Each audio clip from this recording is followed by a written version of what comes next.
is doing a little planting seedlings. He's a small vegetable farmer. He grows some of the best stuff I've ever ate, really. And I've never seen kale with leaves about this big that weren't nasty, but he has them. Um, but swing on over to Stream Dad and check out his stream tonight. He'll be doing, like I say, planting some seeds and getting some things germinating. You'll enjoy it. It'll be fun. He's kind of a versatile kid. He does some neat stuff. Okay. I'm glad I got a tech guy here to help me with this. So just /green stream dad underscore.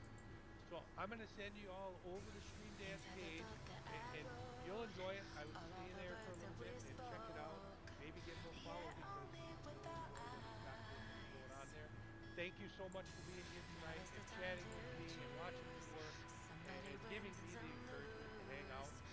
Meeting my wife, and here's my grandson. There he is, Ricky. You guys have a great night. Have a good weekend. We will be turning in the shop tomorrow. We'll be making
Oh boy, let's start some seeds today.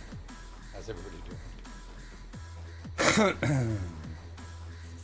I'm almost ready to start. Olive's down here with me too. Yeah! Holy smokes. Thank you for the scare. Oh my god. Thank you very much, Greggar. Thank you very much for the 133 bitty scare.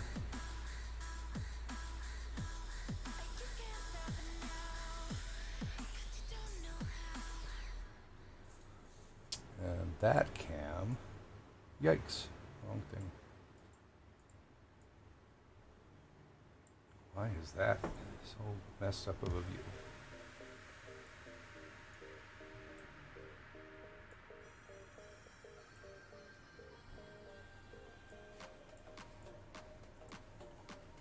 There we go. That's a little better. It's your favorite. First time in a seed stream. If I was in California, this would be a whole different type of seed stream, right?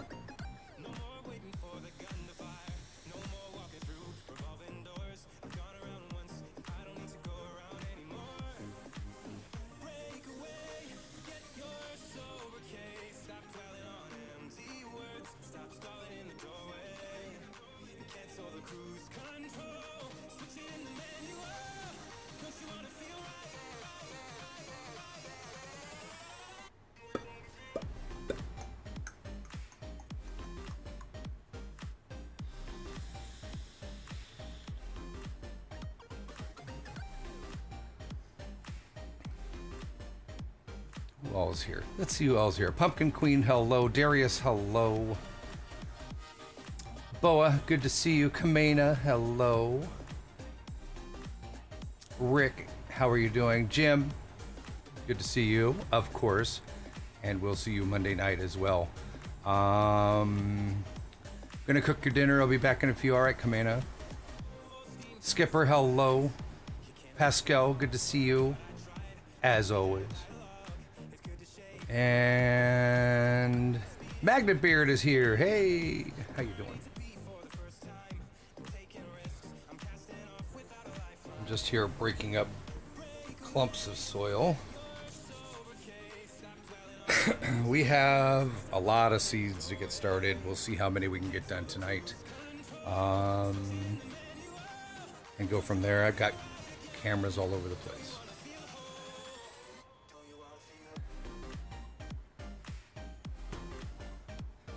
Jalad, good to see you. What's up? How you? Of course, I can't reach my stream deck, so I have to do this all by hand here. Let's go ahead and just click over. Hi, everybody. How you doing? Let me actually bring this up just a little bit. Whoa, whoa, whoa, whoa, whoa. Tight quarters, tight quarters. All right, all right, all right. Let me start my captioning, see how that looks. Yes, allow, thank you very much. Okay. Okay, I think that's going to work right there. It looks like it'll need a little bit of trimming. Okay, let me trim it down a little bit. Actually, let me just make it bigger.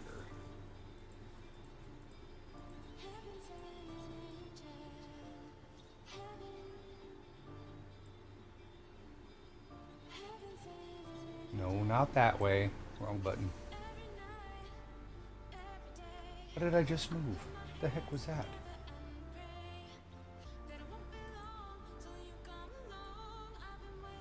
Like stretched over, reaching as far as I can. There we go.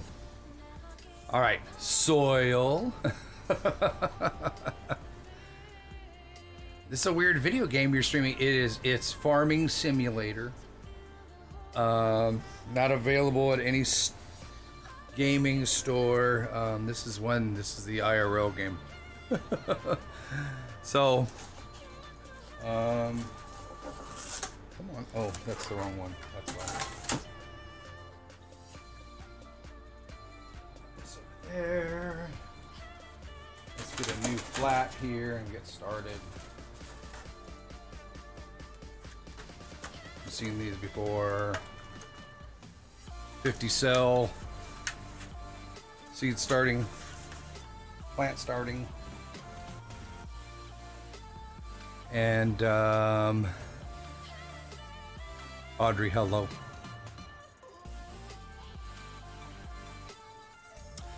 So,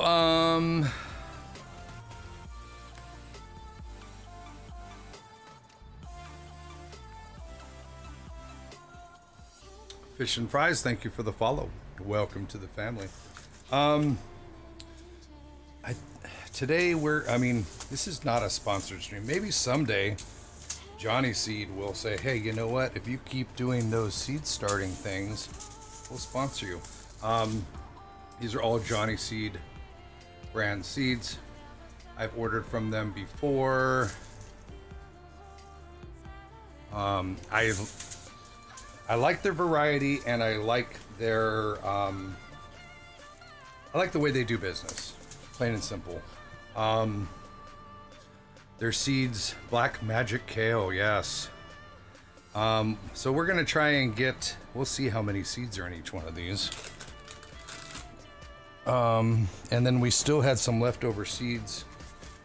What were they? Oh, that's empty. Oh, the Genoa basil. I don't know if I need another 50 basil plants. I mean, it'd be nice if I could sell some of them. Jim, do you need any basil plants? I'm probably gonna have plenty extra anyways. Who's that? That's what I'm missing. Hang on a second. I knew I was missing something. I'm missing my stream label so I can see what's going on over here.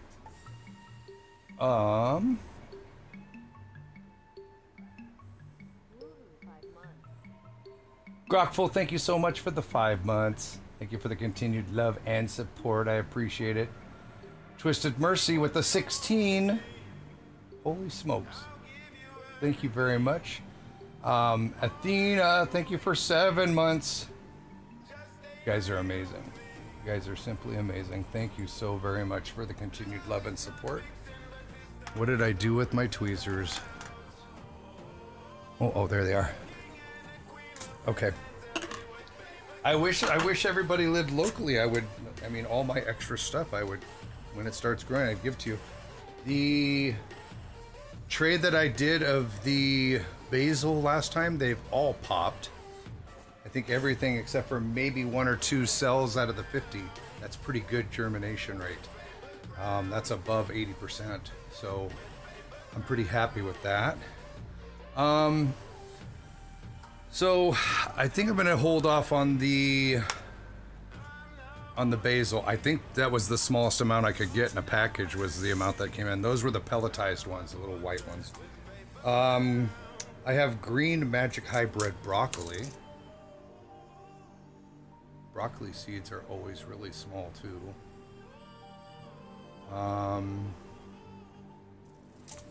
And usually the only reason why I go with a hybrid are ones that are a little more tolerant to the cold. I'm not sure why I picked this very one. It might be one that we've used before. Also, I have some bell peppers. These are called the Intruder.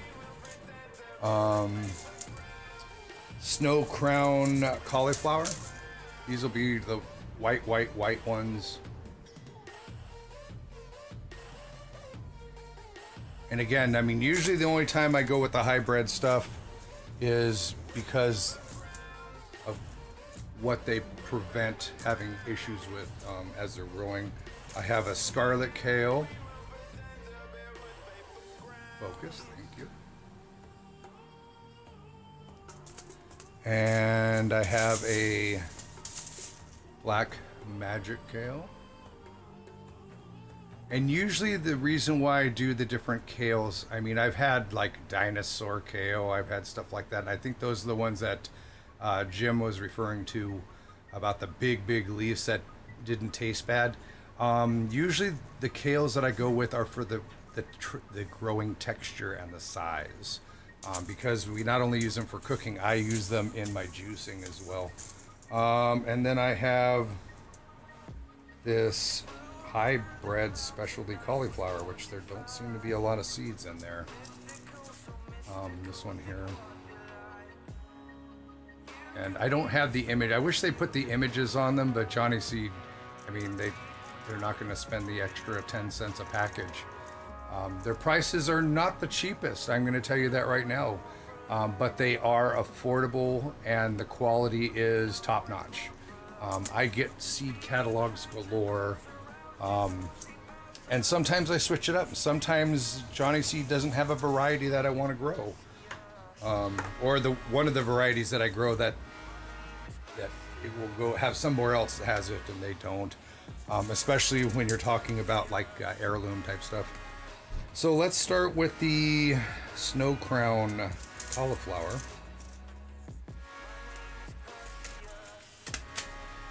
Yeah, these seeds are very small.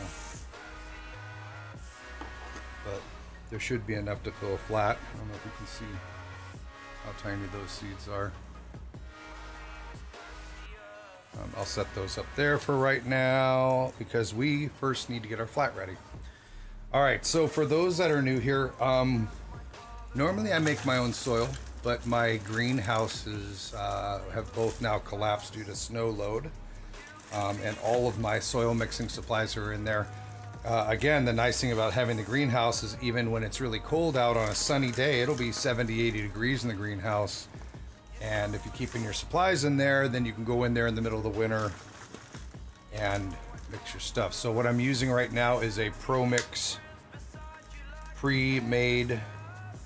Unfortunately, it is mostly peat moss.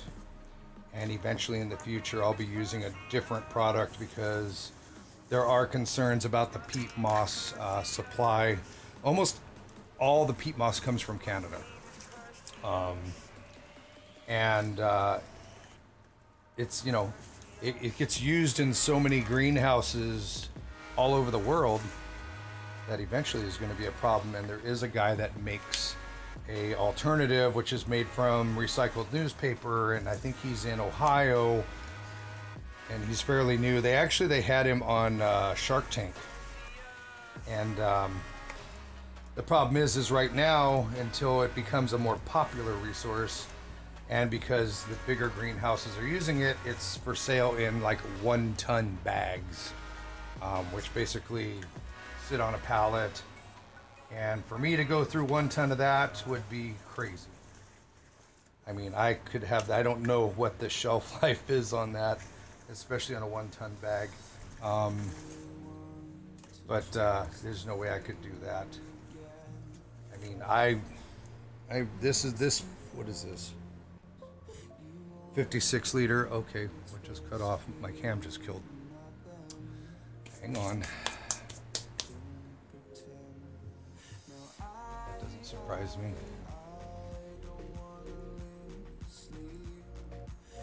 Oh, that's not what I wanted.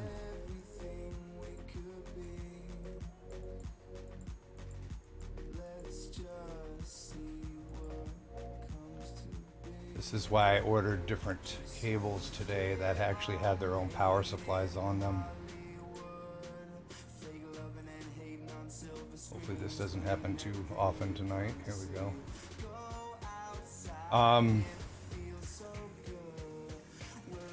Where was I?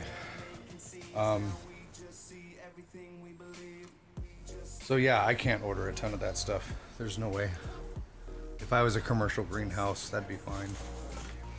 All right, so I got the first filling in it, and then what I do is I press it down.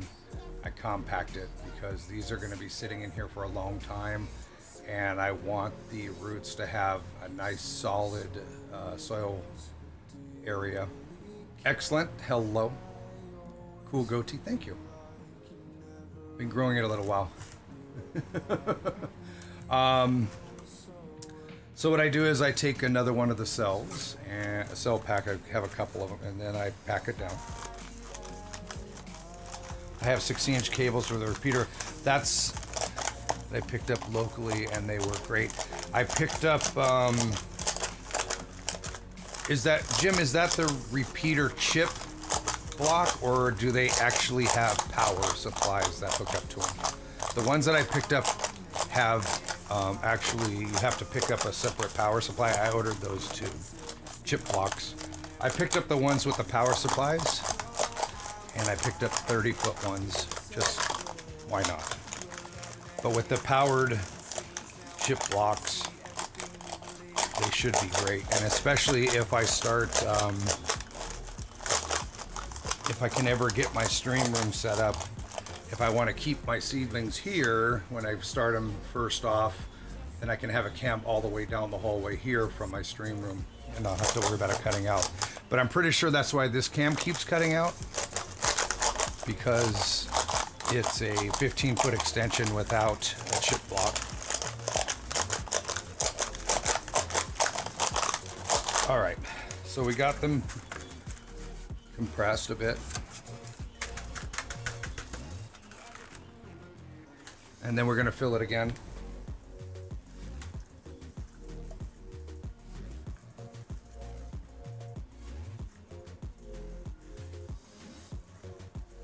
Carol, Maggie, how are you? Toby Lynn, hello.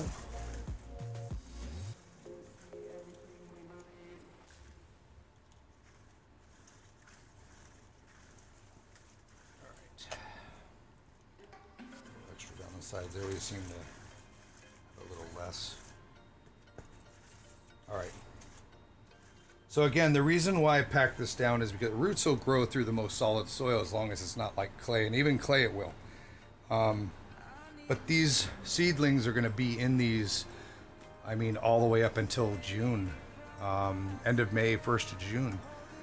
And they need as much area to root bound and to be able to also absorb and hold moisture, so that the roots will continue to grow down into it. There will eventually, the roots will grow out of the bottom as well. But I do, the reason why I do what I do is because I have tried lots of different methods and I've had different issues. And it just seems that this is the one that seemed to prevent a lot of problems and work best. Evo Mono, how are you? Hello, hello, hello.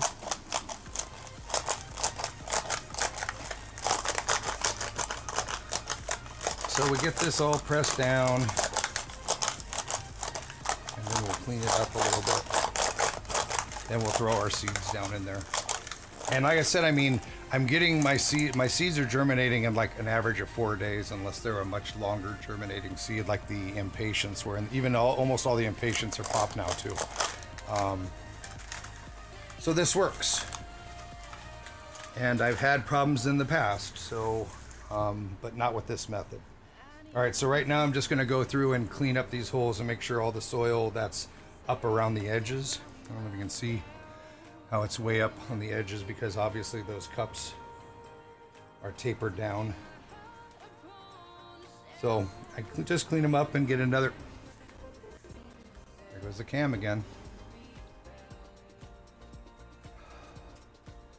This is gonna be a constant problem.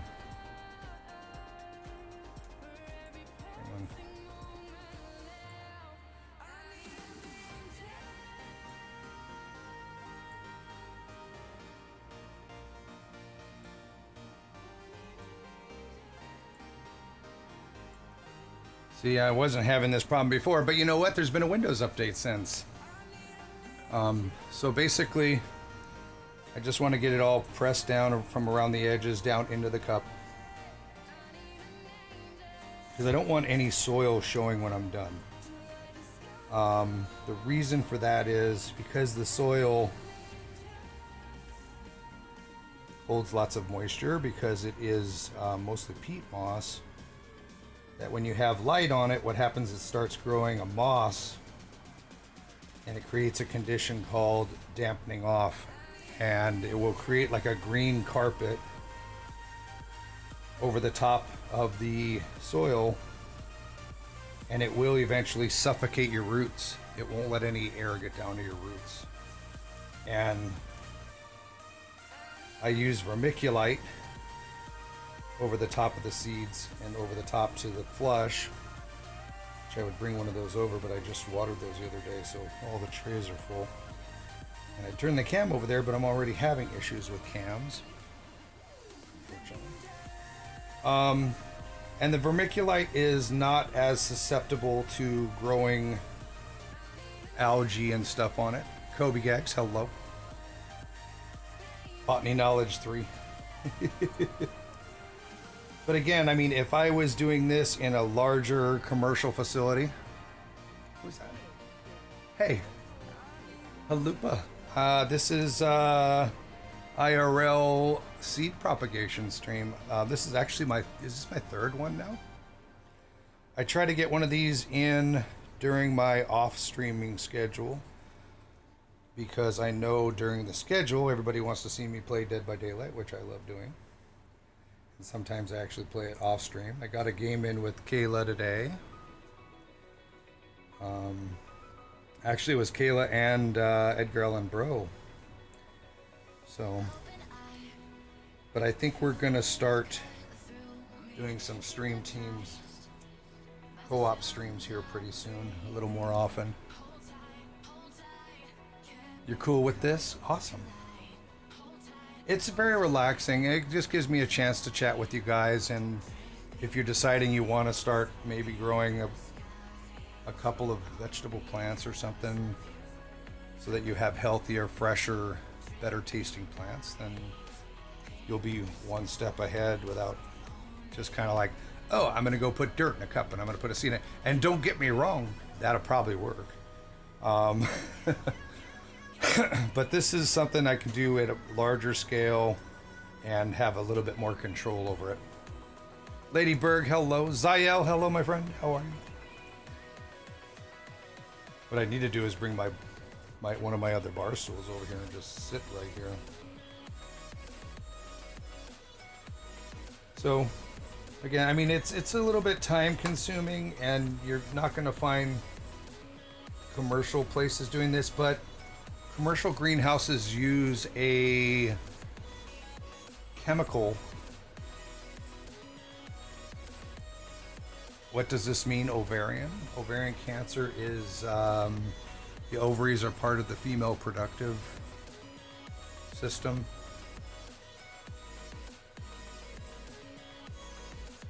Your ovaries are where the eggs for... No, men can't have it. You are correct.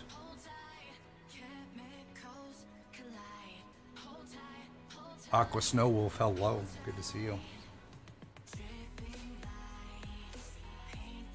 No, the reason why I do the ovarian cancer awareness is because my wife was diagnosed with stage 3 ovarian cancer back in June of 2017. And the early signs and symptoms, which you see there, are very overlooked and unknown by a lot of people, which tends to make it one of the latest detected and most dangerous forms. Your grandmother died of ovarian cancer. I think we talked about that before, didn't we, Toby Lynn? So I just want to make sure that people are aware of it, because as you can see, the early signs and symptoms are very similar to everyday type ailments, which again makes it one of the reasons why it's so dangerous and overlooked. And there's no tests that doctors are going to run that are going to be able to detect that. And being that here in the United States there's such a huge problem with opiate addictions, painkillers, when you go to the doctor complaining about these ailments and they run their regular battery of tests and don't find anything wrong with you, they're very quick to assume that you are just looking for painkillers, and they'll continue to send you home again and again and again. I am not a Hell's Angel. No, don't even own a motorcycle. Pap smears do not detect it. No. Nope, nope, nope. A lot of people have thought that too, but no, they do not. Pap smears is for cervical cancer. Yep.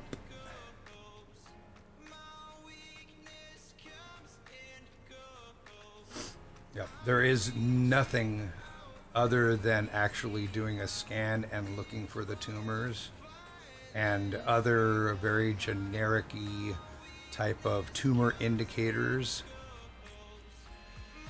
that will detect ovarian cancer.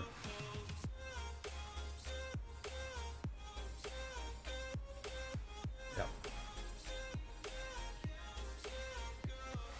Yep, it is. And again, I mean, a lot of times when by the time they're finding ovarian cancer, it is so obvious because the tumors are so large that a lot of times it's too late to do anything about it.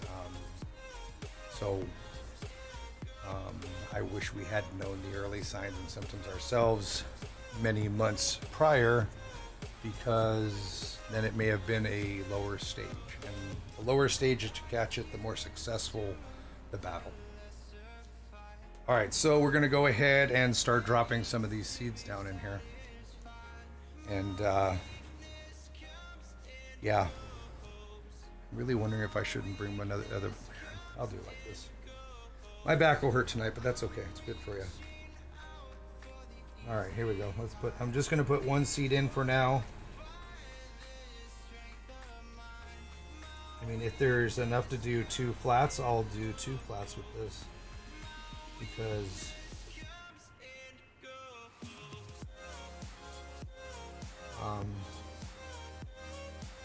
cauliflower, you can go through cauliflower pretty quick when you have it fresh, ready to go.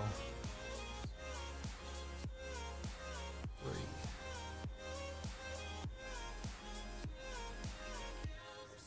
4, 5, 1, 2, 3, 4, 5.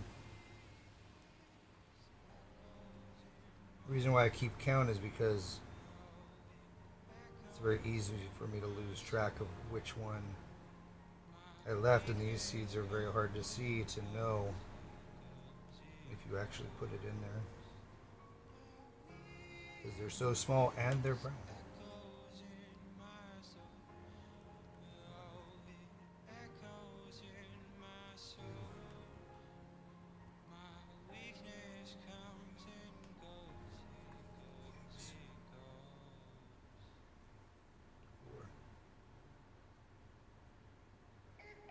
Five. 1,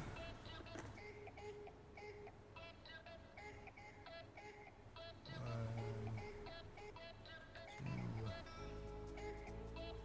3, 4, 5.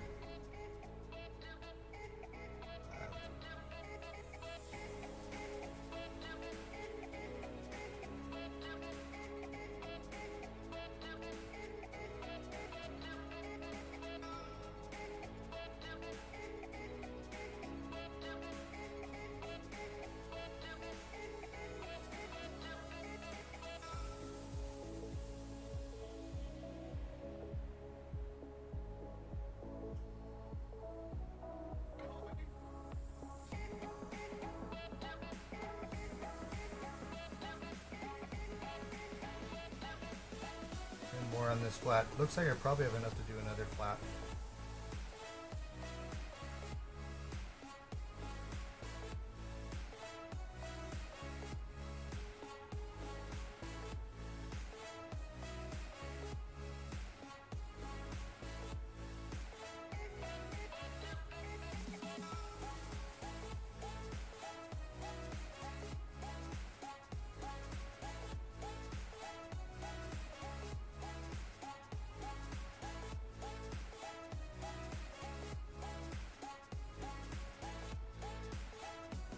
Yeah, I think there's probably enough there to do another flat. What am I doing here? Oh yeah, especially snow crown cauliflower. Yeah. The magic of farming. John Bones, hello. Good to see you. Olive Hobbits, hello. Love to grow my own little planties one day. It doesn't take a lot of room. The most important thing is the amount of light, and soil quality makes a big difference too. All right, so I've got that, and the seeds are on top of the soil. If I was just growing in soil, what I would have done is I would have taken like a pencil, and this is what probably most of you can do. It's a little easier. Take a pencil, like a regular eraser pencil, after you put your dirt in it, and without, I mean, if you want to use a vermiculite, that's up to you. Most of you probably live in areas that are much warmer and have longer growing seasons. So pay attention to your seed variety on how soon you want to start them indoors before putting them outdoors, and make sure that you know when the safe time to put plants outdoors is. That you don't put them out there and you're still 3 possible days of a frost, because you'll kill little seedlings no matter how long you've had them growing. You'll kill them in a frost just that quick. So usually you just fill the thing with soil, and then you take your eraser. The depth of an eraser is perfect for almost all seeds. Pop a hole down in the middle of each one of them, drop your seed in it, put a little dirt over the top, water them in. The reason why I do it this way again is because they're going to be sitting in these until probably June 1st. And because of that, and because of the exposure of to moisture and light, it'll grow like a green moss over the top if I do just dirt or any type of soil. And the moss will create a blanket over the top, and it's called dampening off, and it will kill your plants. They'll stay green. You won't even know it, but you'll see that green foggy, or a green carpet over your soil. And then all of a sudden, right at the soil end where your plant hits the soil, it'll just break right off. It'll try to stay alive as long as it can, and it'll just literally pinch itself off, and just, you'll be dead, and then you've wasted all that time. Egg cartons, yeah. Yep, the cardboard egg cartons work really well as well. Again, as long as you don't have to have them growing in there too long. Because they'll, I mean, if I tried, and I used to save all my egg cartons because we used to have chickens, they'll start deteriorating, they'll start breaking down before I get a chance to put them in the ground, which is why I don't use the biodegradable stuff. And these are very flimsy plastic, and if you're careful with these, when you pull your plants out, you can actually soak these in a bleach water and use them the next year if you want to. But they are very inexpensive. I think I bought a case of 500 of these for $50. It's not too bad. Not too bad at all.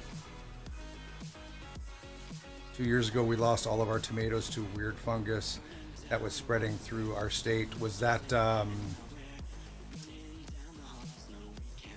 do they call it? Tomato fungus is, it'll come to me. It'll come to me. But I know what you're talking about. And the thing is like, I've known people that have, like they use community gardens, and they're growing tomatoes and everything's really close to it. And with that with that fungus, I'll remember the name in a minute, I'm sure. It's airborne. So like one person's tomato plants will start getting that, and then the rest of the people in the community garden will get that problem too. Blight. It's blight. They have an early blight and they have a late blight. Tomato blight. That's what it's called. And the thing is I've seen people like with, like if my neighbors had a garden and they're say 500 feet away, is if there's strong winds and they have blight and it's coming my direction, it could actually affect mine too.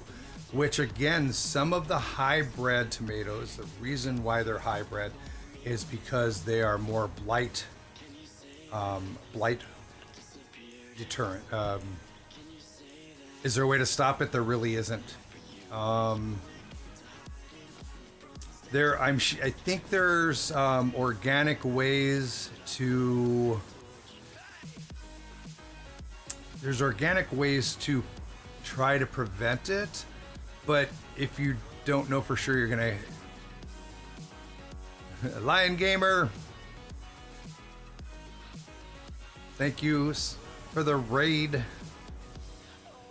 Lion, thank you so much for bringing everybody over. Appreciate it. There are different ways that you could prevent leaf-borne type diseases. Mostly, if you can keep things as healthy as possible. My biggest concern with using different types of chemicals, even if they're organic, is if you use them too often, they actually become non-organic. Which is why I don't. Even though I do everything as organic as possible, there are certain things and reasons why I won't ever certify organic. Plus, it costs a lot of money. Welcome everybody coming over. Good to have you here. Today we are doing seeds starting with Stream Dad, where we're starting vegetable seeds. So, and welcome everybody. Thank you so much, Miss Narf. Thank you for the follow. Welcome to the family. Good to have you here. How was your streamline? It's a good time to take a break, right?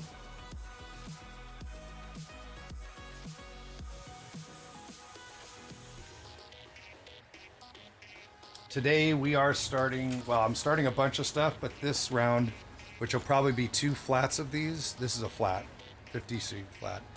I'm starting these snow crown cauliflower, white cauliflower. And if you look, I mean, if you guys want to see exactly what's up with this, you can take those numbers down and look on the Johnny Seed site and like just put, say, 230.11 in the search. It'll bring up this variety and it'll tell you the specs on it and everything. But you see the germination rate? 99% germination rate. Most seeds that you buy in your regular growing hardware stores and stuff will have something more like 85%.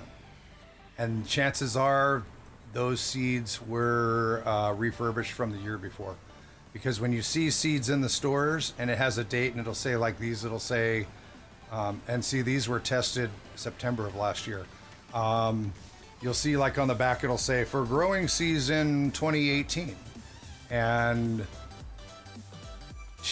there's always a good chance that those seeds like burpee and stuff like that, they take the seeds back when you don't sell them and then they repackage them and restamp them.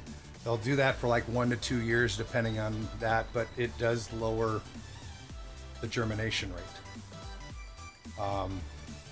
Try to not use any chemicals. Last year we skipped out garden because we had roommates and our well was already stressed. Oh, okay, you're on well. This year we're hoping to have another good harvest. Cool. Buying some seeds. Hopefully eventually, I mean, I tagged Johnny Seed up during the last stream and again on this one. And maybe what they'll do is they'll set me up on like a referral program. We'll see. I don't even know if they do that. I really don't care. I mean, I'm going to show you guys what I'm using. If next year I see a variety by, there's so many seed companies that I'll let you know which company it is, and then you'll be able to track it.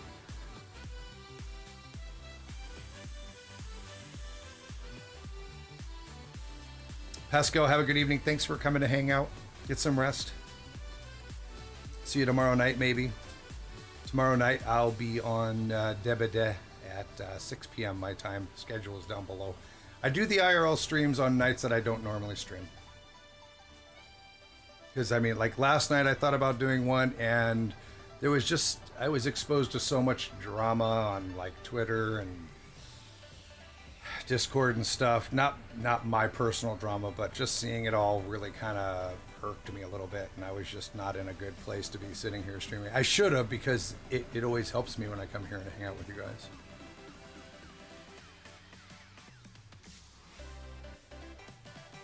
The state had one of the worst years for tomatoes. Lost nothing else but our tomatoes. Yeah, that was probably blight. And the thing is did you start your own tomatoes or did you buy them? So that's another thing also is, I remember one year, I think Walmart sells the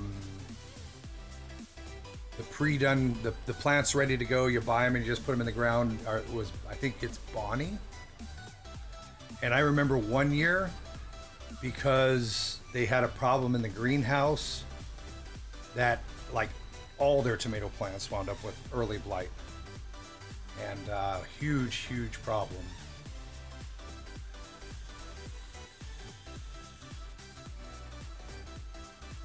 Oh, you bought them from a local farmer that year? Tomatoes or the plants?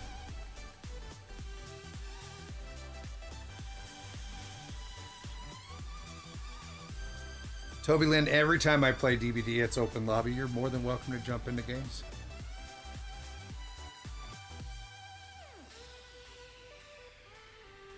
Dragon Slayer, good to see you. All right, so let me grab my vermiculite. These are the small bags. I do have a big monster one over there that I actually pulled out of my shed extension once I dug a path to it through 3 feet of snow. But I'm just going to go ahead and use it. What I'll probably do is once I get done with this is I'll refill this from that just to make it a little easier to handle because that's a big bag. All right, so the vermiculite, I don't know if you've ever seen vermiculite. You've probably seen it in the store, but it's this stuff here. It's very light and fluffy. But the reason why I use it is because it's also very airy. Lets moisture sink through it, and it's not as susceptible to algae and moss growth, so there's a less chance of that dampening off that we were talking about earlier. And I just put it over the top. It really, I mean, because it's so light and everything, I mean, if my seed moves to one side of the cup or the other, it's no big deal. But it won't. I mean, it's not going to pull the seeds up out of the cups.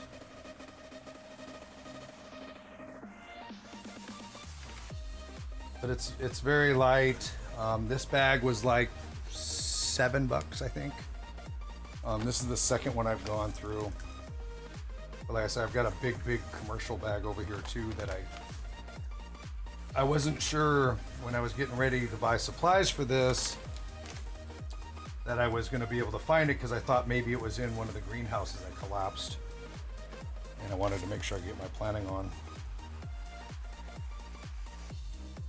I mean, maybe what I'll do, and I hate to do it, but maybe what I'll do is I'll start one flat of something I have extra seeds for and not use this and do like a regular conventional method and show you the green moss that grows over the top of these that I'm talking about. But I mean, if you want to see what dampening off looks like, there's probably Google. If you Google search it, it'll probably show you images of different varieties. Milady Confetti, thank you for gifting 10 subs. How are you, dear? How are you doing? Welcome to my new Teal Warriors. Please make sure you thank Milady Confetti for your gifted sub. How are you doing? Oh, hi. Okay, what are we starting here again? Snow Crown.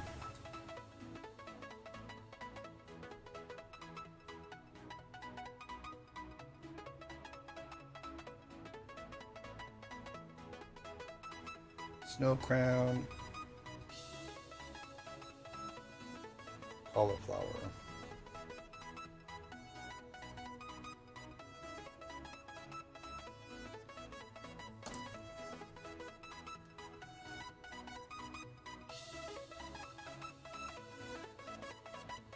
Doing well, cooking dinner. What are you having for dinner? All right, so I make my tag, Snow Crown, cauliflower, put it into one of the corners so that it's easy to see and get to. All the way down to the bottom. And those tags, when I put the dome over it, and I use short domes, it'll fit perfect. Okay, so now I'm gonna water it in. These things are amazing. Of course, the top is green, so the green, chroma green is stir fry. Vegetarian stir fry, or are you gonna have a little bit of additional protein in it? And the reason why I say additional protein is because vegetables do have protein. A lot of people think vegetarians don't get enough protein. And I was watching a thing the other day that said, where do you think meat gets its protein from? They're all vegetarians, and that's what puts the protein in the meat. There's chicken. Good. Chicken stir fry. Yummy, yum. So we're just gonna get some moisture in these. It just kind of, I mean, you don't need a lot to get seeds started, but it does need to be moist. And this also makes that vermiculite a little heavier, so it won't fly around so much when I go to move it.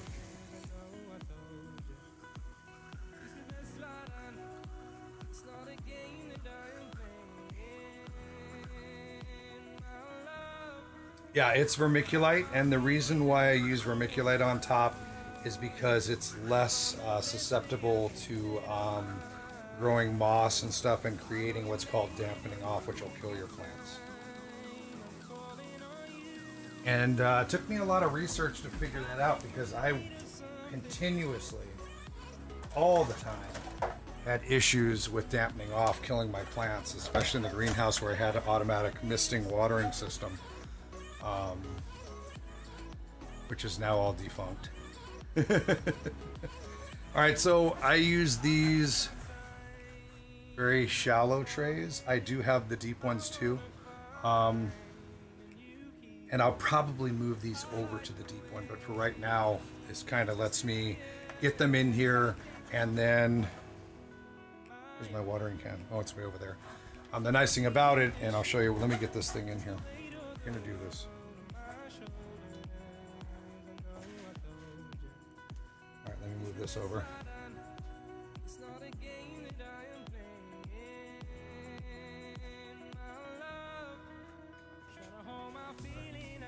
So the nice thing about the short trays, as you can see right through to your cells. So you can, when you go to water them, if you use a watering can, you can just top it in here, as opposed to having to pull your thing up to get access to it. You can see the water level through it, because it doesn't need a lot of water. And you can easily see how much water your plants have used up. These are a specialty item. They are hard to find, I kid you not. I researched for well over a month before I found a supplier for them, and I ordered, I think, a box of 50 of them, and they were not cheap. They were about $2 a piece, and then add shipping on top of that. But you take good care of them, and they last year after year after year. All right, so I'm gonna move this over here, and we're gonna start another one.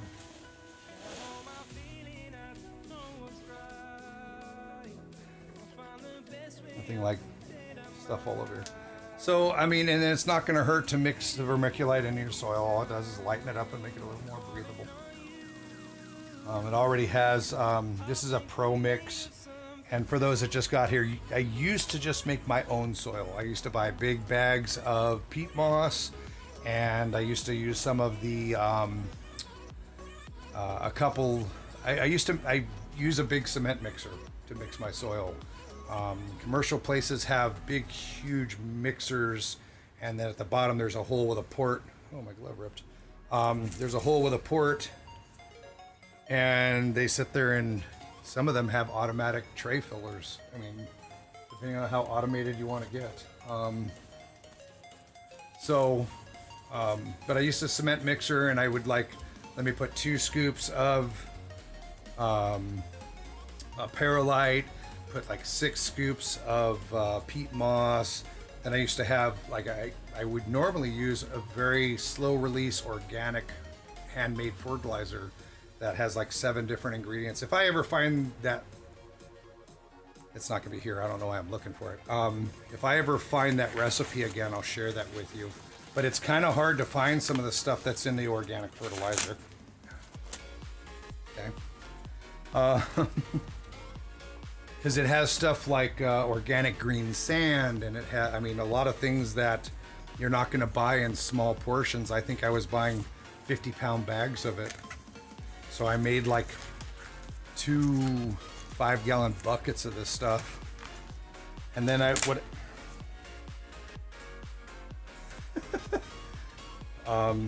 well, hummus is usually used for so what's the product I'm looking for? Compost. And I used to add compost too. I would buy bags of compost and mix so much compost into it as well. But it would have a lot of different. Well, I would put compost in my soil, but I wouldn't put compost in my fertilizer. The organic fertilizer is all a dry product, which means it lasts a long time. And when it gets moist, it does clump up. Oh my god! It's warm down here, and it rained here earlier, which means our air is very moist in the house. You're growing hummus? No. No, hummus, some of the more organic composts have hummus in it. They're like a hummus compost.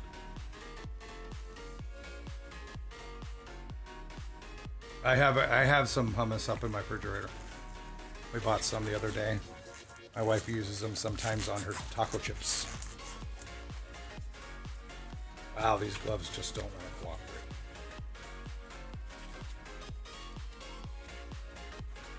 No, I know a way to do it. The reason why I wear these gloves is because this soil, peat moss will dry your skin out. Something awful. And sometimes if you just, that might work. But since I just got done spraying it, maybe not.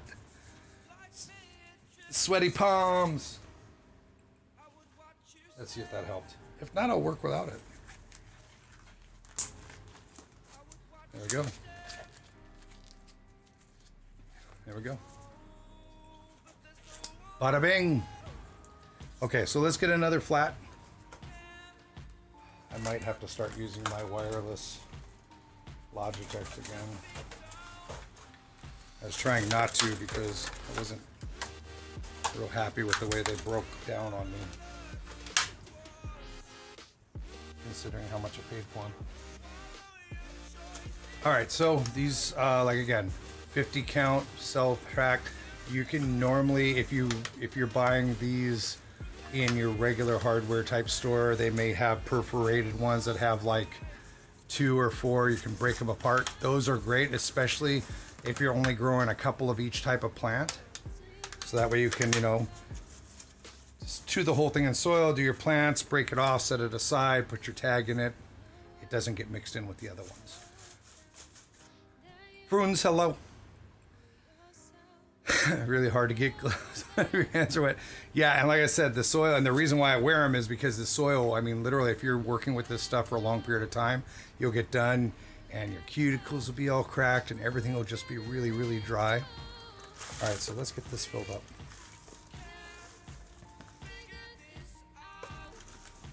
And we're going to do another one with the white cauliflower.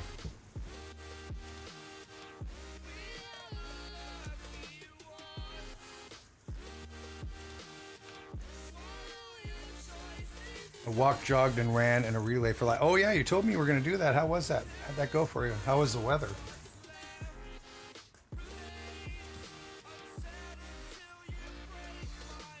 Just Junie, hello. Let's see if I can move some of this soil out of the way so I have a nice solid solid flat surface here.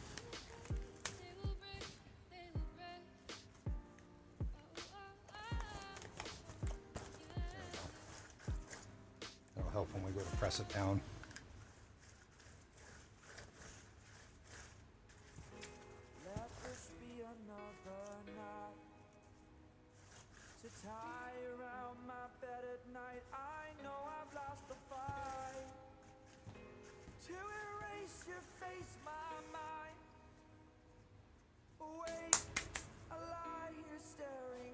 All right, so we got it filled once. Succulent Valkyrie, hello. We got it filled once and we're gonna press it down. Eventually what I'll do is I'll make a couple of these so that they're not tapered, so I don't have to do the final part.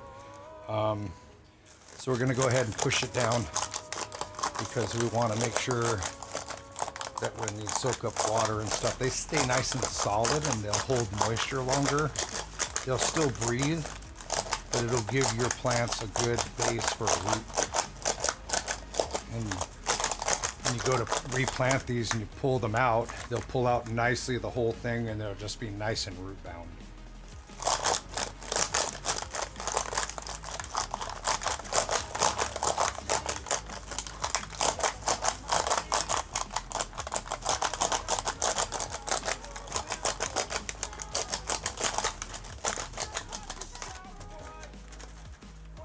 So you can see how much that compressed, almost in half. We'll fill it again.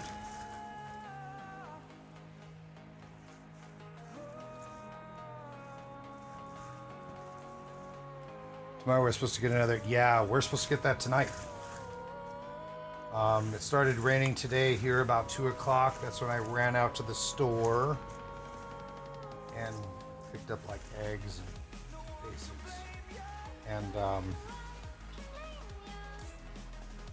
And then by the time I let the dogs out a few hours ago, it was actually like sleeting, like really heavy, snotty kind of sleet.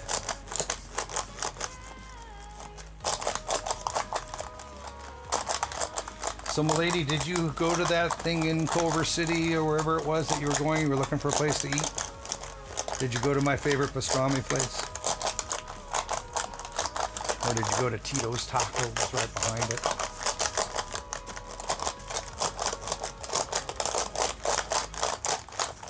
Wish you could send all the snow to the East Coast. Yeah, but you have like super cold weather going on the East Coast from what I've heard.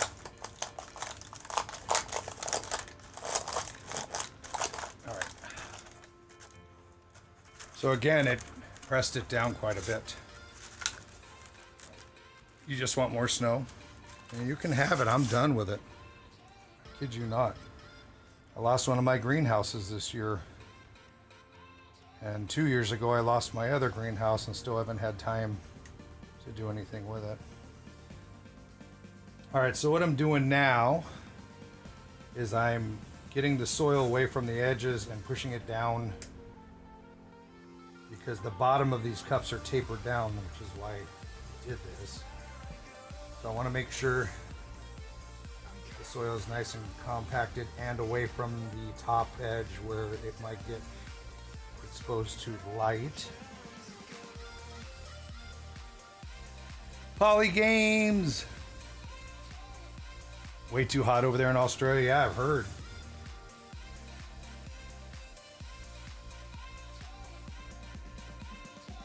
How are you, Polly? Long time no see. Currently 60 degrees there, I think. Well, let's find out. Hey, computer, what's the temperature outside? 31 is pretty warm.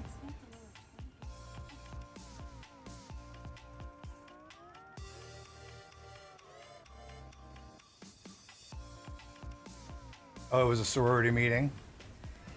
You went to Johnny's? Oh, I'm telling you, Johnny's and Primo's Donuts are the only two things I miss about LA at all.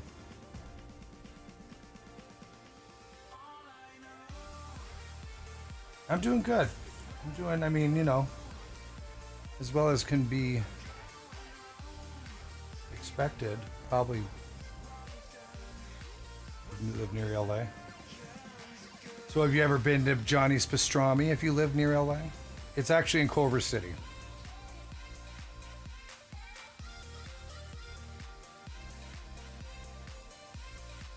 Yeah, we know you're snow free. I remember one time, and it wasn't really snow as much as it was hail. We were cruising around as young hoodlums that we are at about 1 o'clock in the morning through Los Angeles area, and then all of a sudden this hailstorm came down, and literally it was so much hail that everybody was having issues driving through it at that time, or I should say all the drunk people were having a hard time driving through it.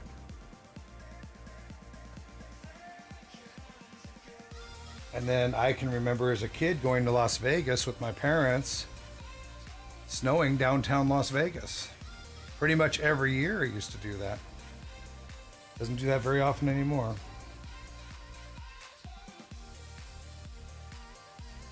Might also have to do something with the drought, since they don't have, the reservoirs aren't as full as they used to be. Lake effect snow. I highly recommend it, and I think Milady Confetti would highly recommend it as well. That'd be one of the best French dip pastrami sandwiches in the world.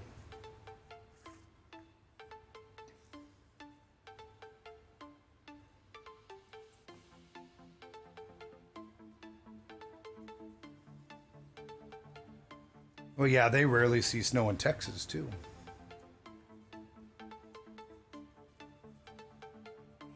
All right, we're almost done with this, and then we'll put some seeds in here. Going to Vegas this spring to see your grandpa.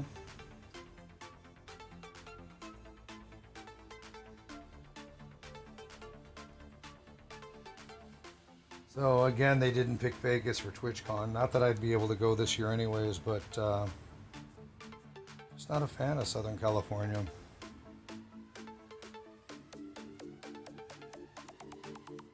Not a fan of it at all.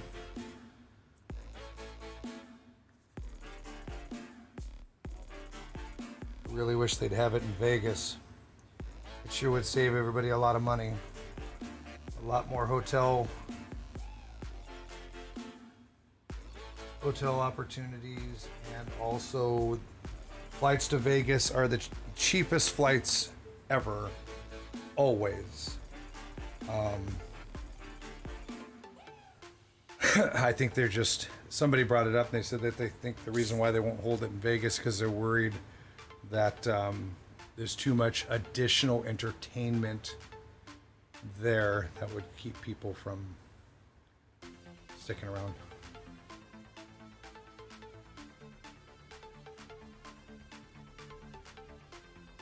And it's like, hey, if you're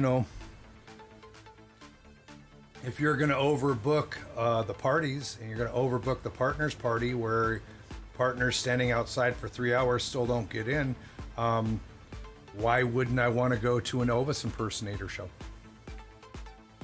instead? Oh yeah. We went to the partner party about an hour after it started. There was a line, and people that were there said they'd been sitting there for 2 hours. They haven't let any more people in.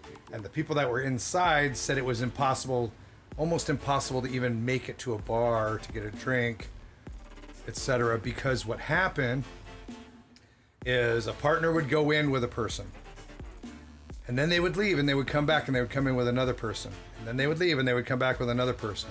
So you had partners that were bringing in like 4, 5, 6 people when it was supposed to be a +1 event. And that's why in the past they've had partner parties that were partners only. And they opened it up because everybody wanted to be able to bring a +1 with, and people abused it.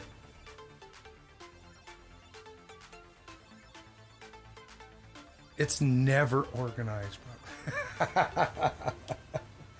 I mean, they work hard.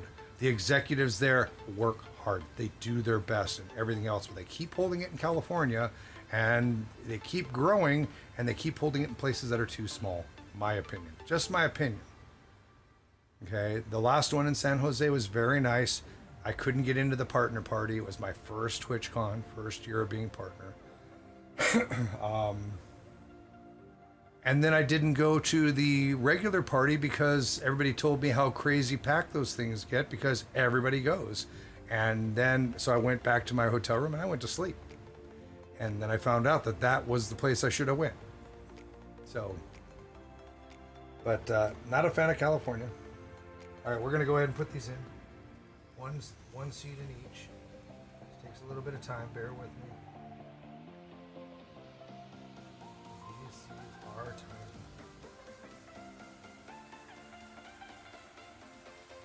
Come on.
Who's that? Sumi, thank you for the follow.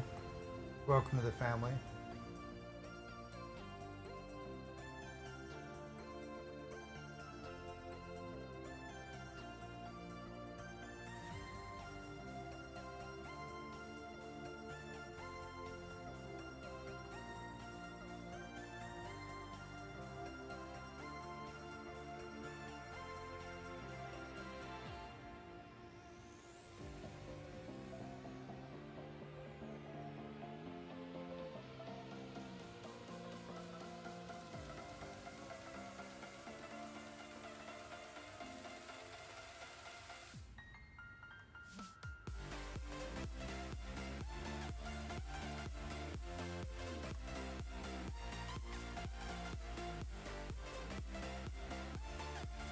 Up because I thought I had two.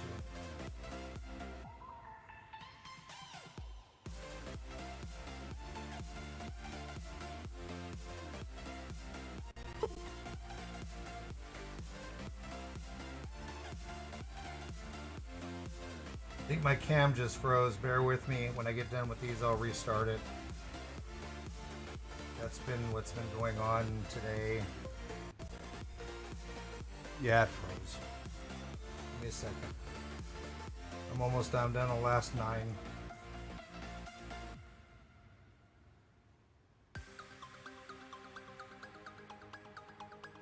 Last 5.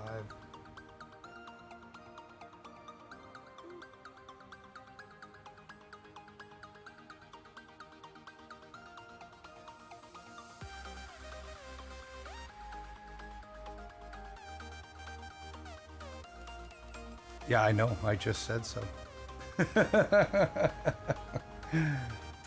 All right, hang on a second.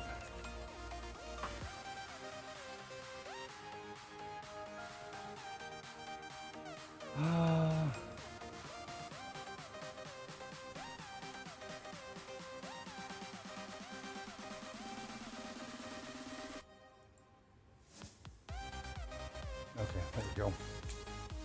All right, so I got them in. I still had another 10 C's. I'm just going to double them up.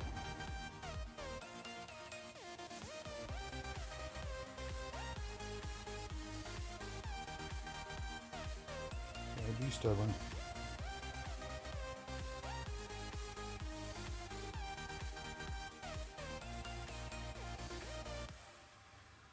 Easier way to do this.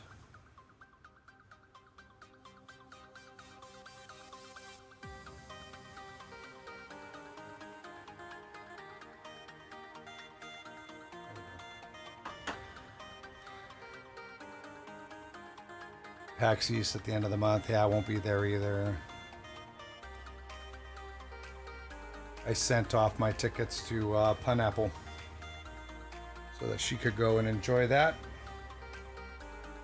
And then I have partnered creator passes waiting for me there also that I won't be able to pick up. I was hoping to get them at least for like a momentum type of thing, but I don't think they'll send them to me. And you know what, the thing that really sucks about the reason why I wanted to go to PAX East was to meet some of the game developers, and I can't go. And every day I'm receiving like 10 to 20 emails from game developers going, please stop by our booth, we're interested in talking to you. So this not being able to go is going to hurt me quite a bit. PAX East is a very valuable con to go to, especially if you're partnered. But they will work with people that are not partnered too. So make sure if you're going and you're a streamer, please make sure that you bring business cards with you. Worst they can do is not get a hold of you this year and get a hold of you next year.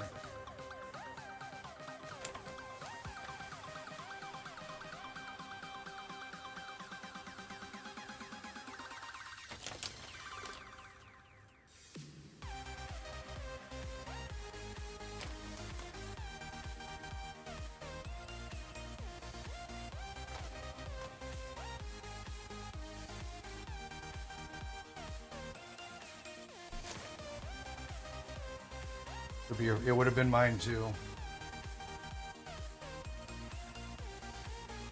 TwitchCon was my first game con. The only one I've been to.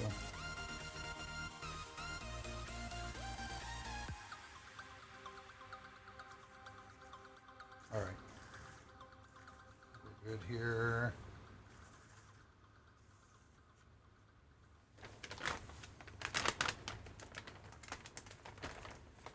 Billiam, good to see you. How are you?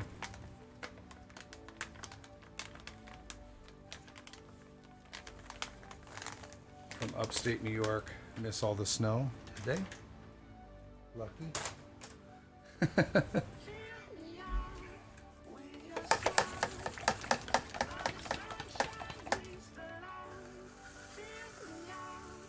I'm gonna go ahead and water them in a little bit.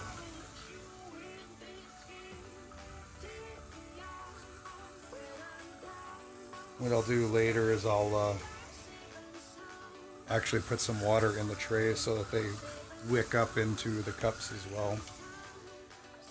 And usually I don't have to worry too much about watering them again until I start seeing that they're popping. It doesn't take a whole lot of moisture to get your seeds to pop. If you're starting seeds at home and you're looking for a nice constant temperature source, because the constant temperature source is probably more important than anything. A good place to put your seeds if you're not starting a whole lot of them and you don't want to buy a starter heater, tray heater thing, put them on top of your refrigerator. Because the heat coming off of the back of your refrigerator will keep that temperature at the top of your refrigerator at a very constant temperature. Alright, that should be fine. We need a tag. What advice do you have for a person who are not partnered besides business cards?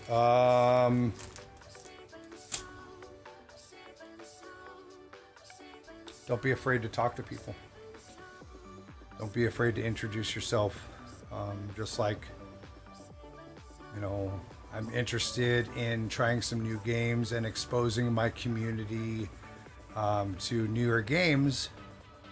And I hope that maybe we can work together. And I really have been watching the games that you guys are producing, and they look like they might be fun and something my community would be interested in. And don't be upset if they don't get back to you. I thought that I would at least have gotten a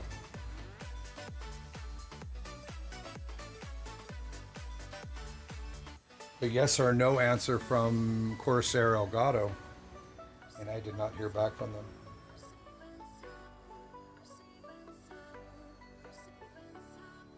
I mean, even to sit there and say, you know what, we're all filled up with people of your size would have been perfectly fine by me.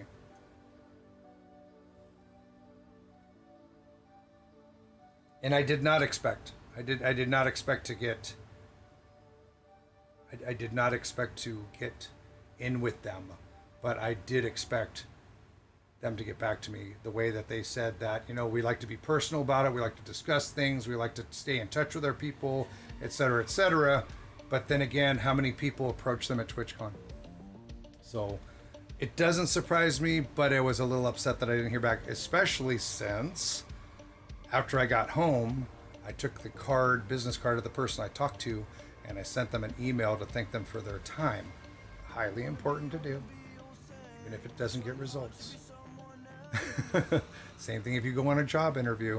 When you go on a job interview, make sure that, if anything, if you can get the email address of the person that interviewed you, is when you get home, is thank them for their time. Thank you so much for the time. I hope to hear back from you, etc., etc. I mean, it really shows a line of professionalism.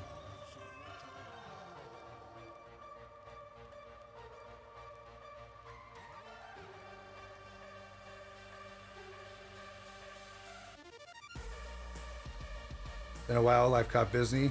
Colonel Gaddafi, I completely understand.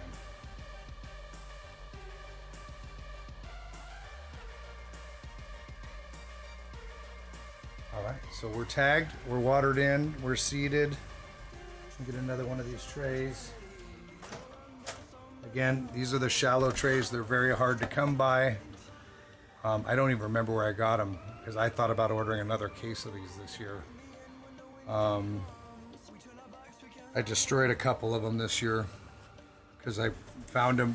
I guess I didn't get a chance to move them inside, and they were sitting outside in the cold, and I went to grab a stack of them, and some of the corners broke because they were frozen. But these are quite a bit more expensive than the other one. I'll show you the other ones when I get a chance. I only have 2 more of these, and we have quite a few more seeds to go here.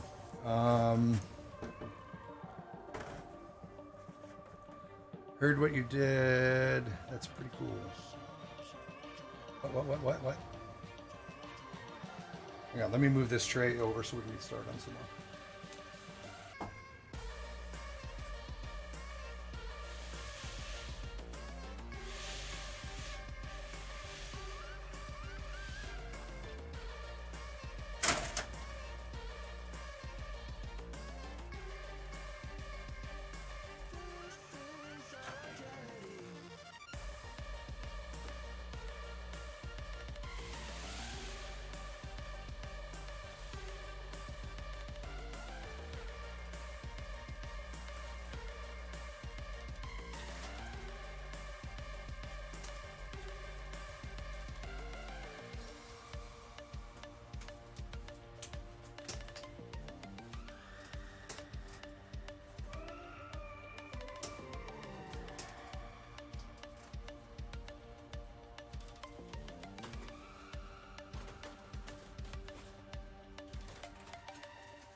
These are the usual trays that you find, and they're much deeper. Sure, yeah. They're much deeper than the other ones, almost twice as much. There's 2 of these here. You can see the corner broke. And these are what you're normally going to find. Just make sure if you buy these, unless you're putting these like in a greenhouse or one of those little mini plastic greenhouses, make sure they're not perforated, because the perforated ones have holes all along the inside of them, so that when you water them, they drain out. And make sure you don't fill these things with water and drown your plants. Air to the roots is just as important as moisture. Alright, let's get another flat started. Did I tell you I got the Go XLR? Did you?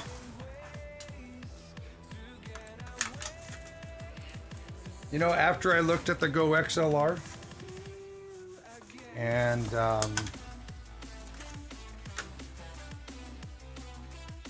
contacted them. I don't know if you were following me on Twitter back then.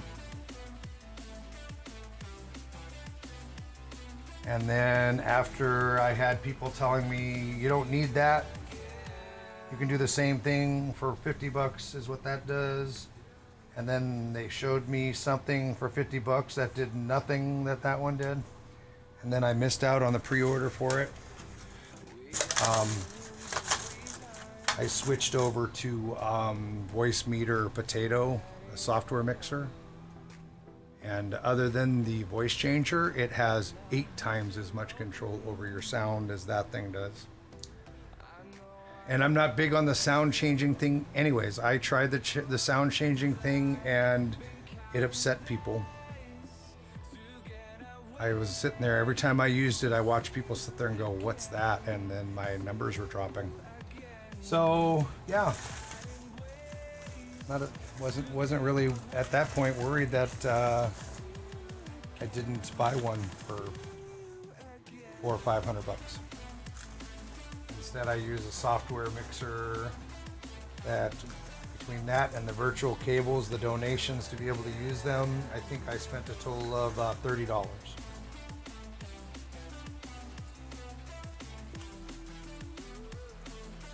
You know, maybe if later on they come out with a more pro version that has more sliders, and because I'm a sound control freak. I mean, I am like OCD for sound control. And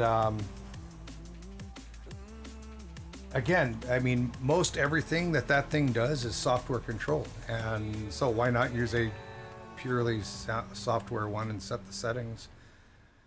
I mean, it's beautiful and it has pretty colors. But, you know, and it works for most people. Most people don't do as advanced stuff. I mainly wanted to even out my sound. I know nothing about sound. Well, and I think they take advantage of streamers for that fact too. Because you can go in and do hard settings in the software that you can't adjust with the unit itself. And that's cool, at least they have that option. But my Voice Meter Potato lets me adjust 3 volume ranges for each one of my devices, which basically means that what you hear on the stream is different than what I hear in my headset. So like the music I have on right now is probably lower than what you guys hear. I can set my scares and my alerts much louder than you guys hear for each one of my sliders. And I've got 12 different devices that provide sound for my stream that I can click over and change the volume levels anytime I want,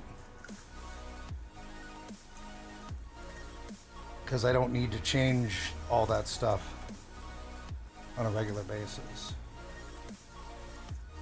See if you can't handle too many things running. And that's another thing too, but at the same time, that does have its own software too. You have to have that software running for those settings to be right. It doesn't completely take the place of Windows audio settings. Because like right now, let's see, my sound mixer is using 1.1%.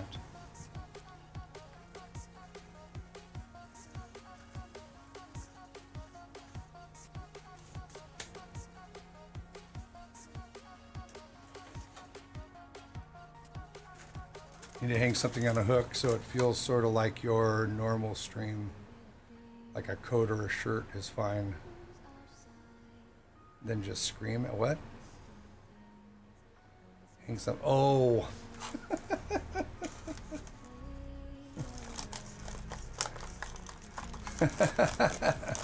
I figured it out. I figured out what you were saying. But I mean, I know a lot of bigger streamers that, you know, again, they don't. I mean, again, it's like me. I have problems with Streamlabs. I have problems with Stream Elements. I mean, both of them are messed up, and they're messed up for most people.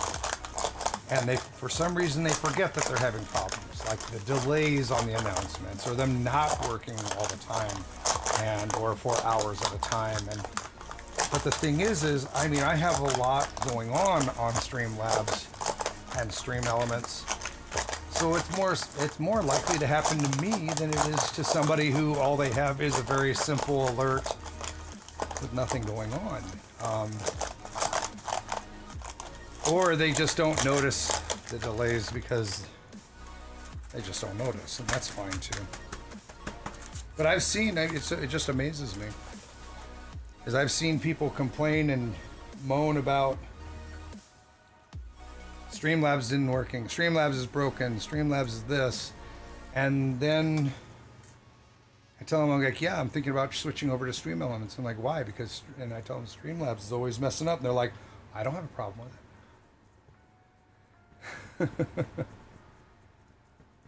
Laying in the wagon.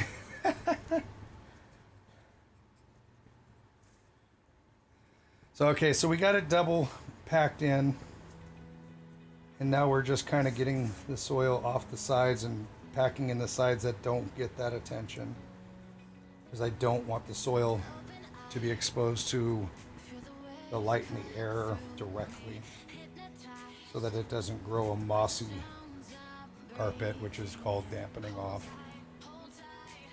And it is warm.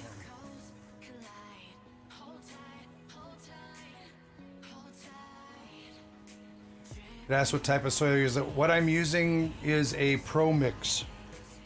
Let me finish this one. I'll hold up the bag. It's probably not going to be available where you're at, because normally I mix it myself, and I just can't do that right now because one of the greenhouses that's collapsed right now has my mixer and all my other supplies in it. But so this was like the next best thing. I think I used it a couple years ago. This bag was sitting outside up until a couple months ago when my wife got some type of something. I can't remember what it was. I think I bought her like a baby sequoia tree or something, and she needed some soil to put it in, and brought this bag inside and let it thaw out.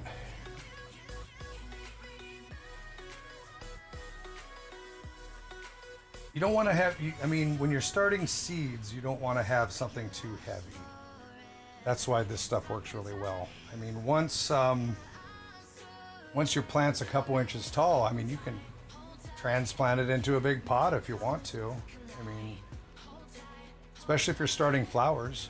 If you're starting flowers, there's no reason not to, and you're going to keep them indoors or in a windowsill or something. Put them in a bigger pot. Delightful llama.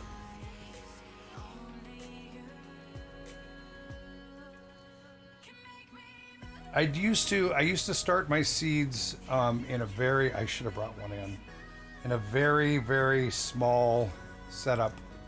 And once they popped, I would transplant them. But this way, it's longer before I have to even deal with that. Llama, how was your stream? Thank you for bringing everybody over. Thank you for the continued love.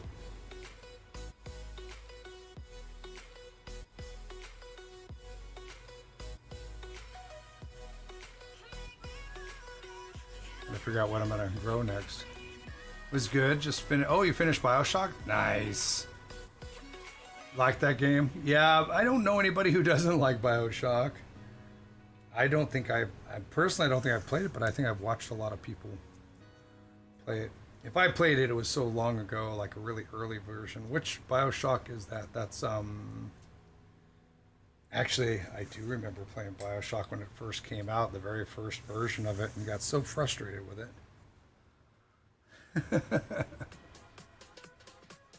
Obi-Wan, thank you for the follow.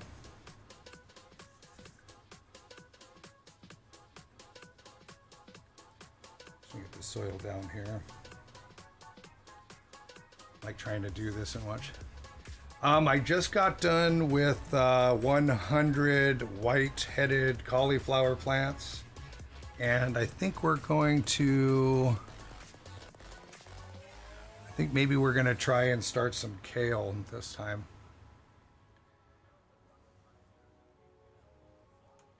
I've got quite a few things started. Usually it's not as snowy and everything as it is outside. Usually I have quite a bit more started already and out in my shed extension where I have a setup for holding these plants. And right now I've got them sitting on a piece of paneling on my pool table because I haven't been able to get much access out there because of all the snow. It's, I think it's starting to snow here right now, or it started snowing here a couple of hours ago. We're supposed to get like up to 8 inches tonight. I'm afraid to look outside, actually.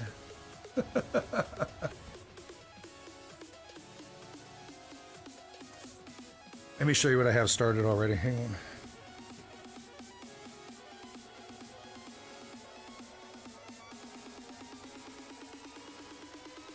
Those are the ones I've started. This is my third seed starting stream. Cat by Daylight, thank you for the 200 biddies.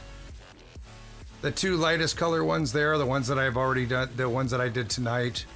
The darker ones are ones that I started over the last 2 weeks.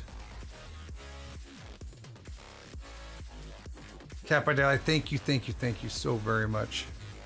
So, and these are, I don't know if you can see them. Probably not. I'm working with a stand here. These are the graffiti head cauliflower. These will be purple headed cauliflower. And those we started last week. And they're already all popped. Doing very well.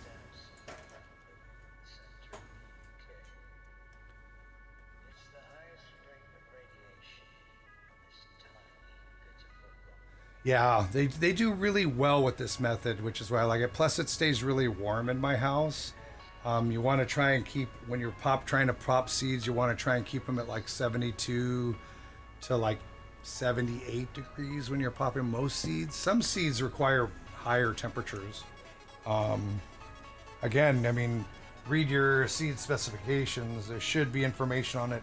And if you can't find information on the package, internet search. And usually it'll tell you exactly what's going on there.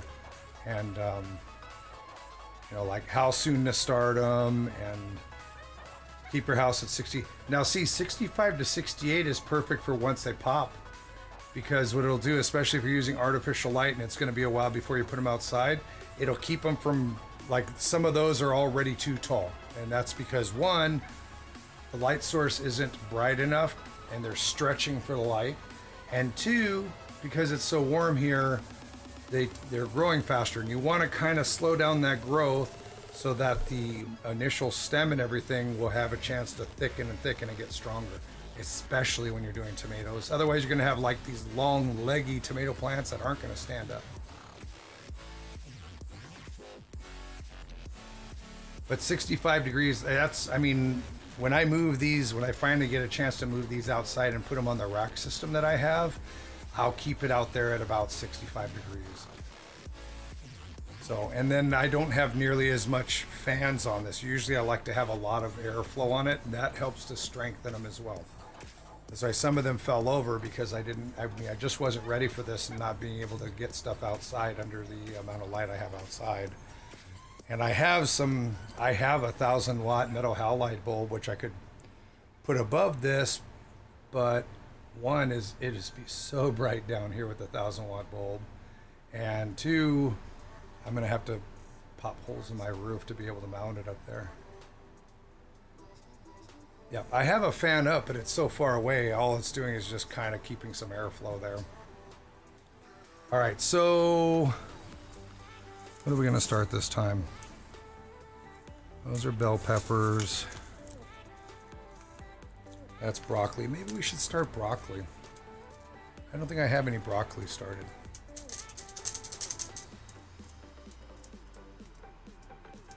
Maybe we'll start some broccoli. This is a Green Magic, hybrid Green Magic by Johnny Seed. And I'm pretty sure I've grown these before. I was really impressed with how they turned out. Again, hybrid, because like here, like sometimes we have like really hot summers. Sometimes they're really wet summers.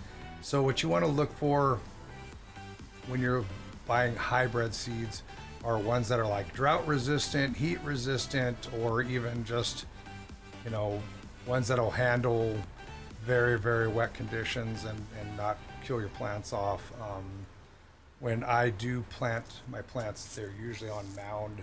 So when it does rain a lot, the soil that stays very saturated, even if it pools, is lower than the plant. So my plants are not sitting there soaking in water, just going to heck. My broccoli did not survive our funky summer last year. And look into more heat resistant. Look into more heat resistant varieties. Go check out. I mean, I wouldn't doubt if you looked at Johnny Seed that they don't have 20 different varieties of broccoli, cauliflower, and the works. And look at the details. Look at why there's a difference in them. Not just the color or the flavor, but look at what they're hybrid for. These are just as small as the other ones. And there will probably be 2 flats of these as well. How tiny these are. There's pretty sure there's at least 2 flats of this. But I'm gonna take a break before we get started on those. Cauliflower. Have you ever tried the cheddar head or the graffiti? The graffiti is a purple-headed cauliflower, and the cheddar head is it literally looks like a golden yellowish, and they're very sweet.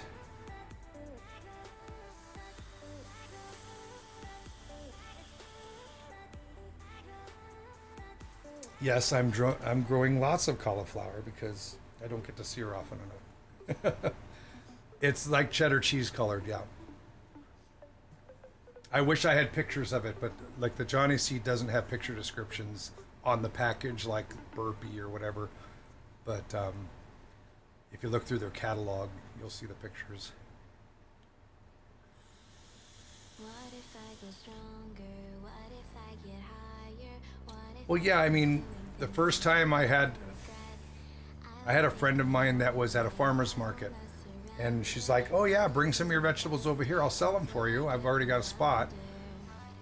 And I brought them over, and I sat there for a little while, and I put that cheddar head and the graffiti cauliflower out there, like, what is this? And I'm like, that is graffiti cauliflower. Why is it purple? The different variety, because everybody wants just the white. Everybody's so used to, oh, cauliflower is white and broccoli is green. I have purple broccoli sometimes too. It's really beautiful. It's green, but you can tell the purple in it. It's very beautiful and it's very flavorful. The darker the color, the vegetable, usually the more nutrient rich those vegetables are. And the whole purpose of eating vegetables is to get our fiber and to get our nutrient rich stuff and to make us feel better, make us healthier. Absolutely. Code Show, hello.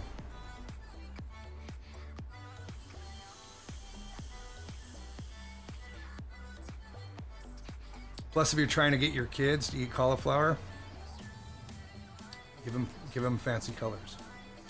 There are hybrid carrots too that are all different colors of the rainbow. Some people think it's kind of freaky. But again, if you want your kids to eat carrots, go, hey, how about these purple carrots? How about these red carrots?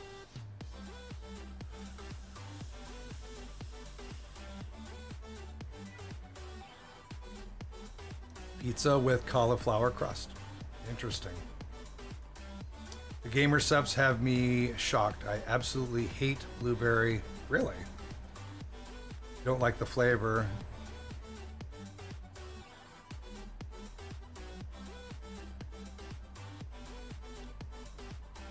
The Acacia blueberry juice is just one I want to chuck. You mean chuck? You want to throw it away? Really? Most people love I really like the blueberry too. Grew rainbow carrots 2 years ago. Has me. Oh, the only blueberry they have is the. Wait a minute. Oh, you absolutely hate blueberries, but the blueberry. Okay.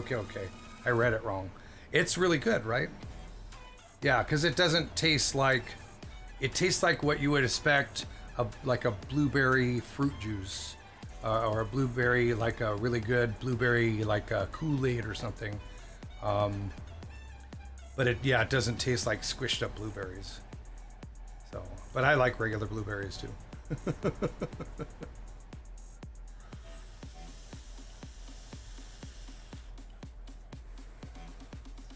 I should this week have the new watermelon ice, and I'll tell you guys how that tastes. I just talked to my new representative, and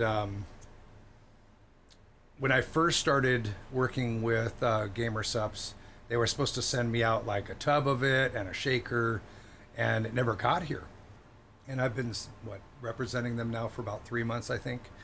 And I got a new representative, and I told him, I said, it was really weird. I never got that. I mean, I talked to him a couple of times, and he said that he talked to shipping and it was going out.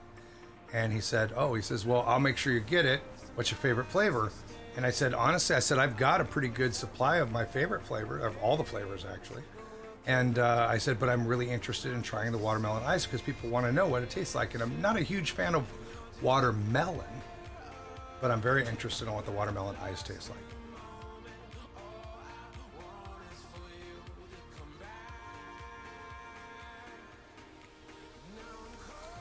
Oh, you froze carrots last year? I've got a freezer full of Brussels sprouts and cauliflower and broccoli and tomato juice. I actually put in 1 gallon bags and froze them. And then my wife does canning. So we have like salsa and tomato sauce and stuff like that. We have jars and jars of it. And when you do it yourself, it lasts a long time. When I made my mastacholi the other day, I used a jar of our tomato sauce that was actually 4 years old, and it was perfectly fine. Glad you made it tonight too. How are you doing? What's up, English? How's streams?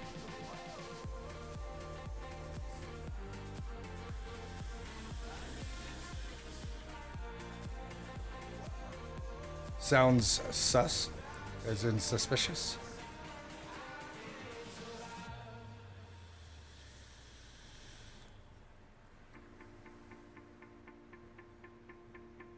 The orange, and I told him the same thing as like originally I was told the orange tastes like Orange Crush, and then I got it, and I was like, that doesn't taste anything like Orange Crush. It tastes, the best way I can describe the orange flavor is if you have ever gotten those clear freezer pops, the orange flavored ones, not orange popsicles.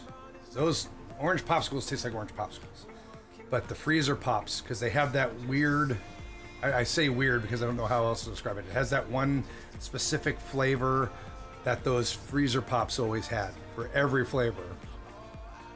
And I can't describe it any better than that. I just started to learn to can. So much fun. Glad to give a ton away to friends and family. We keep them here. I mean, my daughter will always take some from us if she needs some. My favorite thing to grow are pumpkins. We usually do pumpkins. We'll do like decorative ones, like the green, I think they call them green goblin or something like that. You can't carve them. They're just hard as a rock. But we do a lot of squash. We do spaghetti squash. If you've never had spaghetti squash, let me talk to you about spaghetti squash. Spaghetti squash. They grow, they're like long, oval. And what you do is you cut them lengthwise. You cook it. You can either do it in the oven. I know some people do it in the microwave. And then when it's cooked, and you can look up tons of things. How do you keep off squash bugs? Squash bugs are always a problem if you get them. I don't always get squash bugs.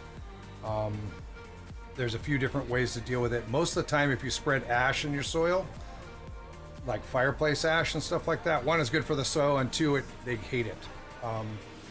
But now spaghetti squash, once it's cooked, take a fork to it and run the fork down through it, and it'll literally just be very stringy, and it's wonderful. And then just put some butter in with it, or you can even use it like pasta. But usually what we do is we string it out, and then we add some butter to it, and we use it as a side dish, and it's just amazing. Add a little salt and pepper to it, just unbelievable. A lot of people have no idea about spaghetti squash.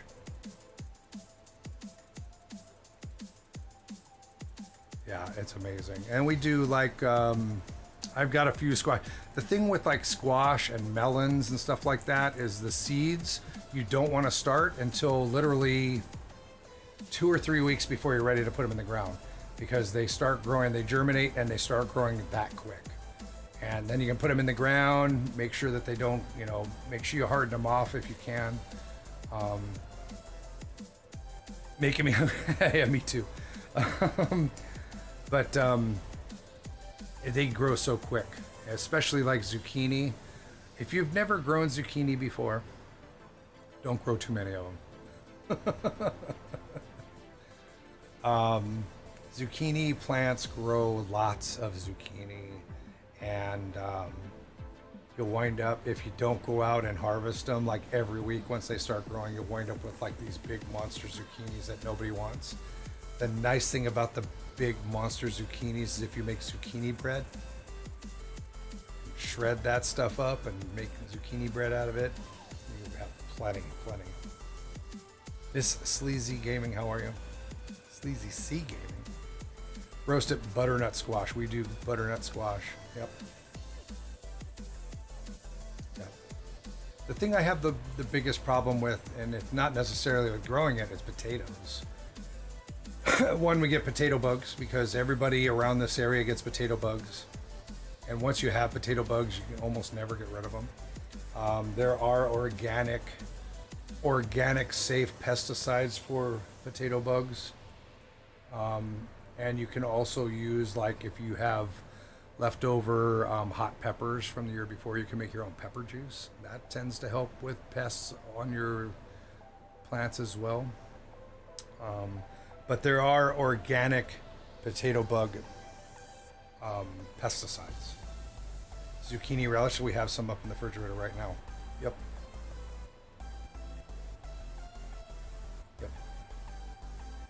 All right, I'm going to go ahead and start getting these seeds in. Again, this time we're doing the broccoli, green magic, and more than likely there'll be 2 flats of this. So we'll get done with this one, and I should have enough seeds to do another flat as well. Everybody likes broccoli and cauliflower, so it doesn't hurt to have extra plants. Live in Idaho and can never grow potatoes worth it. I was going to say, besides the potato bugs, is harvesting. It's so much work. There are devices you can put behind your tractor that will dig them up and shake most of the dirt off of them, but they're expensive. My neighbors were trying to make one, and they would always let me use whatever they have, and we kind of like share implements back and forth. And I grow potatoes every year, but it's rare that I ever get a chance to go and harvest as many as I can. They always do, and then they bring me more seed potatoes every year. I don't never have to buy seed potatoes. So, Slick Rick, hello. Stream at night. I do DVD streams at night on Thursdays and Sundays, but on my nights off, usually I try to get one IRL stream in where I do this and hang out and talk with people.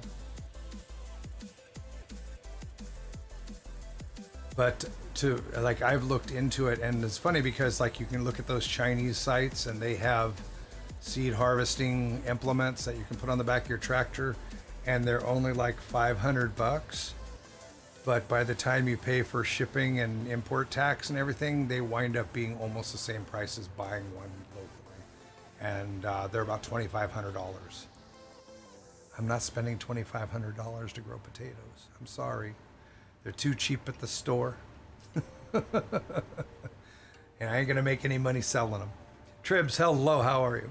All right, let's get these seeds in here. How's my cam? Cam's good. All right. Let me get this. I'm not gonna be able to pay attention to chat while I do this, but let's get this done. Let's move forward.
Second there, I thought I missed a row.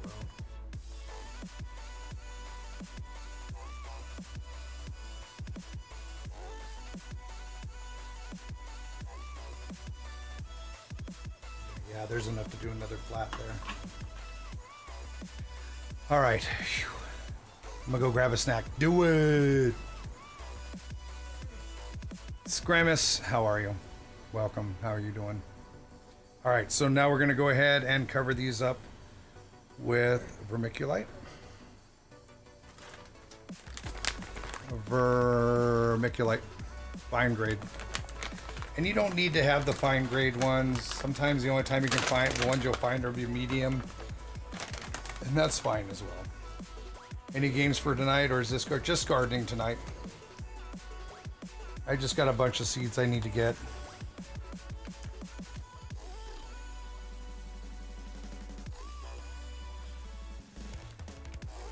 If I don't get these done when I get a chance, I'm going to get way behind and get a bunch of seeds that aren't going to get started in time.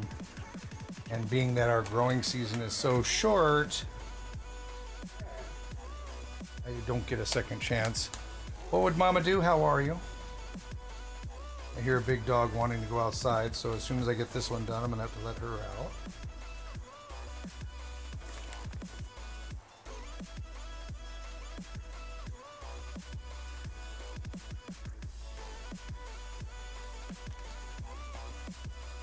Soothing. I've had a lot of compliments about that too. They're like, thank you so much for the relaxing stream.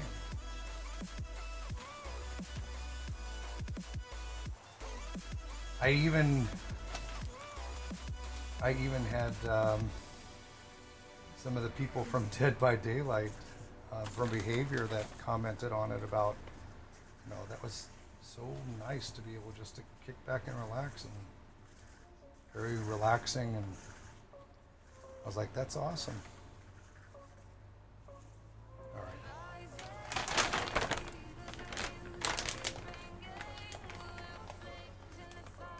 Popping in to say hi. Pitiful Ninja, good to see you. Hello. Nikki, how are you? Oliver Kenton is wonderful. Thank you very much for saying so. All right. So we got that. Let me put a tag. I'm going to go ahead. Is that Colaren? I think that's what it is. Colaren, thank you so much for the tier 1 sub. Welcome to my Teal Warrior crew. Please make sure that you jump in my Discord and direct message me with your mailing information. I can't reach them right now, but I have Stream Dad stickers that I send out to all of my subs. As well as everybody that was gifted a sub tonight, please do the same thing. Jump into my Discord, Explanation Point Discord, and just find anywhere that I posted. You should be able to click on my name, and it should say message, and give me your name and your address, and I'll send out your stickers. Here's... I can't reach them. But I have two. I have one that says Teal Warrior Crew and one that just says Stream Dead on it. I've been sending those out to all of my subs for a long time. And thank you so much. Thank you for the love and support. Thank you for subbing. I appreciate it. All right, what am I growing again? Green Magic Broccoli. Hang on a second, Big Moose.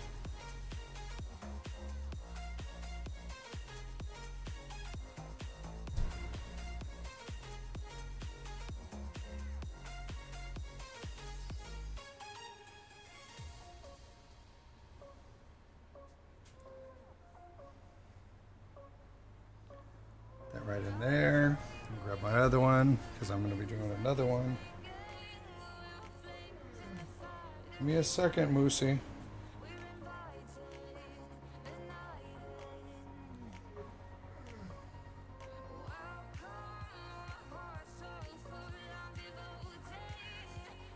Up there.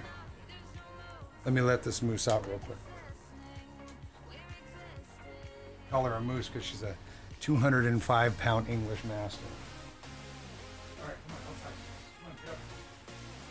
You want to go outside? Just go on. Come on, outside.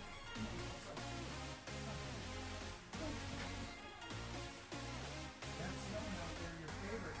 Come on. No? Quit your whining.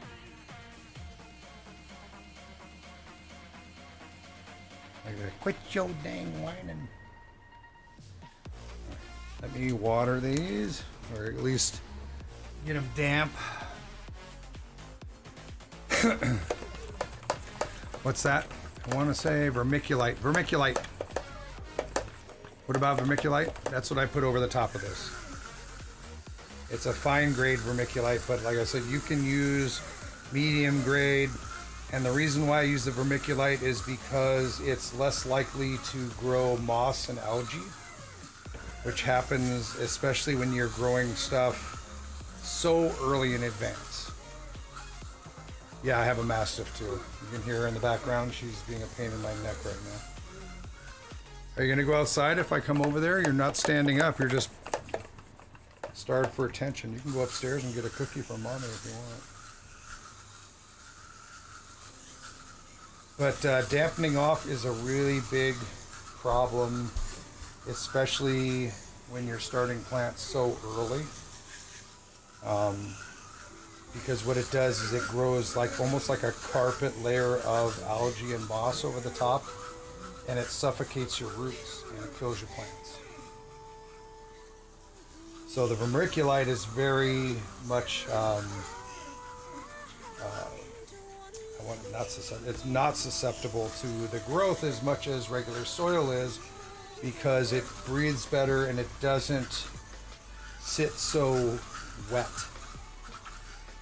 It does hold a good amount of moisture, but it does not. And it took me a long time to find somebody to tell me that. And I think it was like on a YouTube channel, somebody did this method. I was like, that's awesome. I have to try this. And I've been doing it this way ever since. Pesticide free, absolutely. Everything I do is either at an organic level or better. And the reason why I say better is because some things that are considered organic are fine if you use it once or twice. But if you have to use it more often than that, they become very toxic. And they don't tell you that. And because things that are organically approved don't work as long as things that are not organically approved, you need to use them a lot more often, to include pesticides. That does not mean that I use non-organic pesticides. It just means that I have found other natural methods of trying to keep like spider mites and stuff like that. Oh my goodness. Is she up now? You want to go outside? She's sitting up now, please. Let me go see if she wants out. I gotta move this over anyway.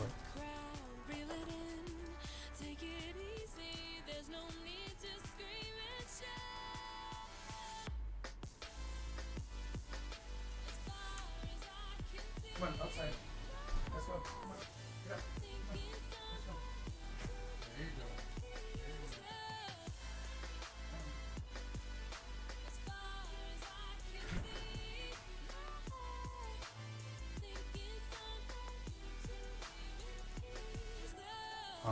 So yeah, that's a big misconception. Either that or what you're using is multiple different organic pesticides so that you don't hit that toxic level. Plus it costs a lot of money to become certified organic, and honestly I'm not going to be doing enough to where I need to worry about that. I just let people know that I follow or exceed the guidelines of organic growing. I do automatic in-ground watering with drip lines, and what I run through that is a organic approved or natural, like a fish emulsion fertilizer that is watered down quite a bit so it won't clog those lines up. And I use inline fertilizer injectors. And then there are other somewhat, not necessarily chemical, but water soluble fertilizers out there as well that I can run through that as well. Because I mean, when you buy a 1 gallon thing of fish emulsion and it costs you $30, that 1 gallon, if you follow the mixing instructions, will make you about 50 gallons. So, and that's supposed to be direct watered. What I do with that is I mix up a 55 gallon drum of that in water, and I put it through my fertilizer injector through the drip lines, and I run that every watering, because at that point it's like a 1:100 mix ratio. So I don't have to worry about over fertilizing things when I'm under fertilizing it, but on a daily basis, multiple times a day.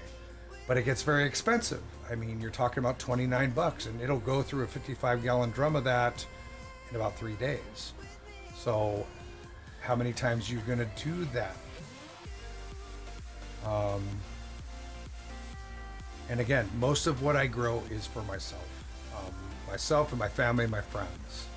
I have one restaurant that'll take all the peppers and tomatoes I can give them. But other than that, I don't do farmers markets. It's too much labor versus what you're making when you're in small town farmers markets, which are more of a popularity contest. I should play some DVD too. You can play some DVD.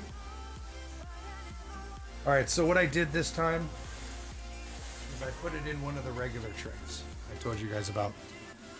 And you see how it kind of like goes right up to it. So if you want to check the water level, you have to like constantly pull these things up, try to look down inside of them, see where your water is. The same thing when you're going to water it, you have to pull it up, put the water through. You can't see the water on the other side unless you go to the other side and pull it up. And those half trays, you don't have to do that. You can see right through it because they don't come all the way to the edge. They'll come to here and you can see all the way across. This one down and then we'll grab another flat.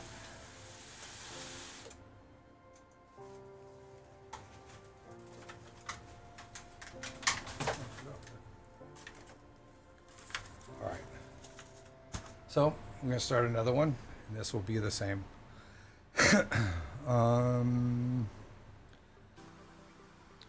Oh, writing down notes. You can always ask me anytime. That's what Discord is for.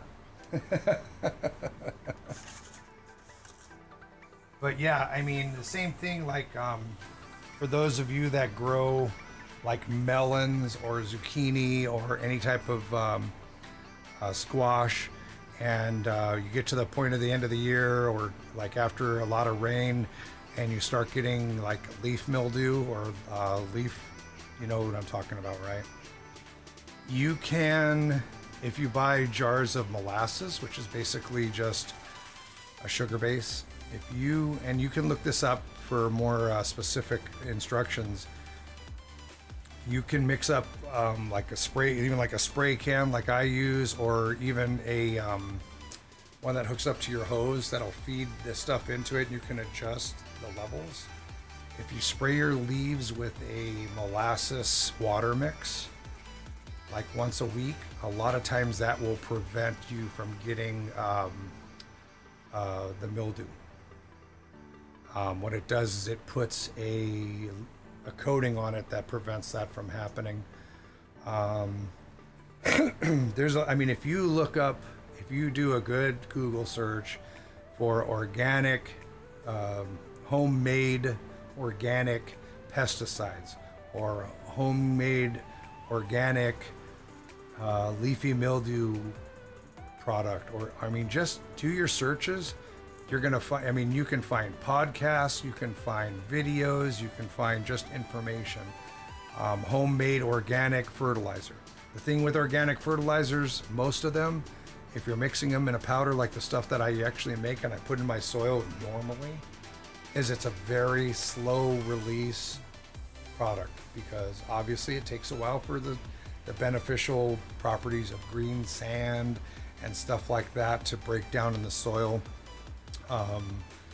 A lot of times people will use stuff like that as soil supplements, like the end of the year because it's slow release, or like even some time before when they're tilling their soil up, or light tilling or shallow tilling. There's a lot of different information out there, and you almost have to try things for yourself and see how they go. But when you're talking about like slow release organic fertilizer, it may do very little for my seedlings when I use it in my starter soil, but it will always be in the soil getting used when I move these to my gardens. So it's building up that richness. A lot of times I go out with like barn lime or something like that, and I'll put that, I'll spread that out of my soil before I start tilling it to try and level out my pH levels. Different plants like different pH levels, but you can usually get to a happy medium. And again, it depends on your soil. If you live in the boonies like I do, you can send in, I can take to my extension office, I can take soil samples, and they'll let me know all the information and what I need to do to my soil to make it either more rich, more viable. If the pH is off a bit, and then they'll have recommendations. And they will give it to you for either commercial organic. They do the soil samples for farms that claim to be organic to make sure that they're not using chemical products and stuff. They're very strict, but it's like here it's the Wisconsin Extension's office. Very helpful. I've taken water samples to them as well. Gentile, thank you so much for the follow. And Bunny Bunny, thank you for the host. Good to see you again. I did get all the stickers sent out from the other day. The only two things I didn't get sent out, excuse me, were the two custom tops that I had made for Kamena and Criothena. Let me start getting these filled. I can talk and do this at the same time. But, yeah, I mean, it took me, I mean, and if you're having a problem finding something that I mentioned or something, message me. I mean, like I said, I mean, I did a lot of research and I did a lot of experimenting. And like I said, I mean, the method that I'd use for my seed starting might be very time consuming, but my results are usually a lot better than other methods that I've used. And hopefully this year I can get my greenhouse, at least the small one that I use for my seedlings. Hopefully I'll still be able to use that by the time the snow is done, and get some of these things into that greenhouse and show you. It's going to be half collapsed, but I need to build another automatic watering system. I like to use those usually, I mean, depending on what I'm growing, of course, but a lot of times the shallow, I'll have to, next time I go out to my pole shed, I'll try to get one of these seed flats that have like 200, that'll have like 200 cells, and like you've seen, some of those seeds are like super teeny tiny. Rather than sitting there trying to do little ones in each one, is you grab one of those flats that have, and they're really shallow, they're little tiny, almost nothing cells, but what you do is you put just a very fine peat moss in it, and you'll spread the seeds across it, and then you put them out where like you're getting like an automated misting system, and then once they pop and they get like about this big, then you would transplant them into these. So at that point, I mean, the cells are so small, and then you just come over, fill one of these up like we do right here, and then go ahead and just make a hole, pop that little seedling down in there.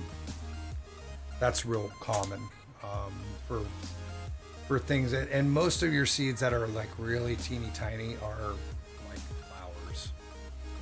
And I don't grow a lot of flowers, but sometimes my wife likes to fill the flower boxes and the hanging baskets and stuff. And we also go to up in the Twin Cities area at the Minnesota Fairgrounds. Every year there's a thing called the Friendship School Plant Sale. If you live anywhere within an hour or two of the Minnesota Fairgrounds, check into it, because the profits from that go to the school. And oh my God, if you look on their website, the varieties of stuff that they have there, to include berry bushes and fruit trees and ornamental trees and stuff like that. It's amazing. It's like a 4-day long event. And they also look for volunteers also to help set up and help out. And if you volunteer, like on a Thursday or Friday before or something like that, you'll get a day to go shop for whatever you want without all the rest of the, because it's crazy. You get there and you get a wristband. They let people in like 100 at a time, and it's like there's Christmas sales. It's like a Christmas sale. Like everybody's like rushing around trying to get what they want and get the heck out of there. And we've gone to that most years. I don't know if we'll go this year. I know my wife will probably want to go. And they usually have it like Mother's Day weekend.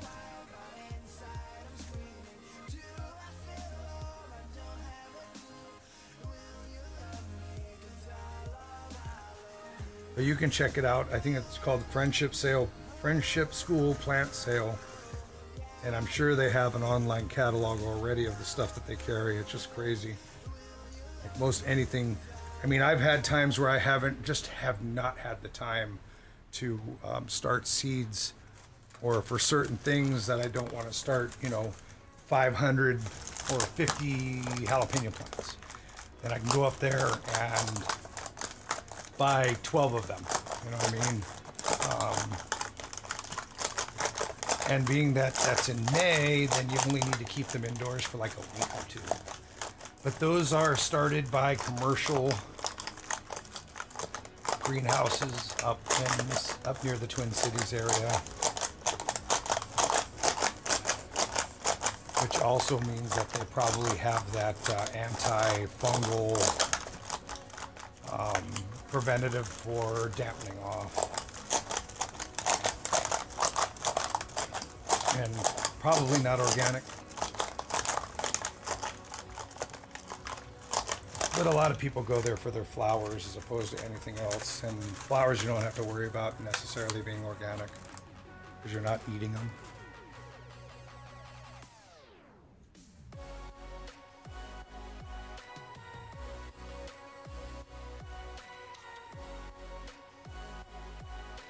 And Miss Sleazy C Gaming, thank you so much for the host. Uh-oh. Somebody wants back in. Be right back. He probably looks like a white snow dog.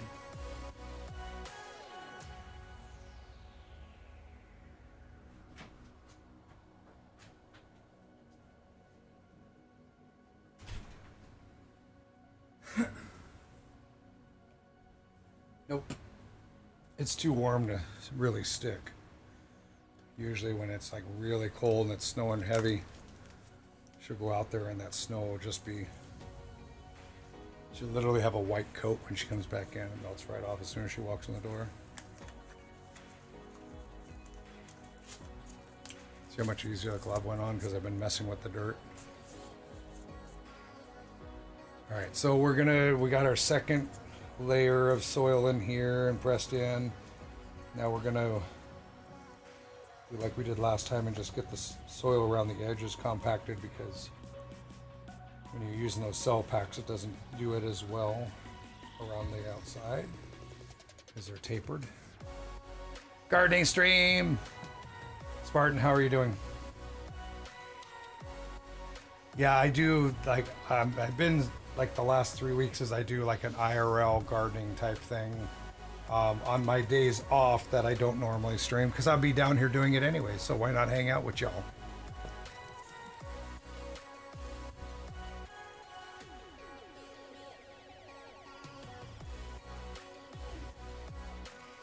Good, good. Go upstairs. Go on, get up there. Nobody wants to hear a big dog whine. Kind of pitiful. She'll stay down here and watch.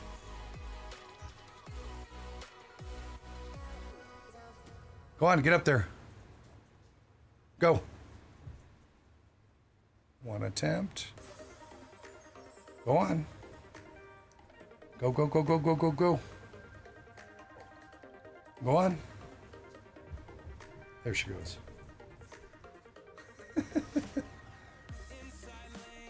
I have the one that you see in the lower corner who's attacking that tractor, which is my 9-year-old black pug. And then the one that was just whining that I just got back inside is my 205-pound, almost 6-year-old English Mastiff.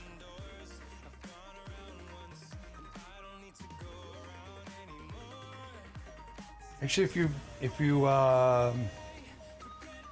check out Twitter last night when I took the night off, I have some quick little 30-second videos of both my pug and the Mastiff.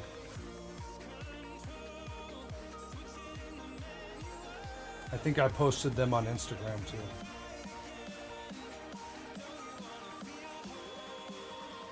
I keep forgetting about Instagram. But I did. I was gonna do this last night too, and I just was not feeling up to it. I don't do medications. I try to stay away from chemicals as much as possible, but I know I have very mild bipolar. It doesn't affect me very often. But when I do, I would rather not be around people. when actually it's probably the best thing for me to get me over it. But it doesn't last real long for me. I get over it pretty quick. It's probably because I don't take medication for it. I have a pit bull lab mix. Oh, nice. My daughter has two rescued pit bull mixes, and she loves pitties. But she used to have a little bulldog that we bought her one time, and she passed away not quite a year ago.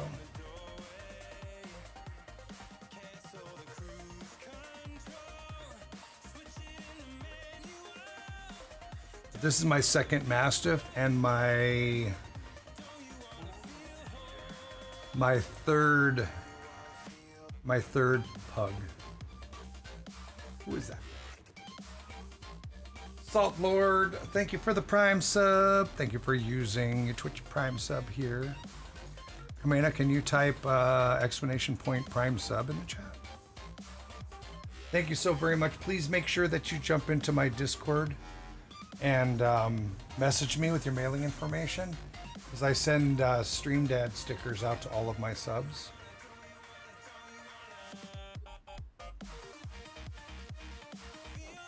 Thank you, Kamena.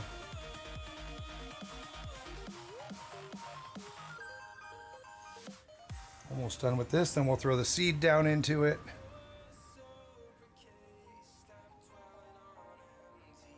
Can those people that are subs type in exclamation point warrior, and everybody else, if you could type exclamation point hype or exclamation point love when we get new subs, that'd be great. You don't need to be a sub to flood the chat. I wanted to make sure that so everybody felt very part of the community, even if they couldn't afford to sub, because trust me, I understand. Been there, done that. And I want to make sure that you can join in on thanking people for their support as well. Okay, I think I got it. Feel good. Okay. All right. So now we've got 2 layers of the soil in and compacted. I've got it moved away from the top, so that way when I put my seed right on the soil, then what I'll do is after the seed's there, is I'll put a layer of vermiculite over the top. I will not put any more soil in these. The reason why I use the vermiculite is because it breathes well, it holds moisture well, and it's very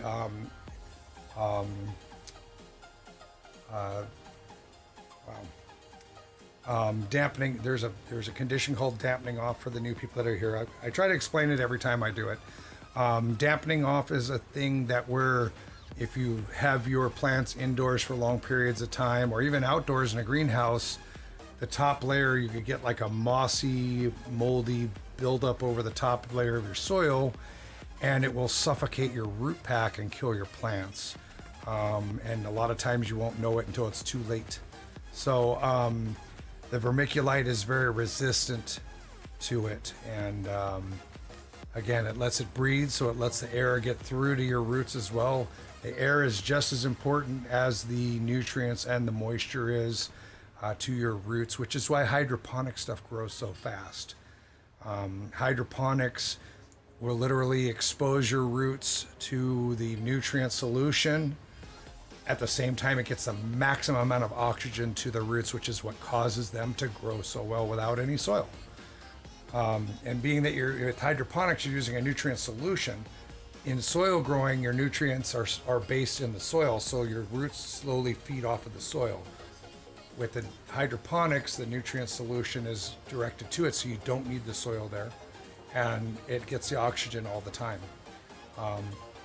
And I'm going to try and put together a hydroponic system for you guys to check out as well.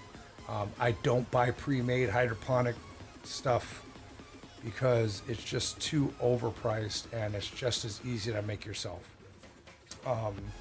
I've had a couple different systems. Some of them is easy to build. I made out of pop bottles and PVC pipe. Some of them I made from rain gutter systems that I popped holes in, and I have net cups that drop down inside. It's quite amazing how easy they are to make. So hang out, and I hope to get a lot done, to include tearing down my greenhouses and slowly starting to rebuild them. I do it all myself. I do get some help from time to time for things that I can't do my absolute self, like building the end walls or pulling the plastic over the top. Actually, woodworking with Mr. Jim and Marie came over when I finished everything on my 2 greenhouses that are now collapsed, unfortunately, and helped me pull the plastic over the top of them.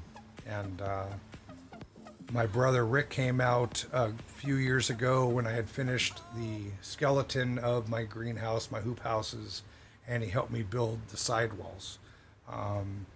But other than that, the bending the hoops, putting the hoops in place and stuff, all that stuff like that, I usually do it myself. And I'll show you some videos in another time. All right, so let's put the seed in. Let's get the vermiculite on it. Let's get it moved over there, and then figure out what we're gonna do next. So I'm glad you're learning from this. This is, you know, like I said, I was gonna be here doing this anyways. I might as well stream it, be able to talk to you, hang out with you guys. I like you guys. I don't have a problem with you. All right. Again, this is me not looking at chat while I concentrate and try not to lose my place on this. So bear with me.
You guys hear Olive snoring?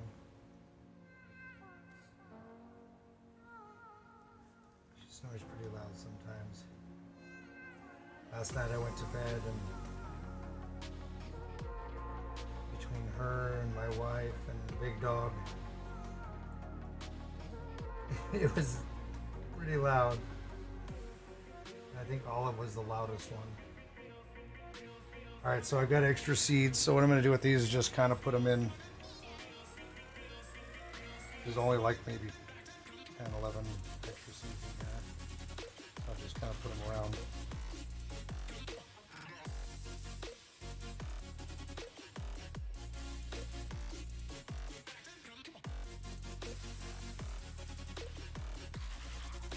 There you go. This stick is bothering you? This one here? Or this one here?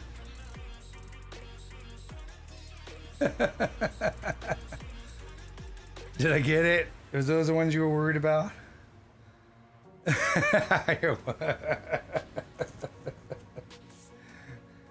If they were hard sticks, I would worry about it, but they're actually, let me show you, they're actually like, they're really soft. They're more like stick skin type of thing. But if, I mean, if they were hard sticks, I don't know if there are any hard sticks in this one. No, even that's like soft. Like, no, even this one. They're all real soft. They're almost like the bark off the top. I have had the peat moss. If you buy like just the regular stuff at your like Menards or whatever, and it's not like pro, it'll have tons and tons of sticks and twigs and branch pieces, and it's just like, oh my god, this is terrible. This stuff is actually, the pro mix has been pretty good. Remind me and I'll hold this bag up. I'll show you what that looks like. All right, let me get the vermiculite on here. It's still appreciating me. Well, thank you. It's always nice to be appreciated.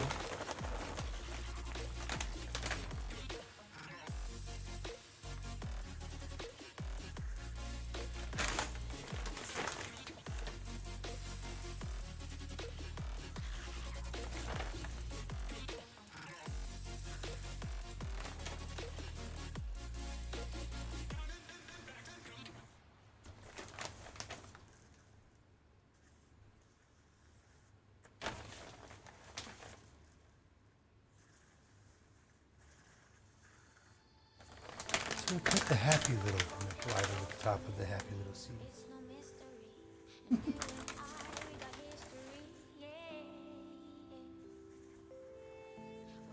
Happy little messes. Don't worry so much. Don't worry. Everything's a good time. Everything's perfectly fine. Happy little mistakes. Happy little trees. Going happy little plants.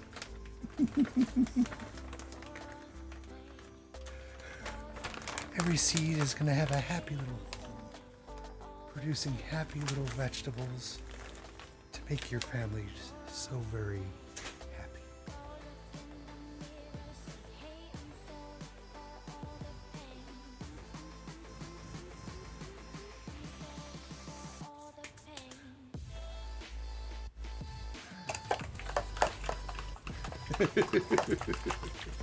It's the Dad Ross Show.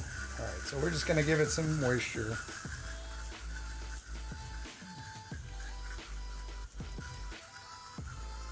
Doesn't take a whole lot. Just want to get a little bit in there before, because I probably won't get a chance to really put the underwatering on these until tomorrow. And I'm going to put domes on them too, so it'll hold most of that moisture in too and get those seeds to start soaking.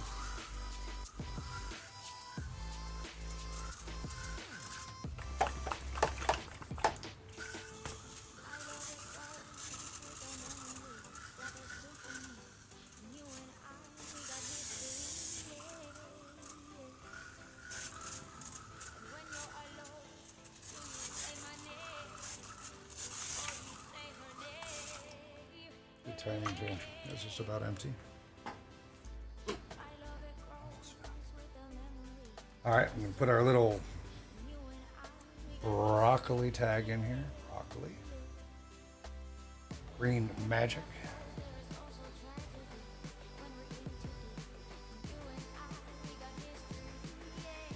Down there. Let's do a Short, shallow tray. See, this one's cracked. No good, no bueno. It's not going to hold water, but water in, it'll be all over the place. That's very unfortunate. This one's cracked too, but it's at the top corner. And the bottom as well. That one's not going to work either. That's not going to hold water. Hang on a second. Let me go get a regular tray.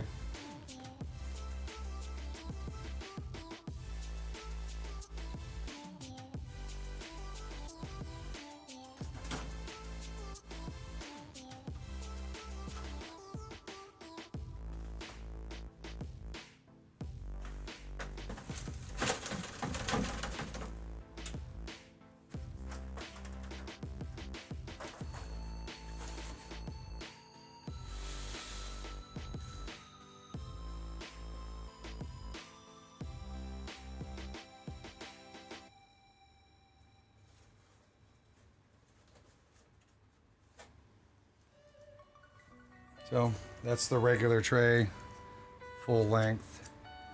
Just makes it a little bit harder for watering and checking your water levels. And then, like I said, I'm going to put these domes on them. Here it is. These are pretty cheap. You can usually get these for about $1 a piece, the short ones. They sell tall ones too, if you're going to keep your plants for longer periods of time. But usually by the time, I put these on here when I first start out to get the seeds going, to keep the moisture down inside. And then as soon as they pop, as soon as I see the plants coming up, I get rid of these. And then I'll moisten them down once in a while with that, and then water from underneath. But these are nice. And then if you do use these, spray a little water inside, get that moisture level, the humidity up already. And put right over the top. Bada bing! Let me go put it over there.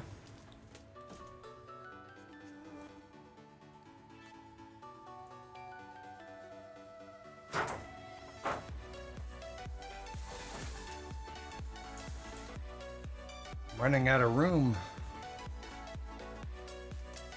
Running out of room on my pool table. I was tempted to bring my, I was tempted to bring some of my rolling racks in here, but I don't even have room to put the rolling racks. If I put them in the hallway, they'd take up too much room. So,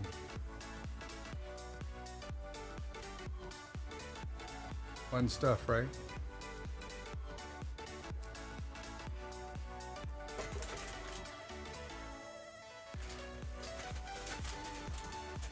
Oh, and let me show you this Pro Mix.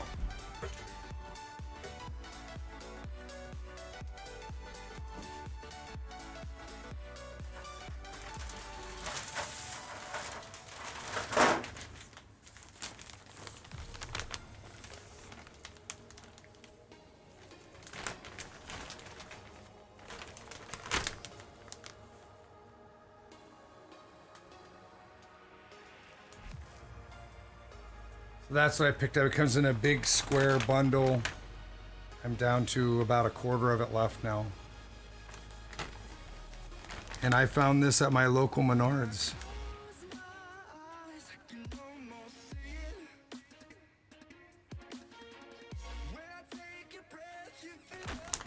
Pro Mix. All right. Let's see if we can get another flat done before I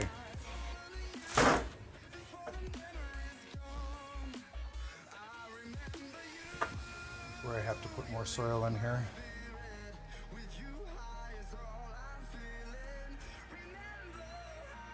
Yeah, they're taking an average of about 4 days to start to show out through the tops, which is about right. The impatiens took about 2 weeks, but they are a slower starting seed. And considering I'm not using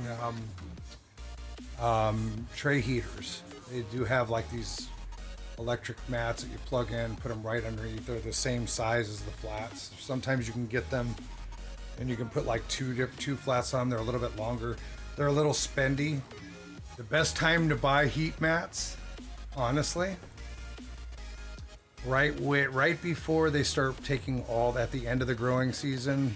Because like right now, there's seeds at Menards, and because they always do it earlier and earlier and earlier to get you to buy it. And then by the time people starting seeds, then they start pulling all the stuff off the racks, and that's when you want to check it and see when they go on sale. Because normally those like heat mats will cost you $30, and a lot of times you can find them trying to clearance them out for, I've got them as low as like $9. So like I said, if you're not in a big hurry to buy them, wait for them to go on sale. Never knew I had green thumbs because I hide them. Nobody sees my thumbs. Silverheart, how are you? Okay, so what are we gonna grow next? What are we gonna start? I kind of want to hold off on peppers until I know what's going on in my greenhouse. Black Magic Kale, how big are these seeds? Usually kale seeds are pretty good size. Those are tiny.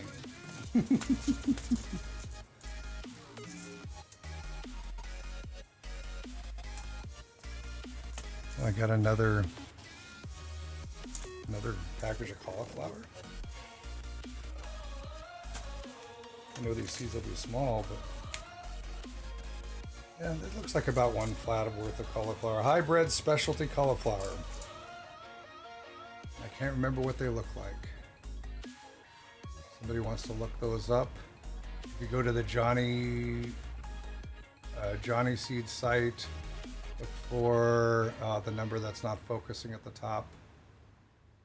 Hello. Come on.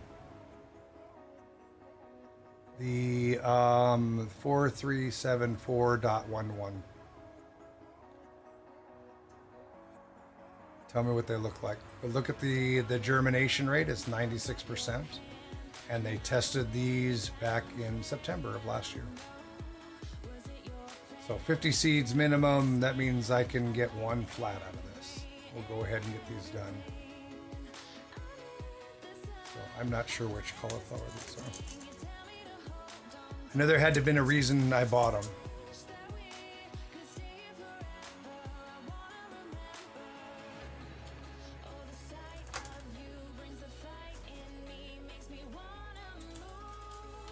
Get another cell pack.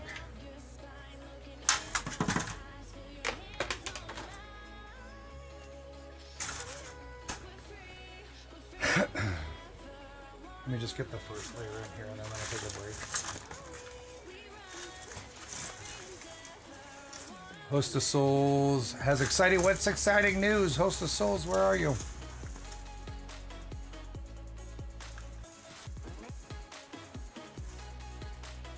Daughter was born. Yay! Congratulations. 8 pounds. Ooh, that's a good sized baby right there. Congratulations. That's awesome.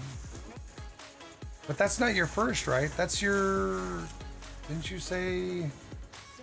Don't you have, that's like your 4th kid or something? Or am I confusing with somebody else?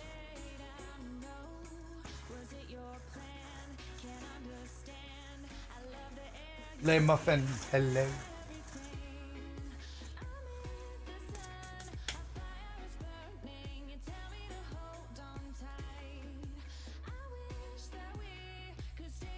Oh, okay, it's your girlfriend's 4th. I knew, see, I did remember. Wow, that's pretty good for me.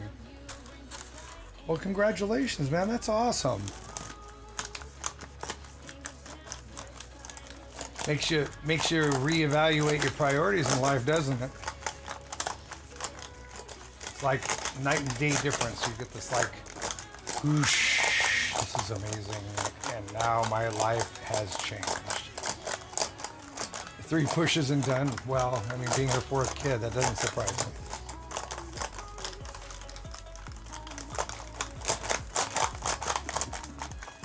My daughter's good friend's They just had a kid, and they literally said it was 15 minutes in the living room with her, which was awesome. My two youngest kids were cesarean, and they were both preemies.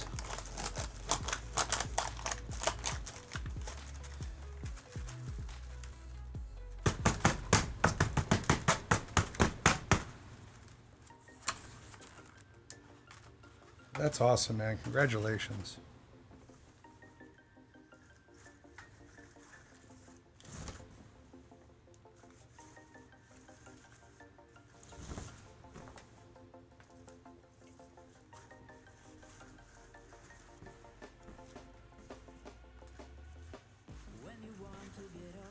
Chat to text is killing you.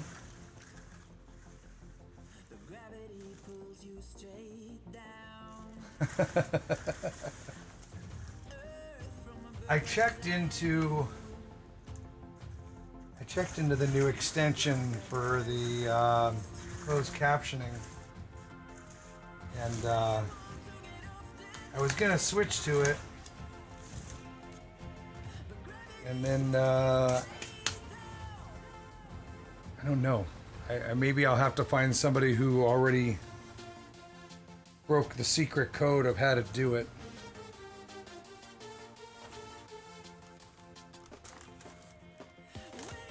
I have a way with growing peppers and garlic, but can't grow anything else.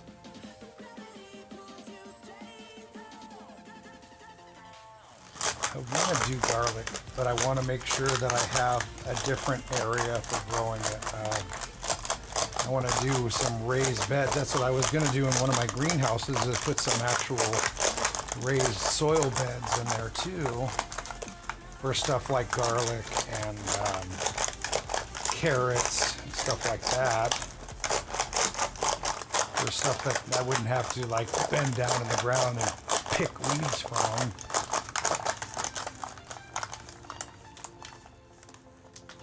Apparently the extension don't work with mobile and tablet devices. Like I'm on tablet right now, it wouldn't show captions. Well, that's no bueno. That's no good.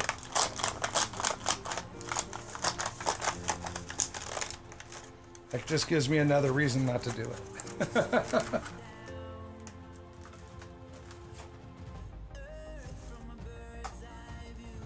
Let's get these tucked down, then I'll take that break.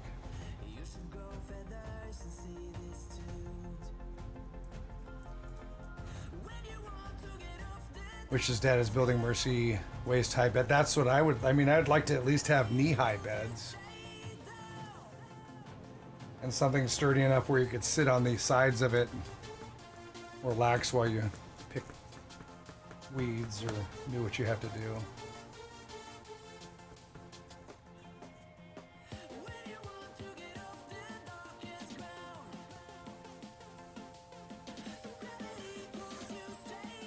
The biggest problem with the high bed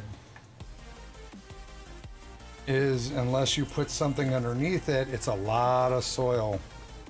I have old horse water troughs outside that my wife turned into strawberry rows, and the problem was it would have taken so much soil. So what I did is I had these old buckets, plastic buckets, and I put them upside down and down on the bottom to take up room, as much room as possible, and then I put soil over the top of all that, because nobody needs 2.5 feet of soil to grow strawberries. And unfortunately, with everything that's been going on, they kind of overgrew with weeds, and I'm sure everything in them is dead again. But it'll be time to start again.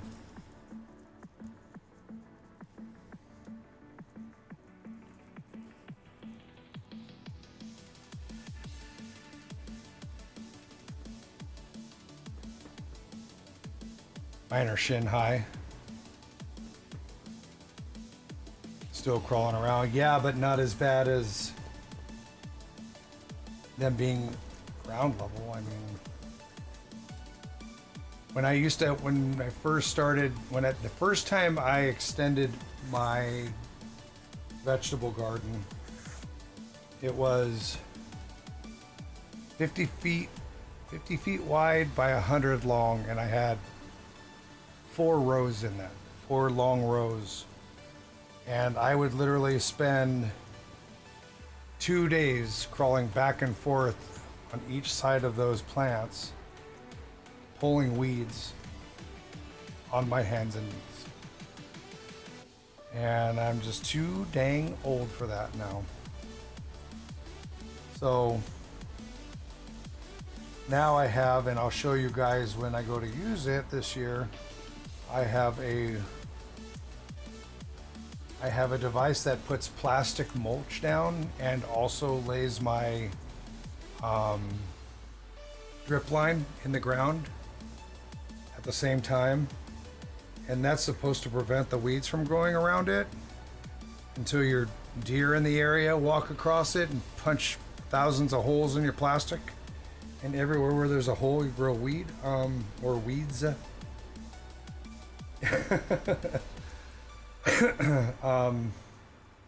And then you just have the area between the rows. And what a lot of people are doing, and what I was hoping to do also, is to actually put cover crop in the areas between. So like a wheat grass or rye grass or something that will, as you cut it, it just adds compostable product into the soil and helps to enrich in your soil. And then every year you're supposed to pull the plastic and the drip line up and then till it under, do like a shallow till. And then what you would do is the next year is put that same rows in between the rows, just to kind of go back and forth.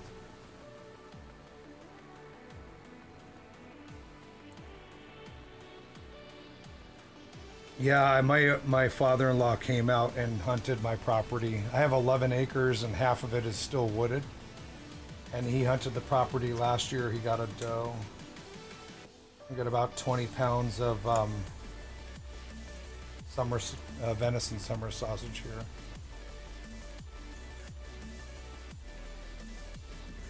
I'd like to get some time to do some more bow hunting.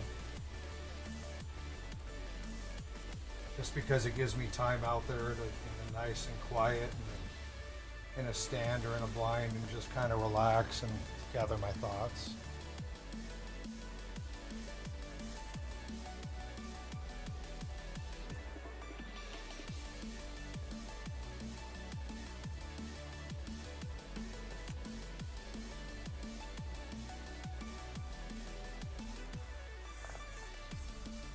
But I would love to put 8-foot fencing around my big gardens to keep the deer out and make a huge, huge difference.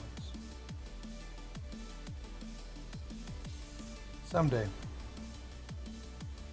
I mean, they don't affect too much the actual growing, but they just destroy everything else. All right, so there's the flat, and now it's time to take a break. Oh.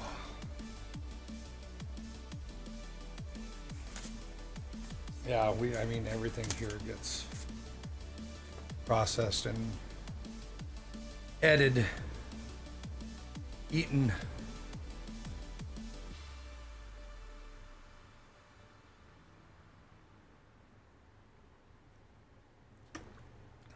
You like cooking Brussels sprouts? Tasty with bacon? I have so many Brussels sprouts in my freezer right now. So many.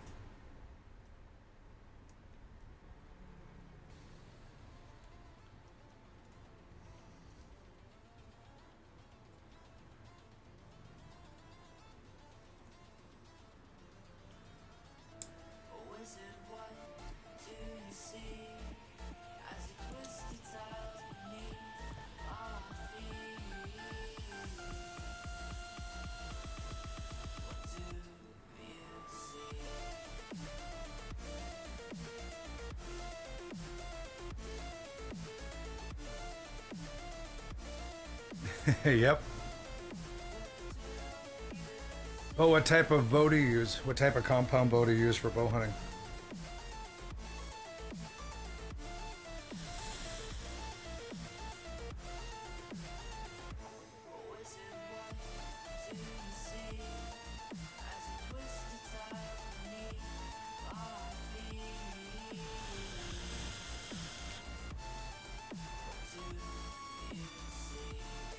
Your CPU is overheating. Unscrew the CPU cooler to find out there's no thermal paste.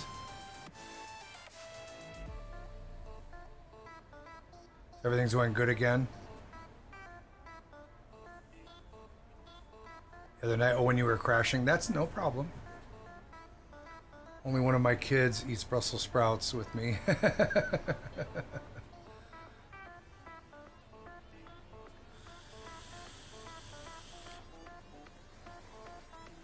Oh, you got a Genesis from Walmart? Are you looking for a new compound bow? What's your draw length?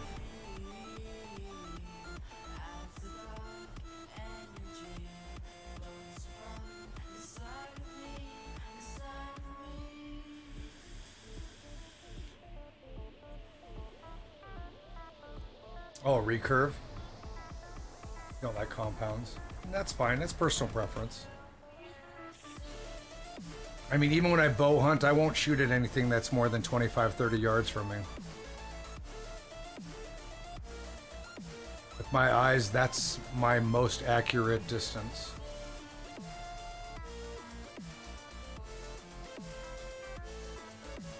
.38? You have a 38 draw length?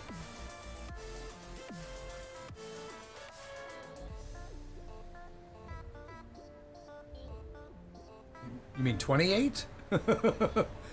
38 is like... Most of your bows don't even go above 30.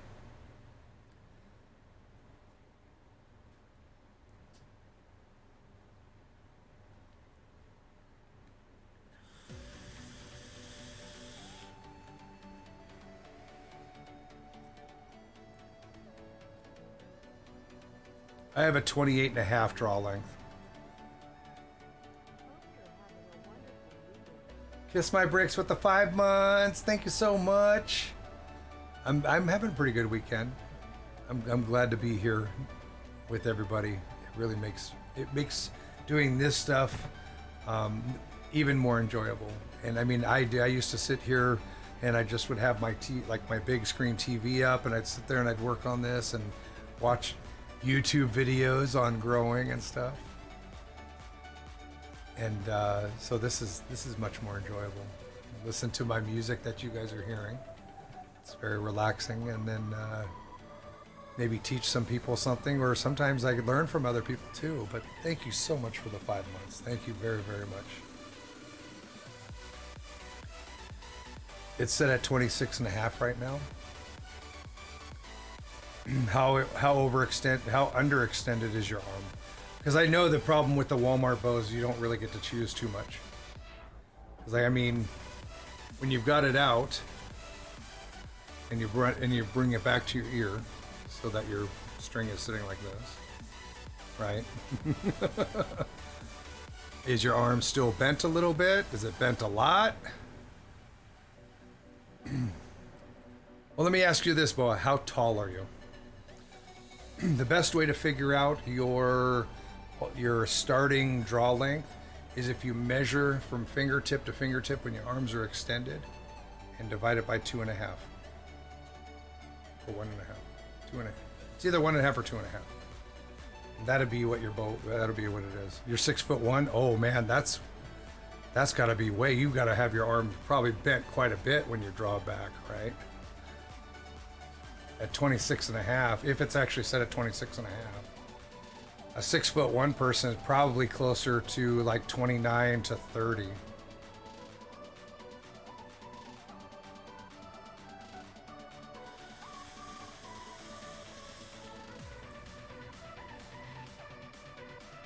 You have your kids using it right now?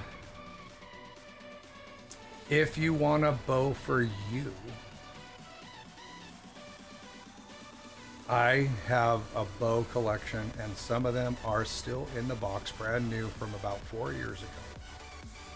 They're like $1,100 bows that I'm selling for like 500 bucks. Bowtech and Obsession brand. Just popped in. Give a couple of bits for no reason. Really having a great... Thank you, Sumi. Thank you. Sumi, I think I saw you the other night, didn't I? You were here the other night. Thank you so much for the biddies. Welcome back. It's hard to forget a name like Sumi. Either that or you threw me a follow the other night when I was offline. I'm not sure. Might have. Okay. You have a good night as well. Thank you again.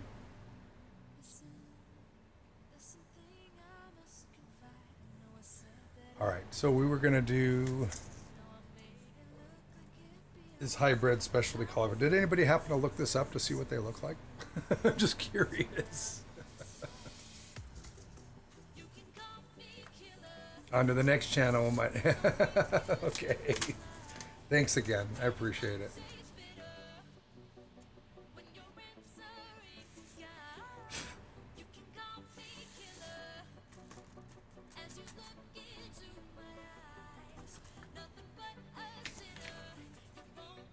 So this is how small these seeds are.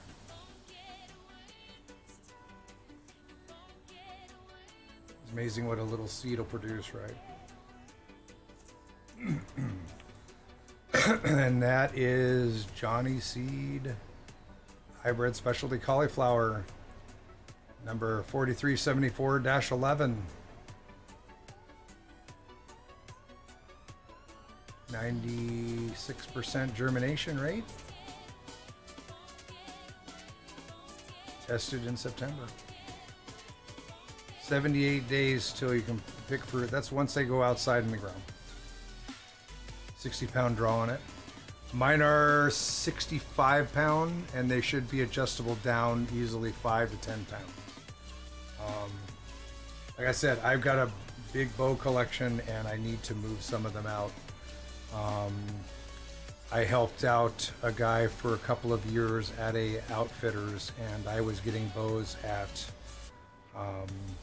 wholesale price, which is still more than what I'm selling them for. But like I said, most of them are still brand new in the box, never touched, never drawn back. They're in perfect condition. I'll be selling them for about 500 bucks. Plus shipping. But what is germination rate? Germination rate means the percentage of seeds when tested that actually sprouted. So as say for like 100 seeds, 96 of them sprouted. So when you're looking as like a germination rate of 99, 98, 96, sometimes it's 85. It's not a silly question. No such thing as a silly question. As soon as I get a chance to go through them and make a list of what I have, I have a lot of bows. A lot. I have a lot of like old collector's bows too that work perfectly good. Brand new strings on them. They're amazing. But almost all of my bows are compound bows, and most of them are Bowtech. The last time I remember, I think I had 27 different Bowtech bows.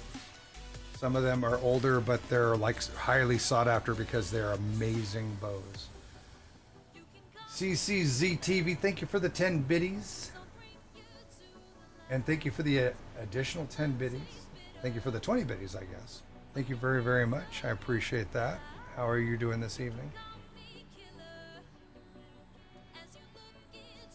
Yeah, no problem. Silverheart, no, seriously. There are absolutely no stupid questions. Holy smokes, thank you for the 110 biddies. Thank you so much for all the biddies. I really do appreciate it.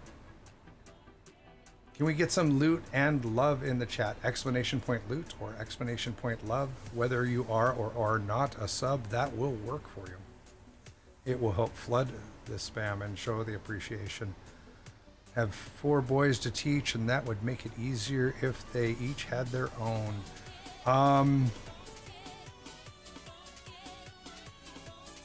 I'll have to see what I have. I might have some that I have to go through my stuff and see. I did have a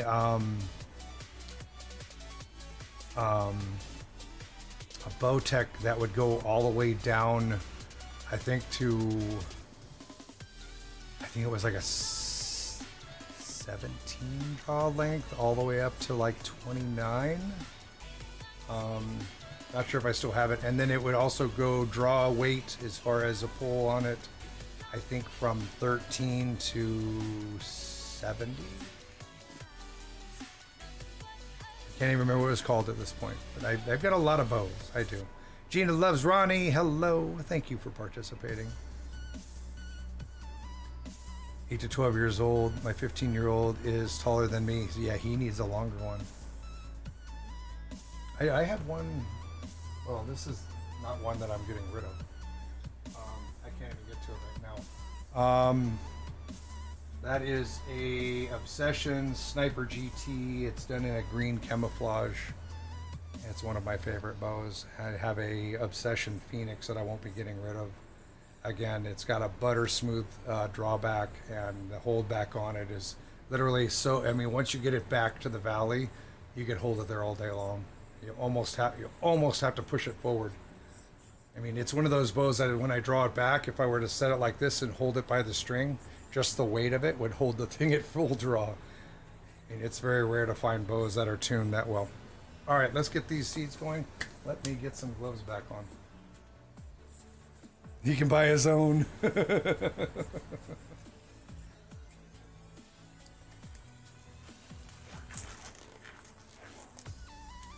Tell him to save up his money. I have a bow for him. I have a bow that, if he's taller than you, I have a bow called, he can look it up if he wants to. It's Bowtech The Boss. That's a bow.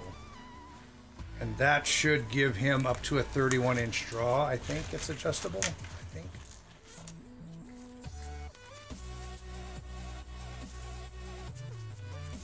Yeah.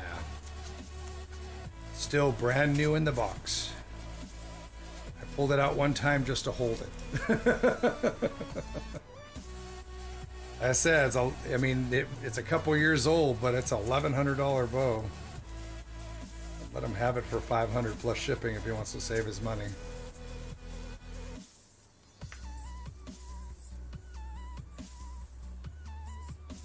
All right, let's get these seeds in here and let's get this one done. Then we'll just kick back and chat for a while because I am out of room on my pool table. I still had another 2 things to grow, but I didn't expect a couple of those to be 2 each. So, all right. Again, while I'm focusing on this, I won't be able to see chat, so I'll catch up as soon as I get done with it.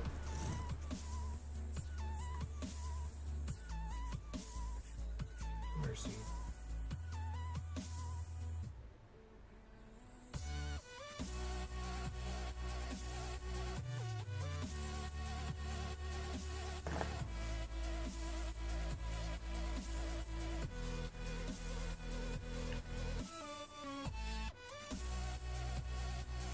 I got rid of this stick for you.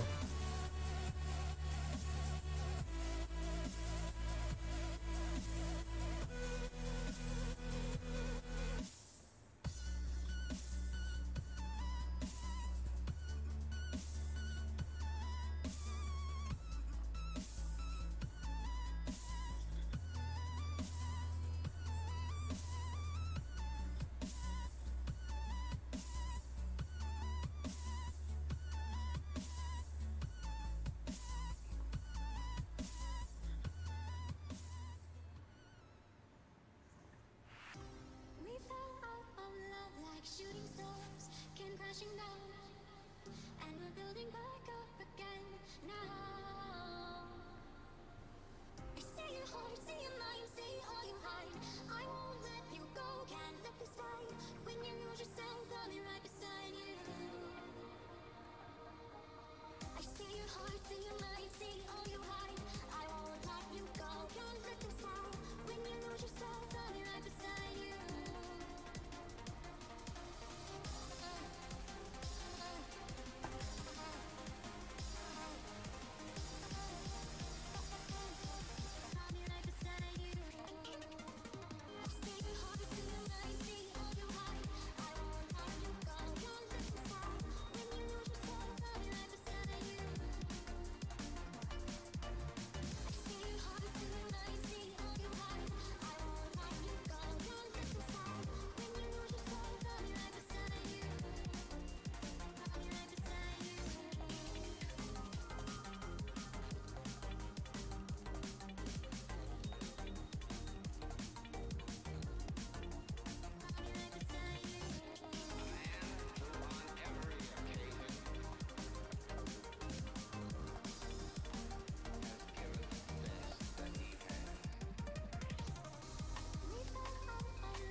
few extras in here. It did say minimum 50.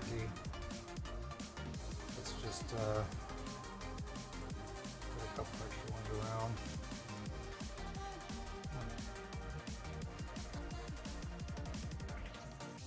We fall out of love like shooting stars, came crashing down, and we're building back Might have been like an extra 15 or 20 seeds in here. Say your heart, say your mind, say all you hide. I won't let you go, can't let this die. When you lose yourself, I'm right beside you. Okay. I'll be right beside you. The tractor is attacking. She moved to the floor, a little creep. I say your heart, say your mind, say all you hide.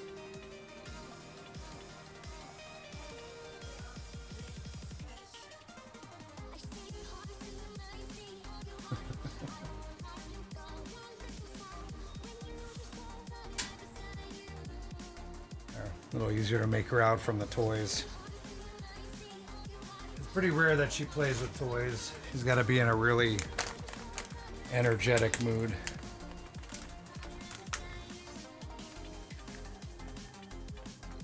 Which one? The Bowtech the Boss? I have a lot of bows if you're interested. And as soon as I get a chance to go through, because the room that I keep all my hunting supplies in is the one that I want to turn into my stream room. I just, so little time.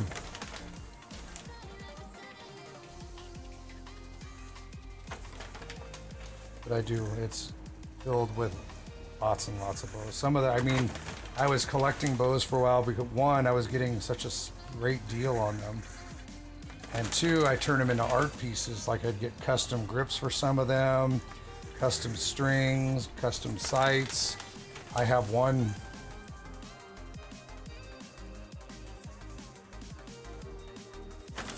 Captain Bob, dude, how are you? Thank you so much for the biddies. Good to see you again as well. How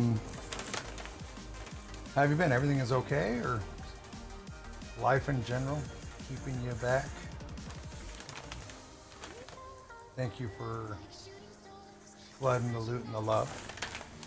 Building back up again now. On every occasion, given the best that he has. So for those that may have just gotten here, what I'm putting over the top of this now is vermiculite. And the reason why is because it's airy. It still holds a good amount of moisture. And it's resistant to moss and mold grow over the top. Like a moss and any type of like green, which is really common when you're dealing with warm lit areas and soil. And it can actually cause a condition called dampening off, which can actually kill your plants because it basically creates a almost like a carpeted suffocation. Working on some personal stuff, me and my ex, and gaming stuff. Okay, cool. This bag's almost empty.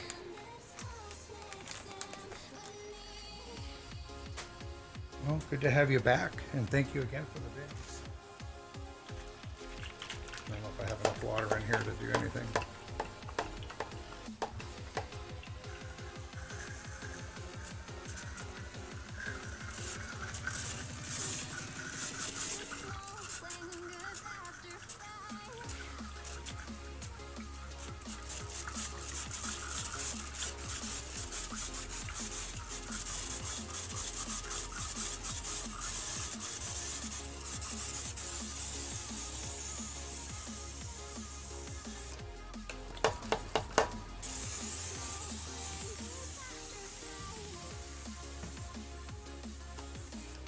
Make sure I water this one in later.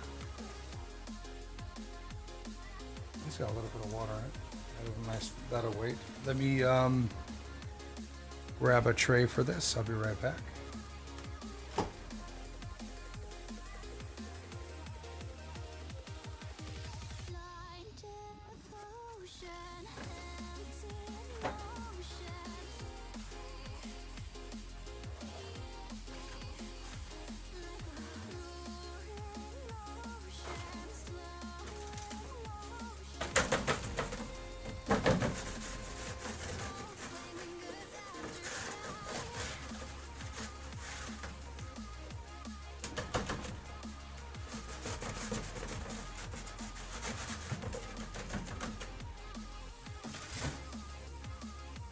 Oh, I need to make a tag for this too.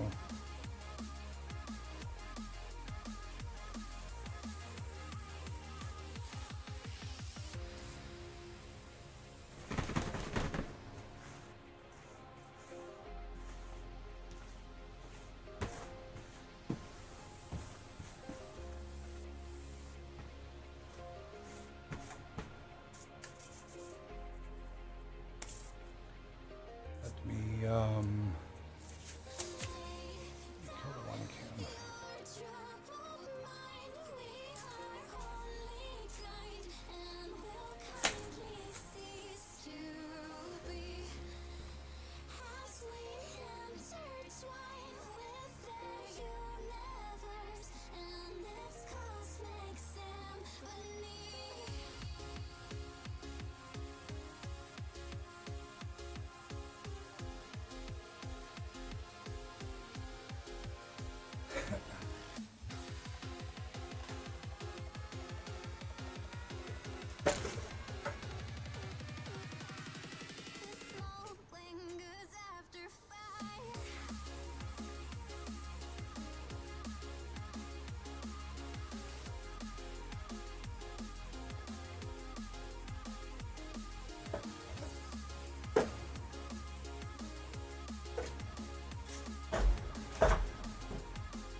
Set this bar stool for now. And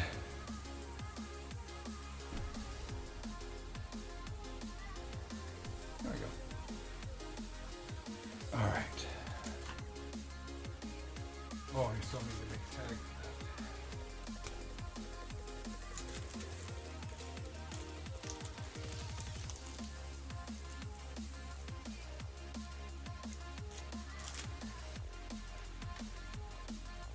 Yeah, I got bright light Swiss chard. A lot of what's over there that's growing right now is actually marigolds for my wife's work. They do a spring festival, and they wanted to be able to give some plants to the families that come to visit their, their family member. It's a senior senior assisted living and a rehab center. And they have events every couple of months where the families come in, they have dinner with them. So with the spring thing, they wanted to be able to hand out plants to the families to take with them and possibly to some of the employees of the facility. And they thought about marigolds. So I have about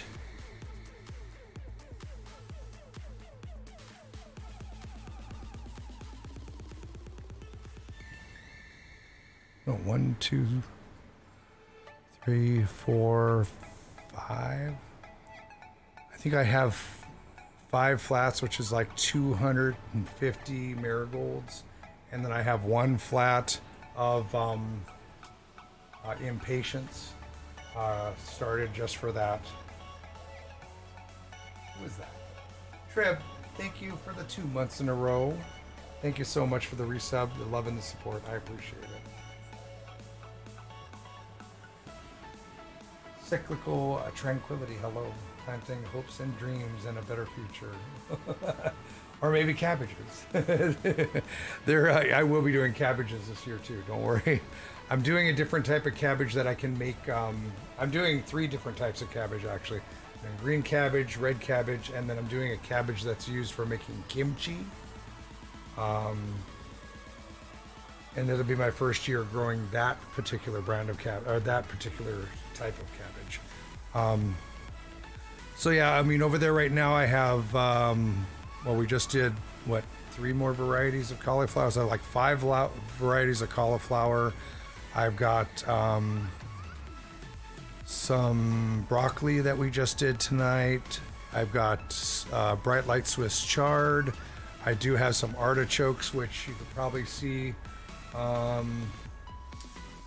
almost all the way in the back. They look like real frumpy. Those are artichokes, and artichokes take a long time to grow. And then There's a bunch of stuff out there. I have the one right here in front that you're looking at, just like 3/4 of it. That is basil right there. And then the ones next to it, closest to my pen, those are the graffiti head cauliflower. Okay, let me write this down before I forget. Hybrid cauliflower.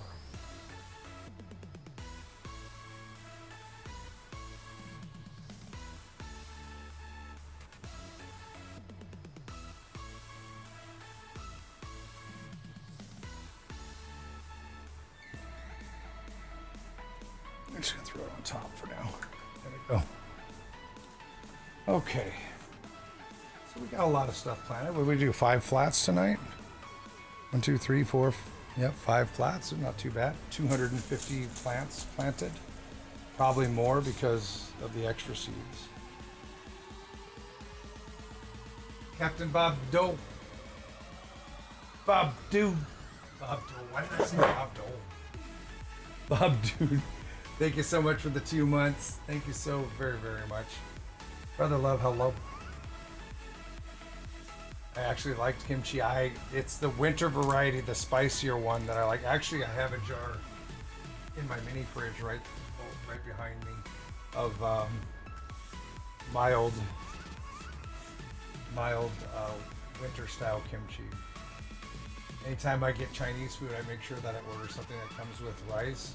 And the next day for lunch, I'll use the rice with the kimchi and then put like my pepper chicken or something in it. So, but, so yeah, that's been a lot of fun. Let me get my microphone back where it belongs. But this will be, I have Toki Tube. Actually lives in Korea. She's teaching English over there, and she is supposed to get me a traditional recipe for winter kimchi so that I need to bug her about it because I want to get the specific types of peppers that they use when they make it too, so I can get them growing. Homebrew mead. I know a lot of people that make mead. I quit drinking like 25 years ago, so I don't think I've ever had mead because I think I quit drinking before everybody was making it. Sweet wine. I thought about making beer just because I was going to try and make a variety that was like really, really as low as possible in alcohol content. But before I quit drinking, I started getting into microbrewery wheat beers. And it wasn't a real big thing back then. 25 years ago, there wasn't a lot of people that were microbrewing anything and being able to sell it on a decent enough level or even to find it in some of the establishments.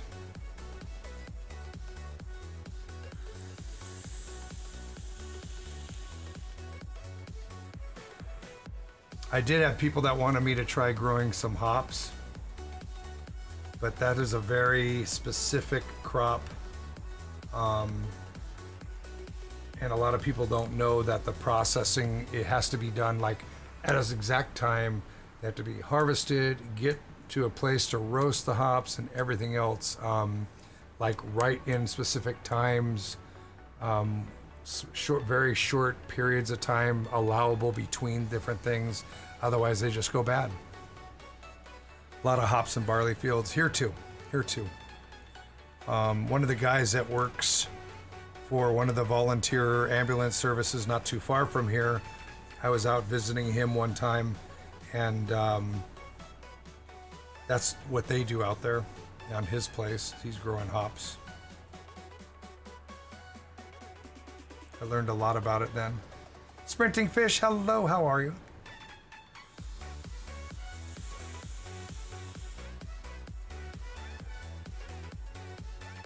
So I don't even know if I might attempt to do carrots. Carrots are tough to do. Like I said, I'd rather do carrots in raised beds. Thank you, Brother Love. Thank you. Auntie is up here to visit for my birthday this week. Oh, nice. She went to bed, so I'm hoping on some. Get your DVD on. I'm pretty much done for the night. I mean, I don't even normally stream on Friday or Saturday night. So, but tomorrow I will be on at 6 p.m. and we'll have a good time. And then Monday I'll be back at 8 to 4. And then tomorrow, or Monday night, once I'm done streaming here, I'm going to drive over to Eau Claire, Wisconsin, where woodworking with Mr. Jim, I'm going to help him set up his new streaming computer. New to him. Another friend of mine built it for him. And I'm going to help him get it set up and get his stream set up and get him on Discord and get him on Chatbot and get his, alerts set up, and get a bunch of, just try to get him as set up as possible, to get him streaming more easily and more efficiently. You live in Wisconsin? What part? Cuppy Cups.